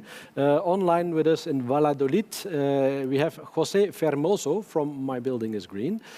José is a chemical engineer from the University of Salamanca and has a degree in automatization and process control from the University of Valladolid. Scientific researcher in Cartif Technologies Center with more than 20 years of experience. José works in air quality improvement with nature-based solutions and also works on a Horizon 2020 project called Urban Green Up, which is coordinated by Cartif. José, how does My Building is Green address inclusiveness? Well, hello everybody, and thanks for inviting us to participate in this event. We understand inclusiveness in our project, both in the selection of the schools to be used as pilot sites, and then by proposing a participatory process with the project. Firstly, in order to select the schools in each location, we open a selection process by considering different indicators covering, of course, the adaptation needs for the schools, that also included the socioeconomic situation or consideration of the site. And on the other hand, our project works directly with teachers and students on a scale of equality and inclusion. And for example, children in Évora in Portugal and in Solana de los Barros in Spain, designing and create scale designs and models for their dream playgrounds. What I have to say that all of the proposals were super imaginative and allow us to learn a lot about what they want to implement. No? Then the MBS that we propose for the playground combine some ecosystem services such as temperature reduction or water management with game possibilities and outdoor classes options, among others. Next slide, please. And Life My Building Experience uses MBS and adaptation measures, but also we want to use them as an educational resource. We believe that cities and organizations in general many times remove nature from people or people from nature and deprive them of its benefits. In some way we want to use schools or we want the schools to feel the benefits that nature can provide and grow by valuing and demanding them. In this way, we can support the creation of a society more aware with nature benefits. Thank you. Thank you very much, Jose. And I love the image of the children reaching out to life, even if it's only the flag. And the very nice approach of your project actually to engage with the children and to put the seeds for a more sustainable life in there. Now let's move to the next block of this project presentations, which is about beautiful, a more difficult project. When I first saw this term in the Bauhaus, beauty, I thought about my biology teacher. When I was being corrected by him, when I was speaking in the biology classes about the beauty of birds, he told me, well, actually, biology is a science. It's about understanding and questioning. It's not about beauty. So still I became a biologist, but actually now with Bauhaus, I and many of you are actually challenged to think out of your biology box or whatever box you're in and think how beautiful your actions can be. Beauty lies in the eye of the beholder or in the mind of the beholder. This picture is from a friend photographer of mine. Can you please keep the picture on? The picture is from an artwork in Rome. You see here butterflies. Obviously, it's not real butterflies, it's artwork. It's pinned on a city wall, so it's very much in an urban environment. But you could say it's a solution inspired by nature. I think it's visually beautiful. I think also the message is very beautiful. But opinions may differ. That's what beauty is about. It's different for everyone. Before moving to our speakers, can I ask the Slido to be shown to see what actually you all out there, your thousands of minds have come up with in terms of which artist or artwork that comes to your mind when thinking of nature. We see a whole range of things. Here we see painters like Claude Monet of Vincent van Gogh, music, Louis Armstrong, Vivaldi, the Four Seasons, obviously, Radiohead, love that, Björk. So see, mostly, if I recognize here, music, both pop as well as classical, landscape architects with a name I don't know. Nature itself is art. Yes, I agree. Why not? So fantastic. This is just to show the diversity of things that we think of when thinking of beauty. And I'm sure there's much more out there. Now I open the Slido for your questions, putting in your questions for the debate after this block on beauty. So please, slido.com, #New European Bauhaus. Moving back to our panel, I don't think we have artists in our panel, at least no professional artists as far as I'm aware, but you may have hidden talents somewhere. However, they may enlighten us on beauty. I go back again from the original order. So Jose, are you still with us? to tell us about beauty in My Building is Green. Well, beauty. We think that beauty is reflected, or at least we try it, in the design of MBS prototype based on all of the benefits that nature can offer us. Currently, mainly of the buildings were constructed only thinking in functionality, especially when we talk about schools, and currently many of them are not well adapted to the current situation, especially for climate change issues. Next slide, please. In our project, the previous one, please. In our project, NBS prototypes are really beautiful for the color of the plants, for the design of the landscape that we try, or for the attraction of pollinators, for example, such as butterflies. But we also aim to that our design connect nature with the education and the city, and allow to improve the environmental quality and the students' well-being.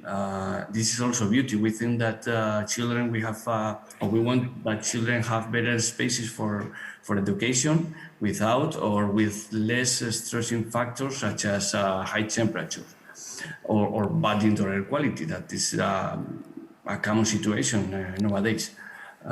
Next slide, please. Okay. In addition, redundant in the importance of the project, that the project is developed in an educational environment or different educational environments, we also understand that our project as a way of including nature in a pleasing way. Through the normalization of the presence of nature with multiple benefits, and not only as a mere ornament, we show children and make them to participate in our goals, so that now and in future we want that they demand the use of natural and sustainable solutions. And well, in this way, again, we also want to contribute for future generations, more educated and more conscious and aware of the environment and nature. But and I have an additional slide that maybe you can show at the end. This is one of the pictures that we show for future results of nature in the schools, but we are still working on it, and implementation haven't been finished yet. But anyway, thank you very much. Okay, thanks again, Jose, for showing indeed how this grey environment can be turned into a beautiful green environment, lush and full of plants and flowers. Green for grey, the title says it itself, I think. Paul, how does Green for Grey deal with beauty? Well, as you know, Flanders is a very urbanized area.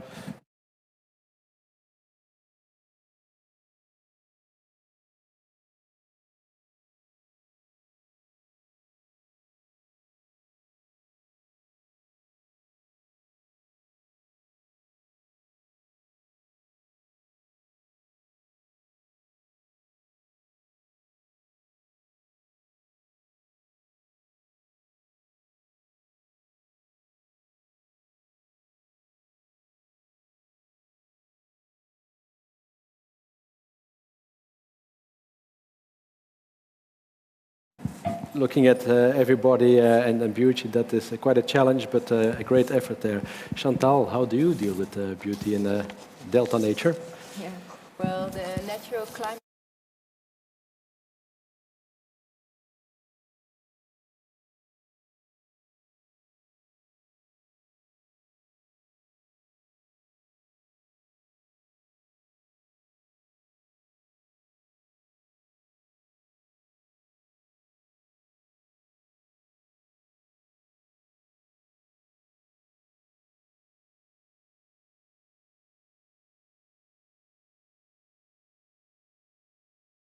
Some of the pilots we have done, and for instance, in the left corner you see a tidal park, and it's in the city of Rotterdam. I don't know if you know the city of Rotterdam, but it's quite urban, and this looks like you're in the middle of nature. And there are more tidal parks like that in the city of Rotterdam, which brings back green into the city, and I think that's making the city more beautiful, as the other pictures show as well. And you can also see we try to make the experience the visitors of the areas have as good as possible. So we sometimes we make special facilities like this bird watching cabin, so people can actually enjoy the nature as good as it gets. Yeah.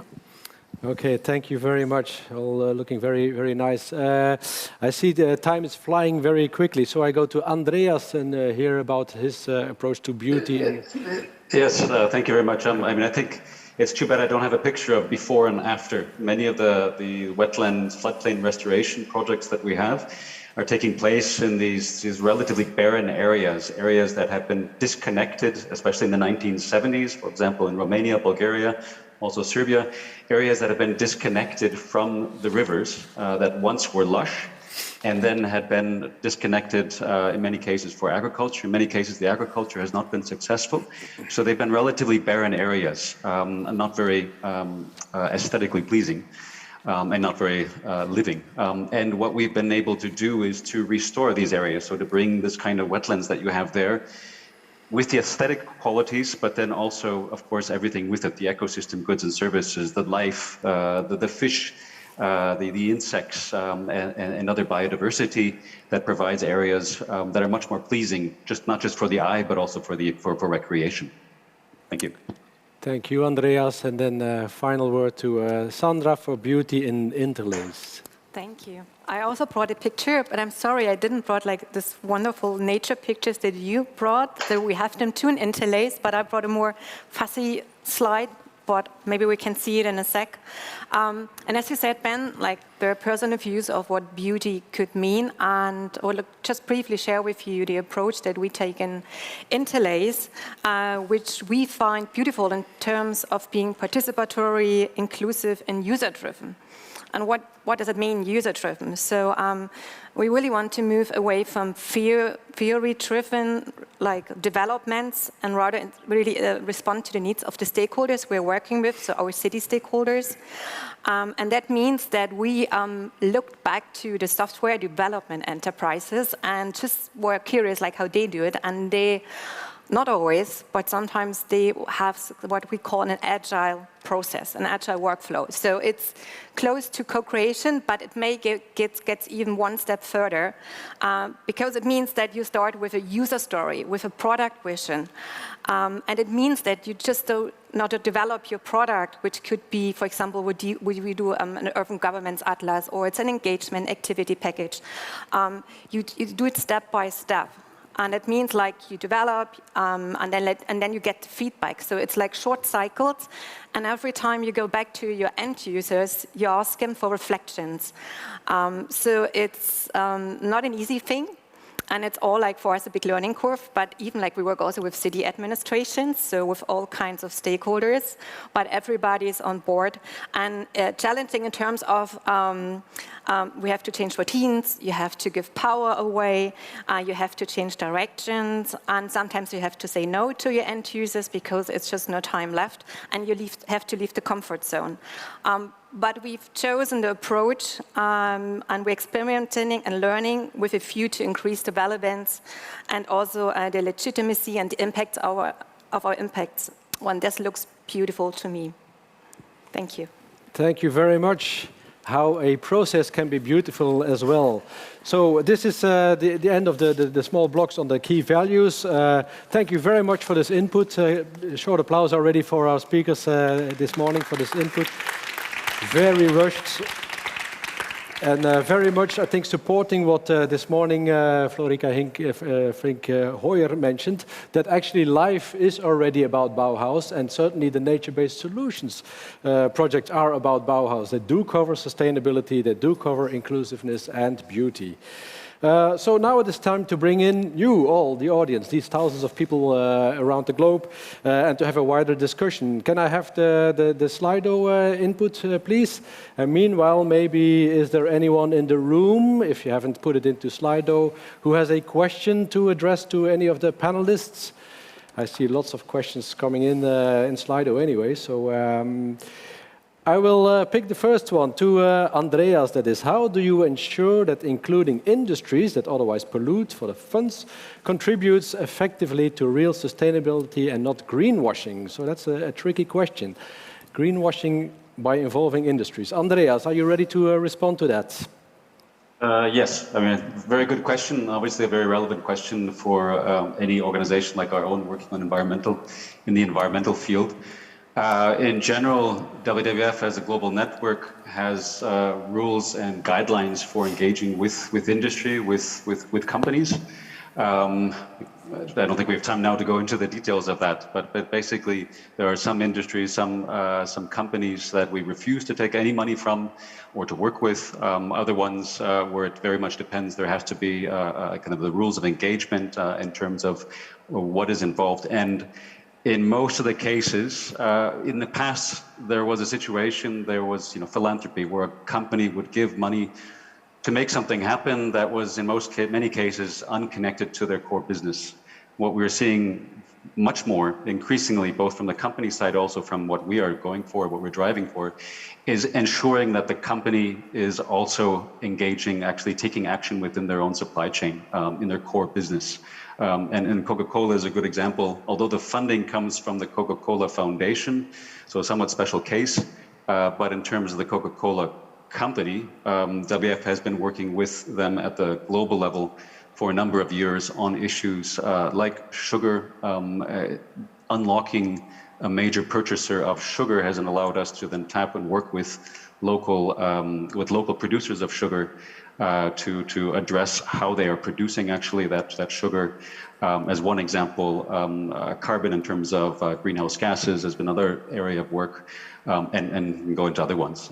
If you're interested in that specific case, there is information online that you can go to. Otherwise, I'm happy to follow up separately, but just to give you a sense. Thank you, Andreas, also for sharing these sources online, and indeed to show that it's not just about funding, but also engaging the businesses through involvement in a partnership. A next question somehow relates to it. It says, we all agree that urban beauty and urban landscape impact on psychological wellness and other issues. It's kind of beneficial for our wellness and health. But how can we include it in business and financial planning? It's kind of soft elements of beauty and well-being and health. How to include that in business and financial planning? Is this a question that somebody can address? It's not an easy one. We don't have representatives from business here. Can I park this question? I'm sorry for that. I go to the next one. Is functionality objective? I'm not sure if I understand the full question. It's not the same for women, men, children. How should we approach this issue and beauty for inclusion and effective solutions? I think it relates a bit to how do we go about this including of beauty and inclusion in our solutions. I see a hand from the floor. Do you have an answer to this question? You asked the question. Can you clarify?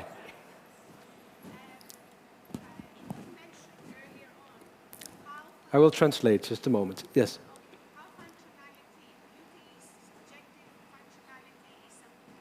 Yes. Okay.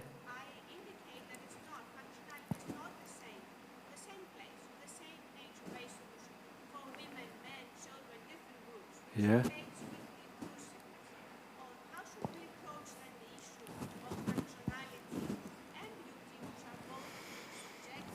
Okay, so how... Okay, there's the microphone, but that was the question. So how do we address functionality, which is usually approached from a technical element? How do we address functionality in the design of taking into account beauty and inclusiveness? That's, in summary, yeah, is that correct? That sounds like a question, maybe Jose or Paul, if I may, because it's... Paul, would you be able to address this? Yes, I can try. Yeah.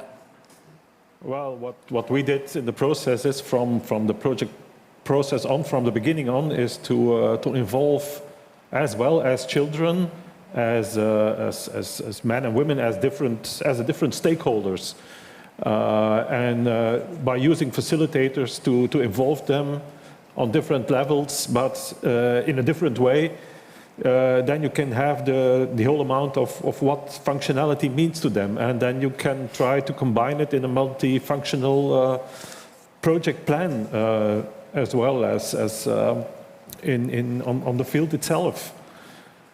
And I think our second project or example illustrated that we used children for design, and they all have their own functionality, but you can combine them if you're working together. Yeah, so it's really about merging. But I think it's more possible on a local level than on a more abstract, long-term level. Then it's yeah. When it becomes more concrete, merging design and functionality from the start of your planning, and engaging the various viewpoints in that. Thank you very much. Again, a question for Andreas from the audience. How do you overcome the different policy and legislative frameworks in the EU and non-EU member states? Because you work with partners from both EU and non-EU member states. Andreas, do you have a response to that? Challenging, of course.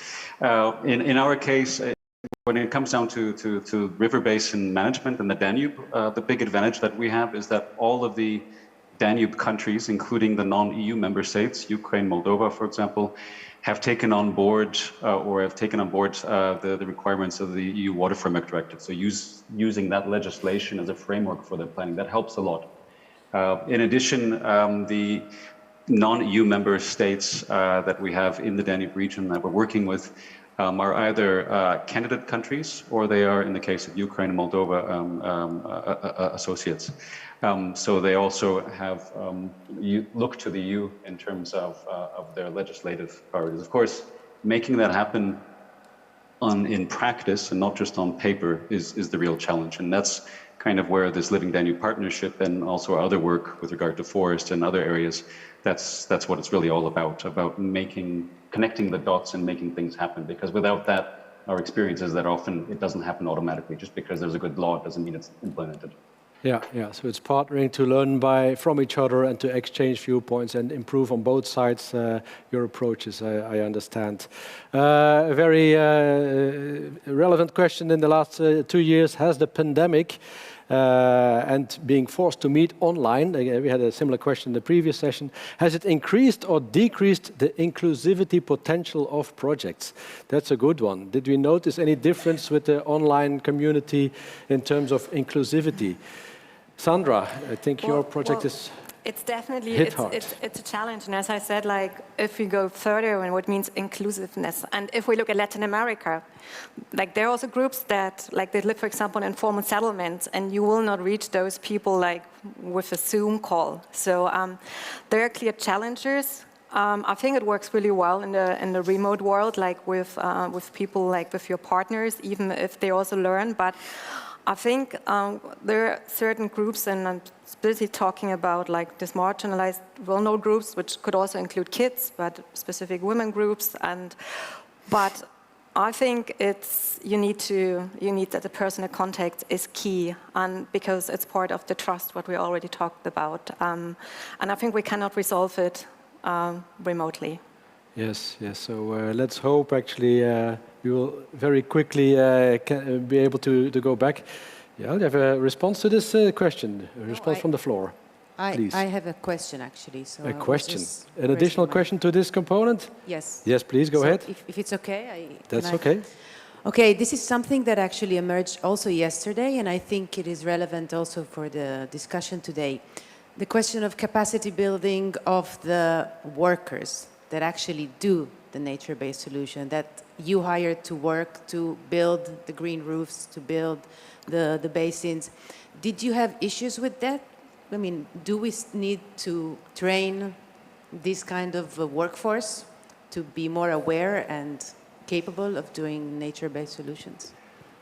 I would imagine this is for a concrete project like Green for Grey, perhaps, Paul? It's, well, I think it's a real challenge. But we're trying to tackle this by, we have different projects, but we're trying to put them in a program and involving local coalitions to get them in place, the project. So we are, as an agency, we are trying to get to step back a little bit and give the opportunity to local coalitions, with some support, of course, to get it by themselves, to do it by themselves. And, well, we're trying to do this. It seems to work, but of course there's a long way to go. So it's again a lot about engagement from the start and lots of dialogue and involvement. Yeah. Thanks for that question. Another question, I touched upon it very briefly, and I think this is a question for Chantal, how to include more coastal areas in nature-based solutions. And I point to Chantal because that is about wetlands, including coastal areas and some marine habitats. Can you... Yes, well, I talked about the natural climate buffers, and we indeed have some of the concepts who are made and used in the coastal areas. So we have what we've called a living coast, and there are natural dunes with shifting sand and sandbanks, and also the expanding of salt marshes. And we have the ecosystem engineers, which are the organism who they can help to slow down the waves. We use like the oyster banks for it. So we have several concepts which can be used in the coastal areas. Mm-hmm. Yeah.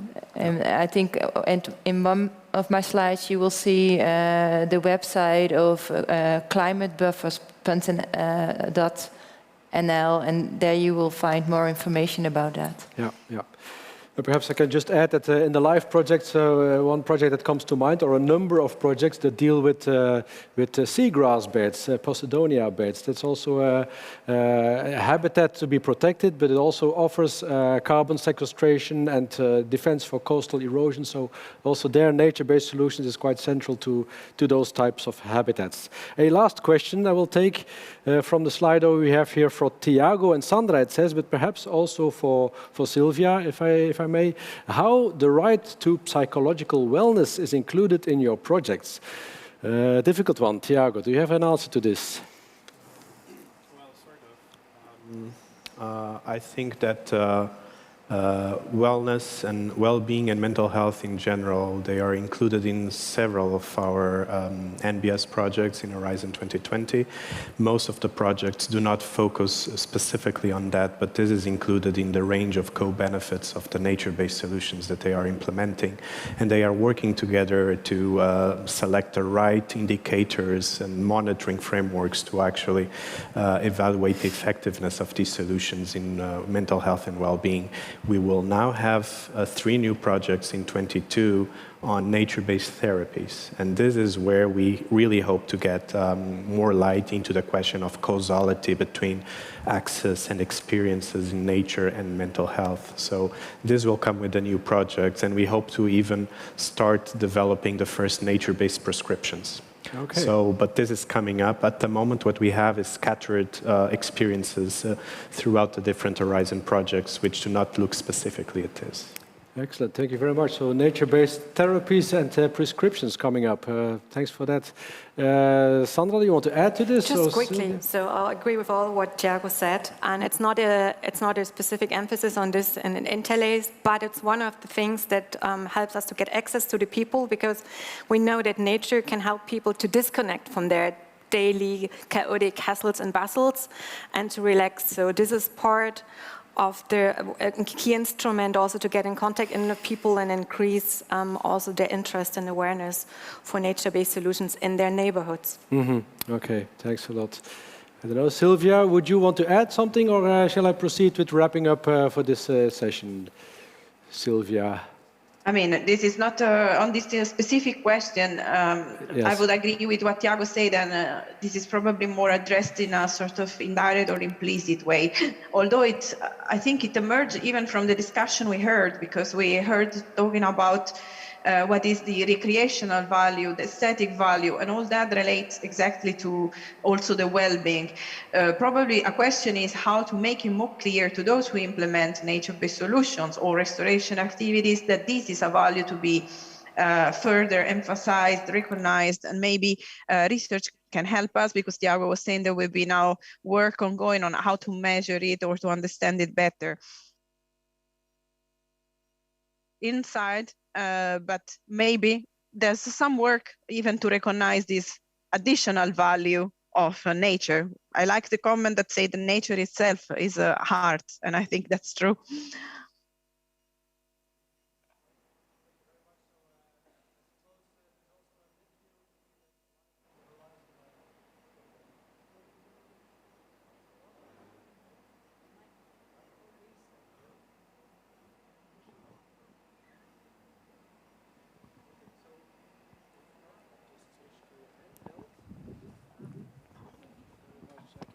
Thanks a lot. So what I was saying, maybe there's potential here for a connection between the LIFE and the Horizon programs to exchange on this psychological element. Time to wrap up, I think. What I heard here, I think, is echoing a bit what Clara Della Torre mentioned yesterday, Director General for DG Clima, that nature-based solutions are a blessing for climate change adaptation. I would add, actually, it's a blessing for many purposes. If we hear the presentations of this morning, I see nature-based solutions as a connector not only between natural elements in terms of green infrastructure, but a connector between people. We had many examples of various groups of people being involved, being included. A connector of disciplines. You need a number of disciplines, not only from ecology, but also from design, from architecture, from technology and what have you, to implement nature-based solutions. I see it as a connector between policies. I mentioned a few at the beginning, so helping to implement policies, but we can broaden it to agriculture, to tourism, or what have you. So nature-based solutions all over the place. And a connector between the various sessions we had in this conference, behavioral change. We have to change the way we deal. We saw the nice example from the schools, for example, starting at very young age. A connector between circularity. We heard yesterday about the food waste and how nature-based solutions in terms of composting elements can also be included in urban design. And urban sustainability. Too much, I leave something for you as well, Jackie. So thank you very much. Thanks again for my panel and for the audience for the many questions. Thank you so much. Thank you to Ben. Thank you to your great panel. Again, lots of great projects, a really thoughtful discussion, and not only giving us some answers, but also identifying key questions for the future. Can I have... Something has gone wrong with all our headsets. Apologies, ladies and gentlemen. I was just saying what a great panel that was. Lots of great projects, lots of great discussion. Thank you also for your questions and thoughts. We've identified not just what is being done, but some key questions for the future. We're going to take a break now, lunchtime, 60-minute break, and then we will be back here at 2:30 sharp for our final session, where we're going to try and do the impossible and draw together all the strands of the conversations we've been having over the last 3 days and consider the way forward. In the meantime, don't forget, last chance to tune in with the wonderful Stephen Jones to Bauhaus Radio. Last chance to do a little bit of networking, a little bit of matchmaking online or in person if you're here with us in the room. So enjoy lunch, and I'll see you back here in 60 minutes. Thanks very much. I mean, you're going to talk about a very specific element of that, but, you know, we're talking today about LIFE projects. The program projects, you know, it has an enormously positive impact, the LIFE program. I think everybody would acknowledge that. A great added value. But LIFE projects start with a blank piece of paper, and they start with a list and a procedure, a list of requirements from the European Commission, and we're going to look at communication, which is your speciality. Can you tell us a bit about, first of all, about your career and your work in the Commission? Yes, thank you very much. My name is Marisa Sanchez. I'm the communication manager dealing with the LIFE program in the CINEA agency. CINEA is European Climate Infrastructure and Environment Executive Agency that was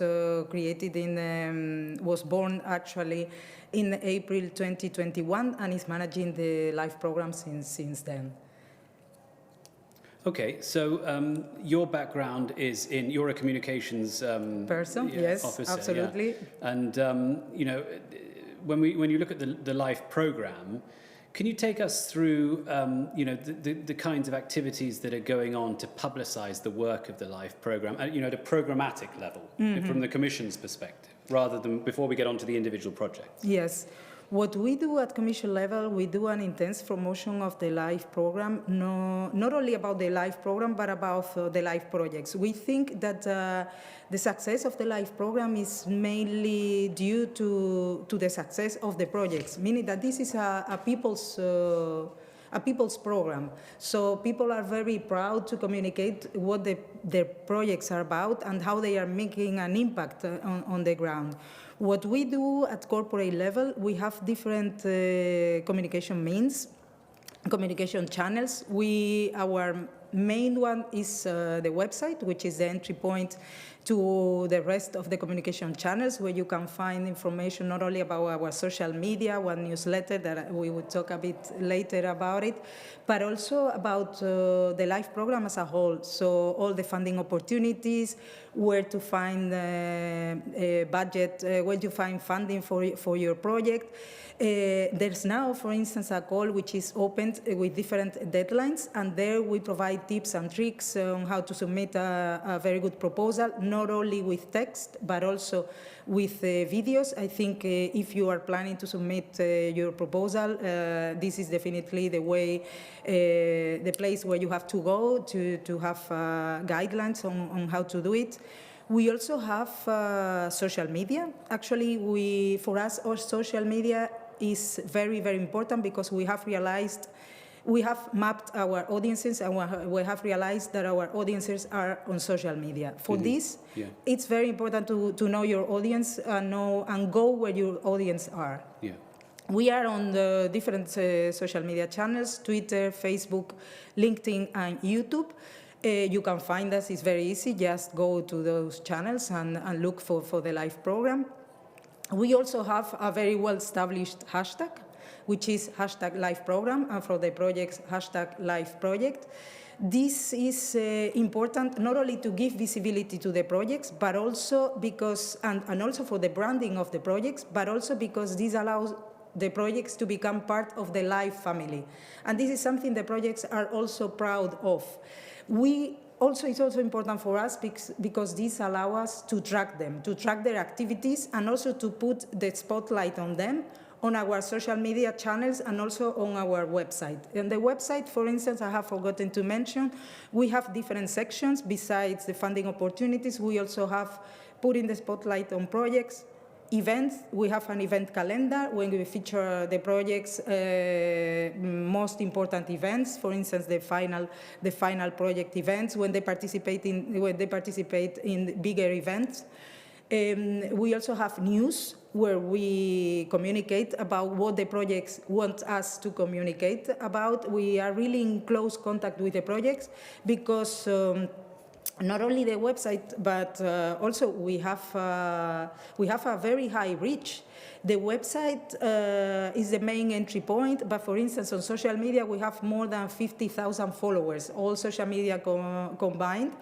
That, together with the CINEA social media, where there are more than 60,000 followers, and the newsletter, where we have more than 26,000, you can get already a flavor of what we can do to give more visibility to the projects, and not only to the projects, but also to the LIFE program. Yeah, yeah. Well, visibility works two ways, though, doesn't it? In the sense that you can give visibility to the projects, but the projects really ought to give visibility to the program, to where the money is coming from. Yes. So can you tell us a bit about, what you've put in place to make sure that happens? Yes. I mean, Since the program started in 1992, so you can imagine that there are already a lot of projects taking place or that took place in the past. We have financed more than 5,500 projects.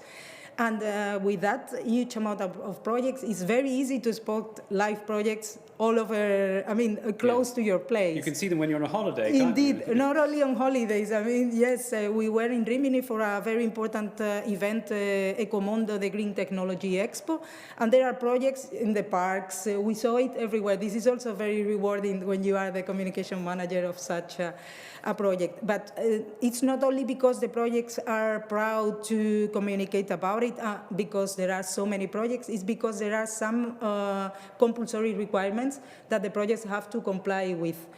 To start with is the website. The website is also for them the main entry point. There are some requirements like having the website set up within the first 6 months from the beginning of the project. It does not have to be a standalone website. It can be a page on an already existing website of the company, of the project company, or the coordinator.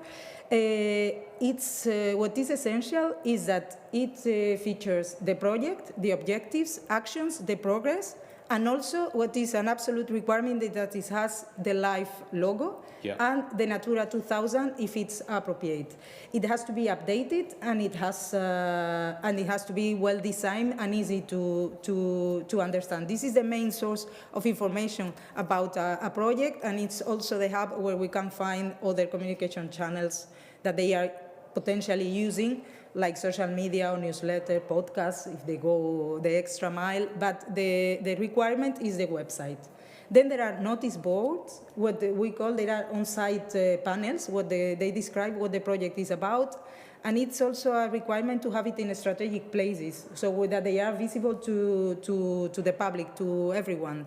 In this case, they also have to feature the live logo and the Natura 2000 in case it's relevant. Mm-hmm. An important element, and also interesting from my point of view that is compulsory, is the networking.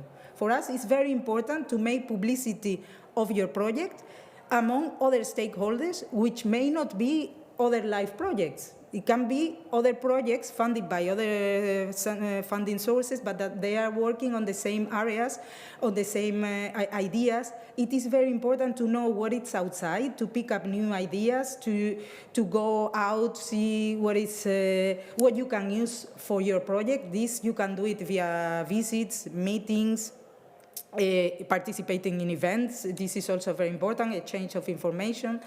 For instance, if there are live projects who are listening now to us and they are wondering how to start doing it, we have the live public database of projects where all the projects are there. It's very user-friendly, and projects can search for other projects using keywords like in the area of working, or even in the area, geographically area, so to know whom they can network with.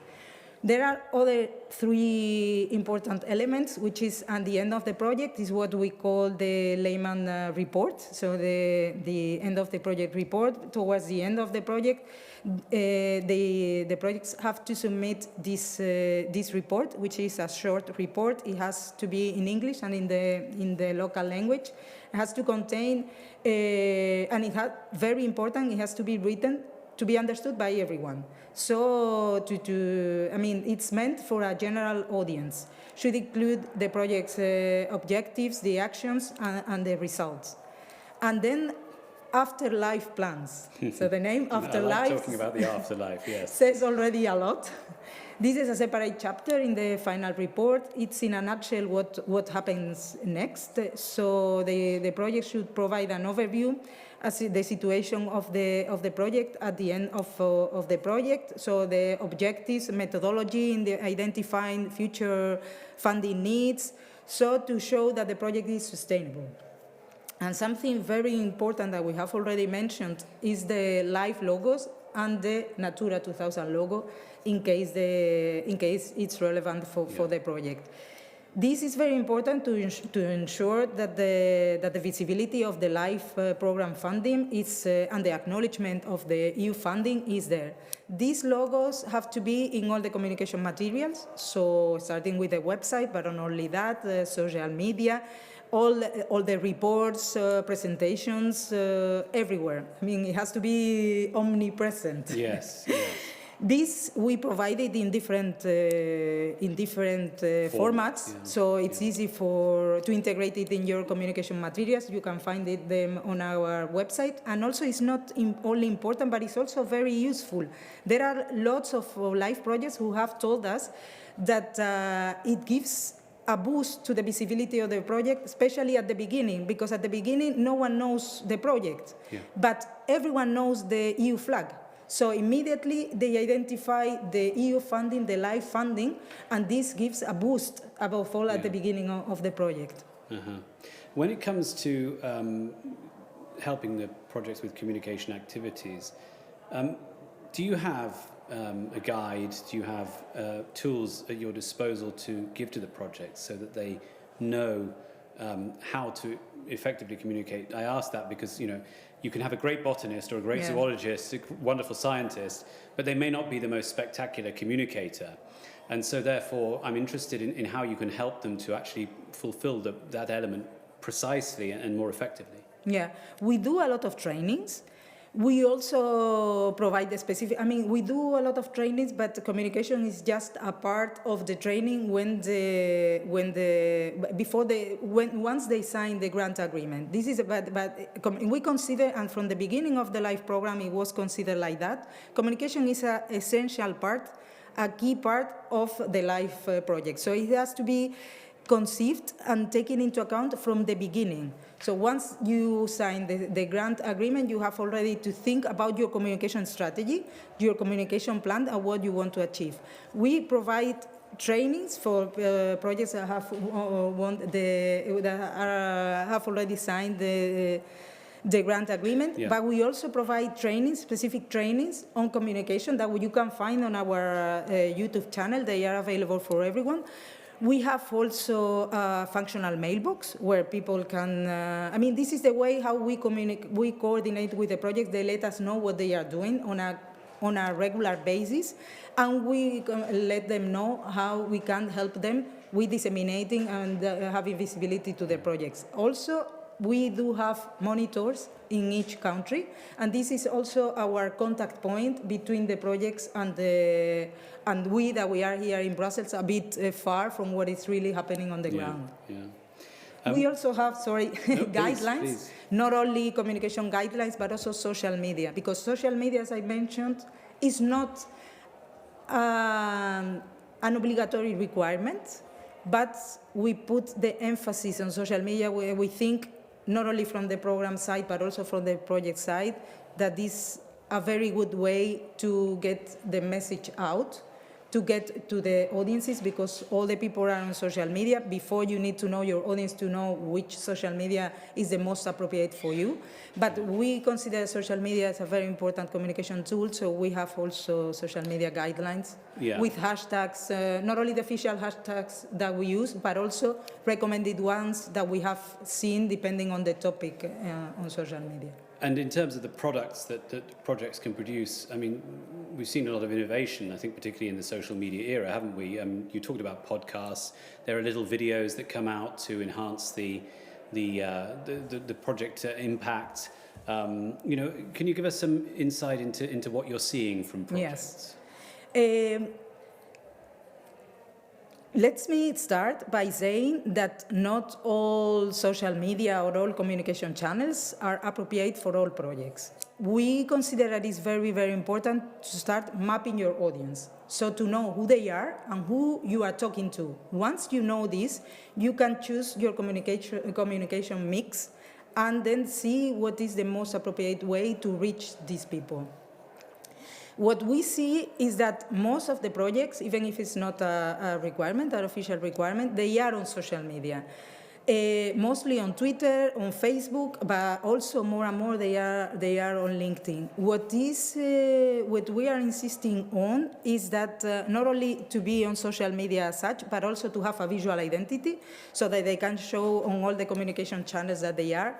More and more, They do it, but it's something we are also putting the emphasis on, is videos. So there's no better way to show what your project is doing, how they are tackling challenges, the challenges that are now. I mean, in the LIFE program, it's very easy to do this, to show how your project is tackling a challenge which is common for everybody. So this has a lot of reach, this has a lot of impact, and the best way to do is via a video.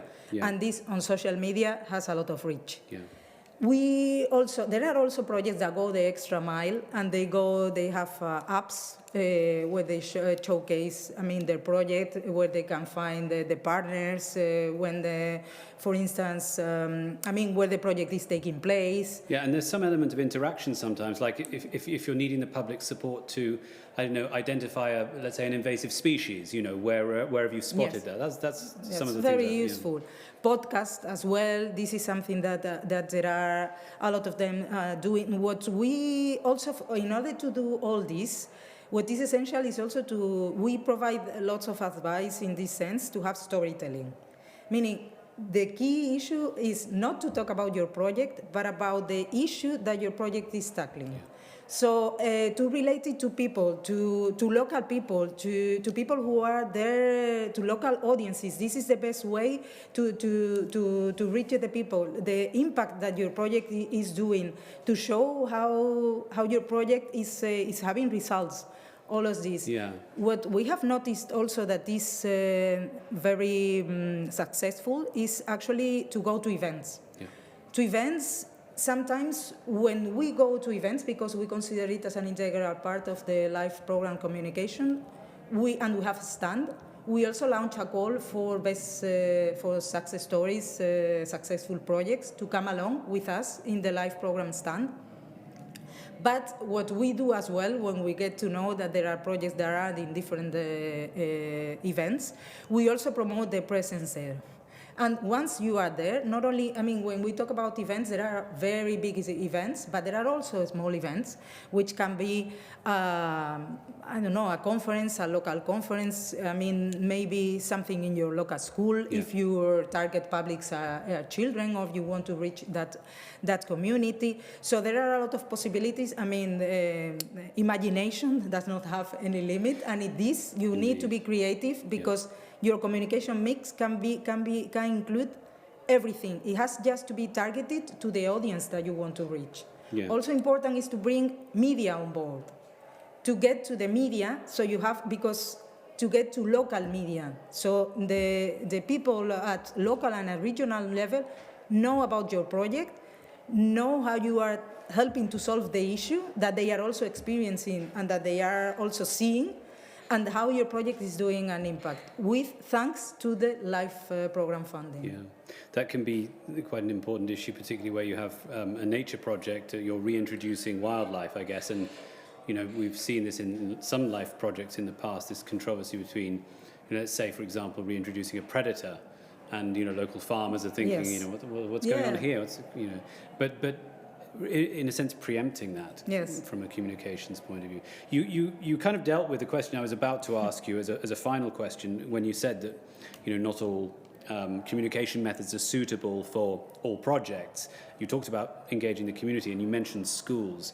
This is a very effective way, isn't it, to actually be physically present, to go out into the community, to go to schools in particular, to educate. Do you see this as a tool that many LIFE projects are deploying? In the specific case of schools, it depends on the audience. It depends if it's your audience. As I mentioned before, first you need to know who your audience is and be there where your audience is. If this is the public that you want to target, because it's sensibilization, it's raising awareness, you have to be there, and the best way to do it is to be there and to speak their language, to know where they are. If they are in TikTok, go to TikTok. If they are on, because I've read recently that the biggest growing community on LinkedIn are the Generation Z. So up to 24 years old. Yeah. If this community, you already know that they are on LinkedIn, because apparently they go to LinkedIn just after they graduate. Yeah. So if you know that they are there, go there and then talk about the LIFE project. Mm-hmm. Marisa, thank you so much for coming on Bauhaus Radio. It's been a fascinating discussion about the communications element of the LIFE program and LIFE projects. I'm very grateful for your time. Thank you. And we're going to move now at, 20 to 2 on the final session of Bauhaus Radio today. I'll be very sad to leave this behind. It's been such a wonderful way of connecting with various people and stakeholders across the LIFE program. But our next guest is Simona Baccheretti. And Simona is also very much involved in the LIFE program in terms of its design, the way it works, the way it functions. And the reason I've brought Simona on the program today is to talk about how to put together a project. Simona, thank you for coming on. Good morning, Guy. Thanks for inviting me. It's a pleasure. I'll just share with you something that sticks in my mind when somebody once asked me about, what's the one advice you would have about about applying for project funding through the LIFE program. I said co-financing, because it's not all about all EU money, is it? I mean, it's the whole point of LIFE is it's in a sense seed capital. It's there to generate others to come on board and to see a project move out. Is that how you would see it? Yeah, that's indeed true. We want we take a big amount of the risk, I would say, of the project. So co-financing can be from 60% to for priority species and habitat in the nature project can get to 70% and 75%. Sorry. And for some very specific projects, we can even have a higher amount of co-financing, but there is a little a part of the co-financing that we ask the beneficiaries to take on their shoulders, let's say. Yeah. So we want the program to. We think, from a certain point of view, that they might be more motivated if they are ready to put something on their own. Yes, to share this. the risk. And another very important thing is that we want the LIFE Fund to be a catalyzer, so to move also other sources of funding and to reach out to other funds, to other mechanisms. So. I mean, this leads me to say that LIFE, despite the fact that it had since when it was created in 1992, it had quite a good impact on our environment. It's still a quite small funding tool. Yeah, so, from a financial perspective. Yeah, from a financial perspective. So we are having very good results, but we also, it's very important that we mobilize other funds. But that's a good news story for the European Union in many ways. But does it also make things more difficult in the sense that the more popular it becomes, the more applications for LIFE projects that you get? I really want to explore this with you and go through the process of projects applying. You have a call once a year, is that right? Yeah, that's Take it from there, please. Tell us more. Yeah, you are touching on a kind of, from a certain point of view, I can also say a wound, in the sense that it's true. I mean, I am involved also in the evaluations, and it's hard in some time, the fact that we do not have enough money to fund. Hard to say no. So first thing I want to tell to those that are listening is that in many cases there are good projects. I mean, not having the money doesn't mean at all that yours is not a good project. There are a number of projects which are good. They are in the reserve list or they pass, and unfortunately we do not have the money to finance all of them.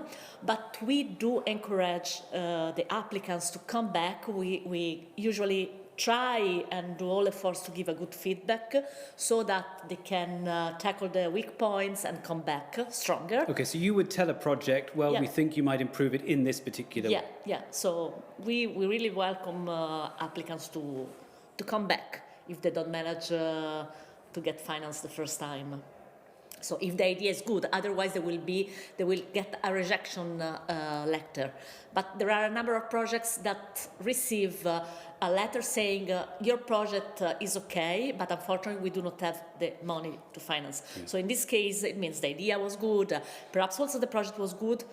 There might be some elements that were not fully treated, developed, very well developed, but they are encouraged to come back. Or even projects that didn't pass. For example, sometimes we have a good idea, good project, but the budget was not built in a very careful way. I mean, so can be, okay, the budget is not good, work on it again and come next year. So we try to encourage. So a call would say, would reflect a certain budgetary allocation for that financial year, am I right? Yeah, exactly. And you would ask potential projects to apply. Yeah. Give me an idea of how many applications you would get in an average year. It depends on it can be here now on draft, I think we have around 400 for circular economy, 300-400 for nature. Every year? Yes. Wow. Yeah, these are drafts, so perhaps a few of them. We have quite a lot of proposals. Big chunk are quite good. Yeah. Usually people that manage to get to be financed, then they like the program and they tend to come back. Right, yeah. We like to call us like a life family from all points of view. Yeah. So it's really a nice community from all points of view, from the, beneficiaries to the monitors that are helping them through the project development, once it's financed, implementation, that's the right word. Yeah. So it's a very nice community, I think. Yeah. And so when you're issuing the call, Life program has various kind of subsections, doesn't it? You have nature. Yeah. You have environment and climate, I believe. Yeah, and from this year we also have energy. Right. So that's the new one. So you have these various elements. Within that, would a typical call kind of suggest us something, or would you within those individual sections, would you be saying, well, for example, on energy we want to focus on solar for this call, on solar power, for example, on this call, or in nature we want to focus on invasive species for this. I mean, how detailed do you go into, or do you try to encourage as broad within those categories, as broad as okay, possible? the important thing, I would say, it is important that the applicants, they start thinking what is the problem they want to tackle. So they start really from the problem, and they start to see what is causing this problem, and they go back to see really the roots of the problem. And it is very important in the proposal that they explain this baseline. So we have this problem because there are 2 or 3 elements that create it. And it is important that once they explain, usually, I would suggest not to go too wide and not to go too small. I would suggest the applicants, the ones especially that are not familiar with LIFE, to first familiarize with the funding program. Yeah. So to go on the website, to go on the project database. We have more than 5,000 projects that we have financed since 1992. So it's really a great source of inspiration to see what you can do, what has been done in a field, what have been the results. So I will start It's a good place to start. For me, it's really vital. For the people that want to apply, to get an idea. Yeah. Second, I'm sorry. Please, carry on. Second would be to read carefully the documents. And I can see that many times when we evaluate... They haven't read it. in a few, even when we get the questions, it takes time, it's a lot, and it's not super... some aspects are a bit complicated, but if you do your homework, then you will have a much easier life. And the third tip, generic, is consider a sufficient amount of time. Take the time to write the proposal. Yeah. Because if you rush, most probably you will not have, almost 100%. We can see. Well, that's the question I was going to ask you next, actually. So first of all, a call does a call get announced at a specific time every year? Like at the start of a fiscal year? Or? I mean, we for a number of years we have done it. For example, in Nature Biodiversity was in spring. This year it has been a couple of months later, and it closes now on the 30th of November. Right. Then it depends. Our climate colleagues, I think they had it last year around January, the closing of the call. So it depends a bit. Okay, this year there is a new regulation, there is a new multi-annual work program. So it took a bit longer to create. Yeah. But typically, is the period between the time the call is made and the deadline for receiving proposals, is that about the same? And if so, how long is it? Yeah, more or less it's 3 months and a half. Okay. And when it comes to writing that document, maybe your advice about earlier about not too much, not too little is quite important in terms of a project document as well, because I've seen project documents that are like 300 pages long, and you just think, this is quite common. Next one. Equally, you might get something which is 2 sides of A4, and you just think, Have they really invested enough time in this? I would say, I mean, it's not a matter of how long is the project proposal.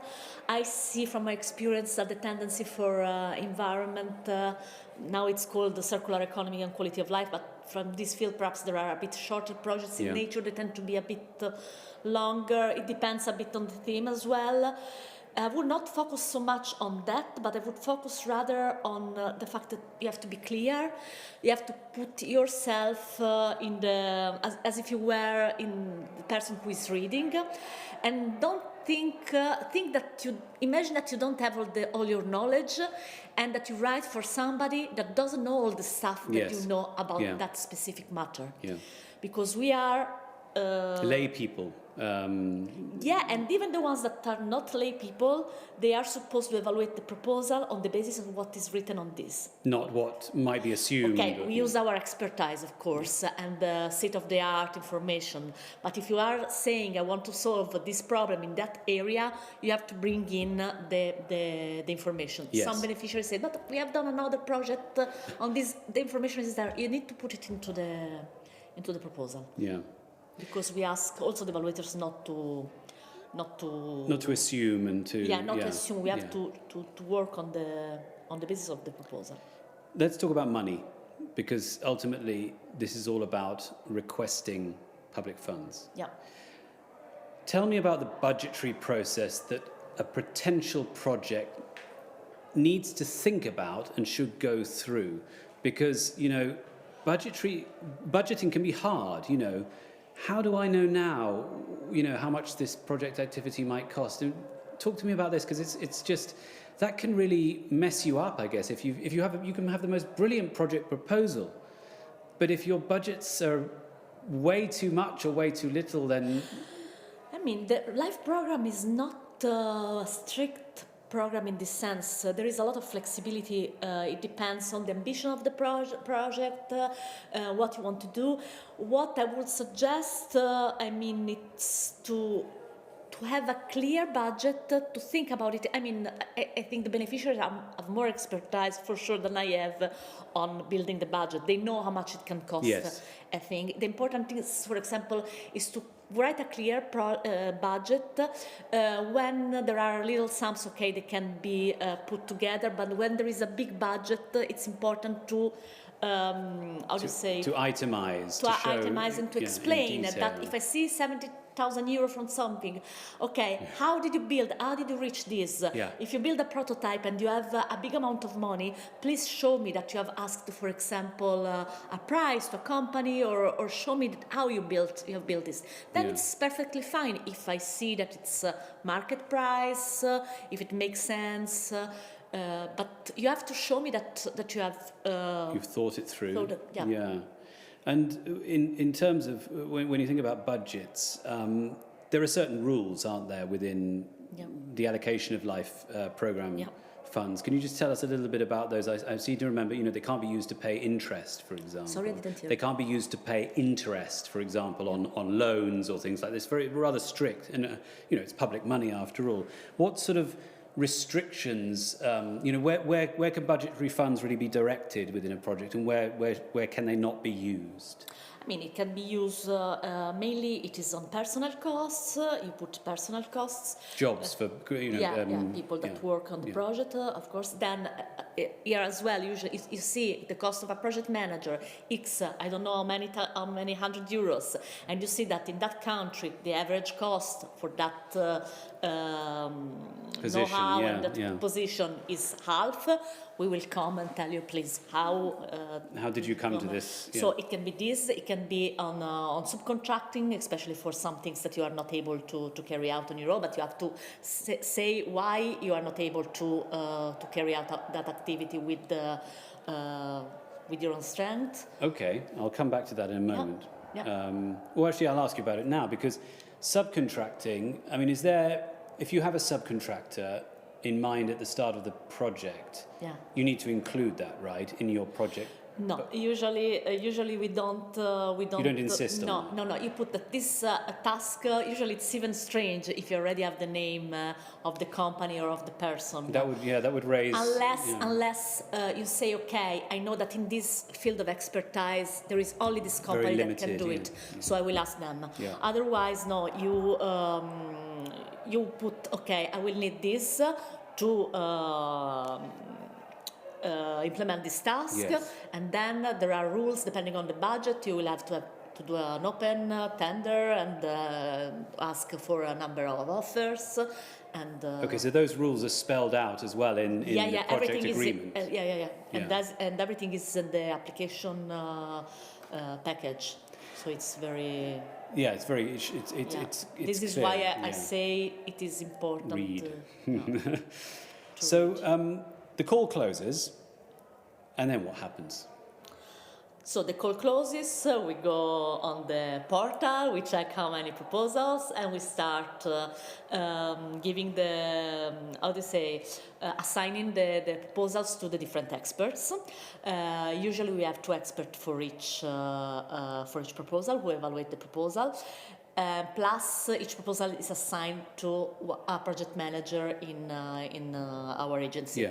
So the 2 experts evaluate the proposal. They put a number of their scores, and then there is what we call a composer, a person who makes a summary, who doesn't know the proposal and puts together the 2 evaluations. Okay. And there is a kind of average among the different scores. Then we have some rules. If the difference of opinion of the 2 experts is bigger than a certain amount of points, we call a 3rd expert in. Okay. So it's a quite big. Well, it's a necessarily lengthy process. But we want to be as transparent and as fair and as possible. Then we also read the proposal, not in such an in-depth way as the experts, because we have many of them to read. So we make ourselves an opinion of the specific proposal, and then we have a panel with all the experts. It used to be a physical panel, now it's usually online. We gather and we start discussing the different proposals and to reach an agreement on whether the scores that prepared by the composer that are more or less an average are okay.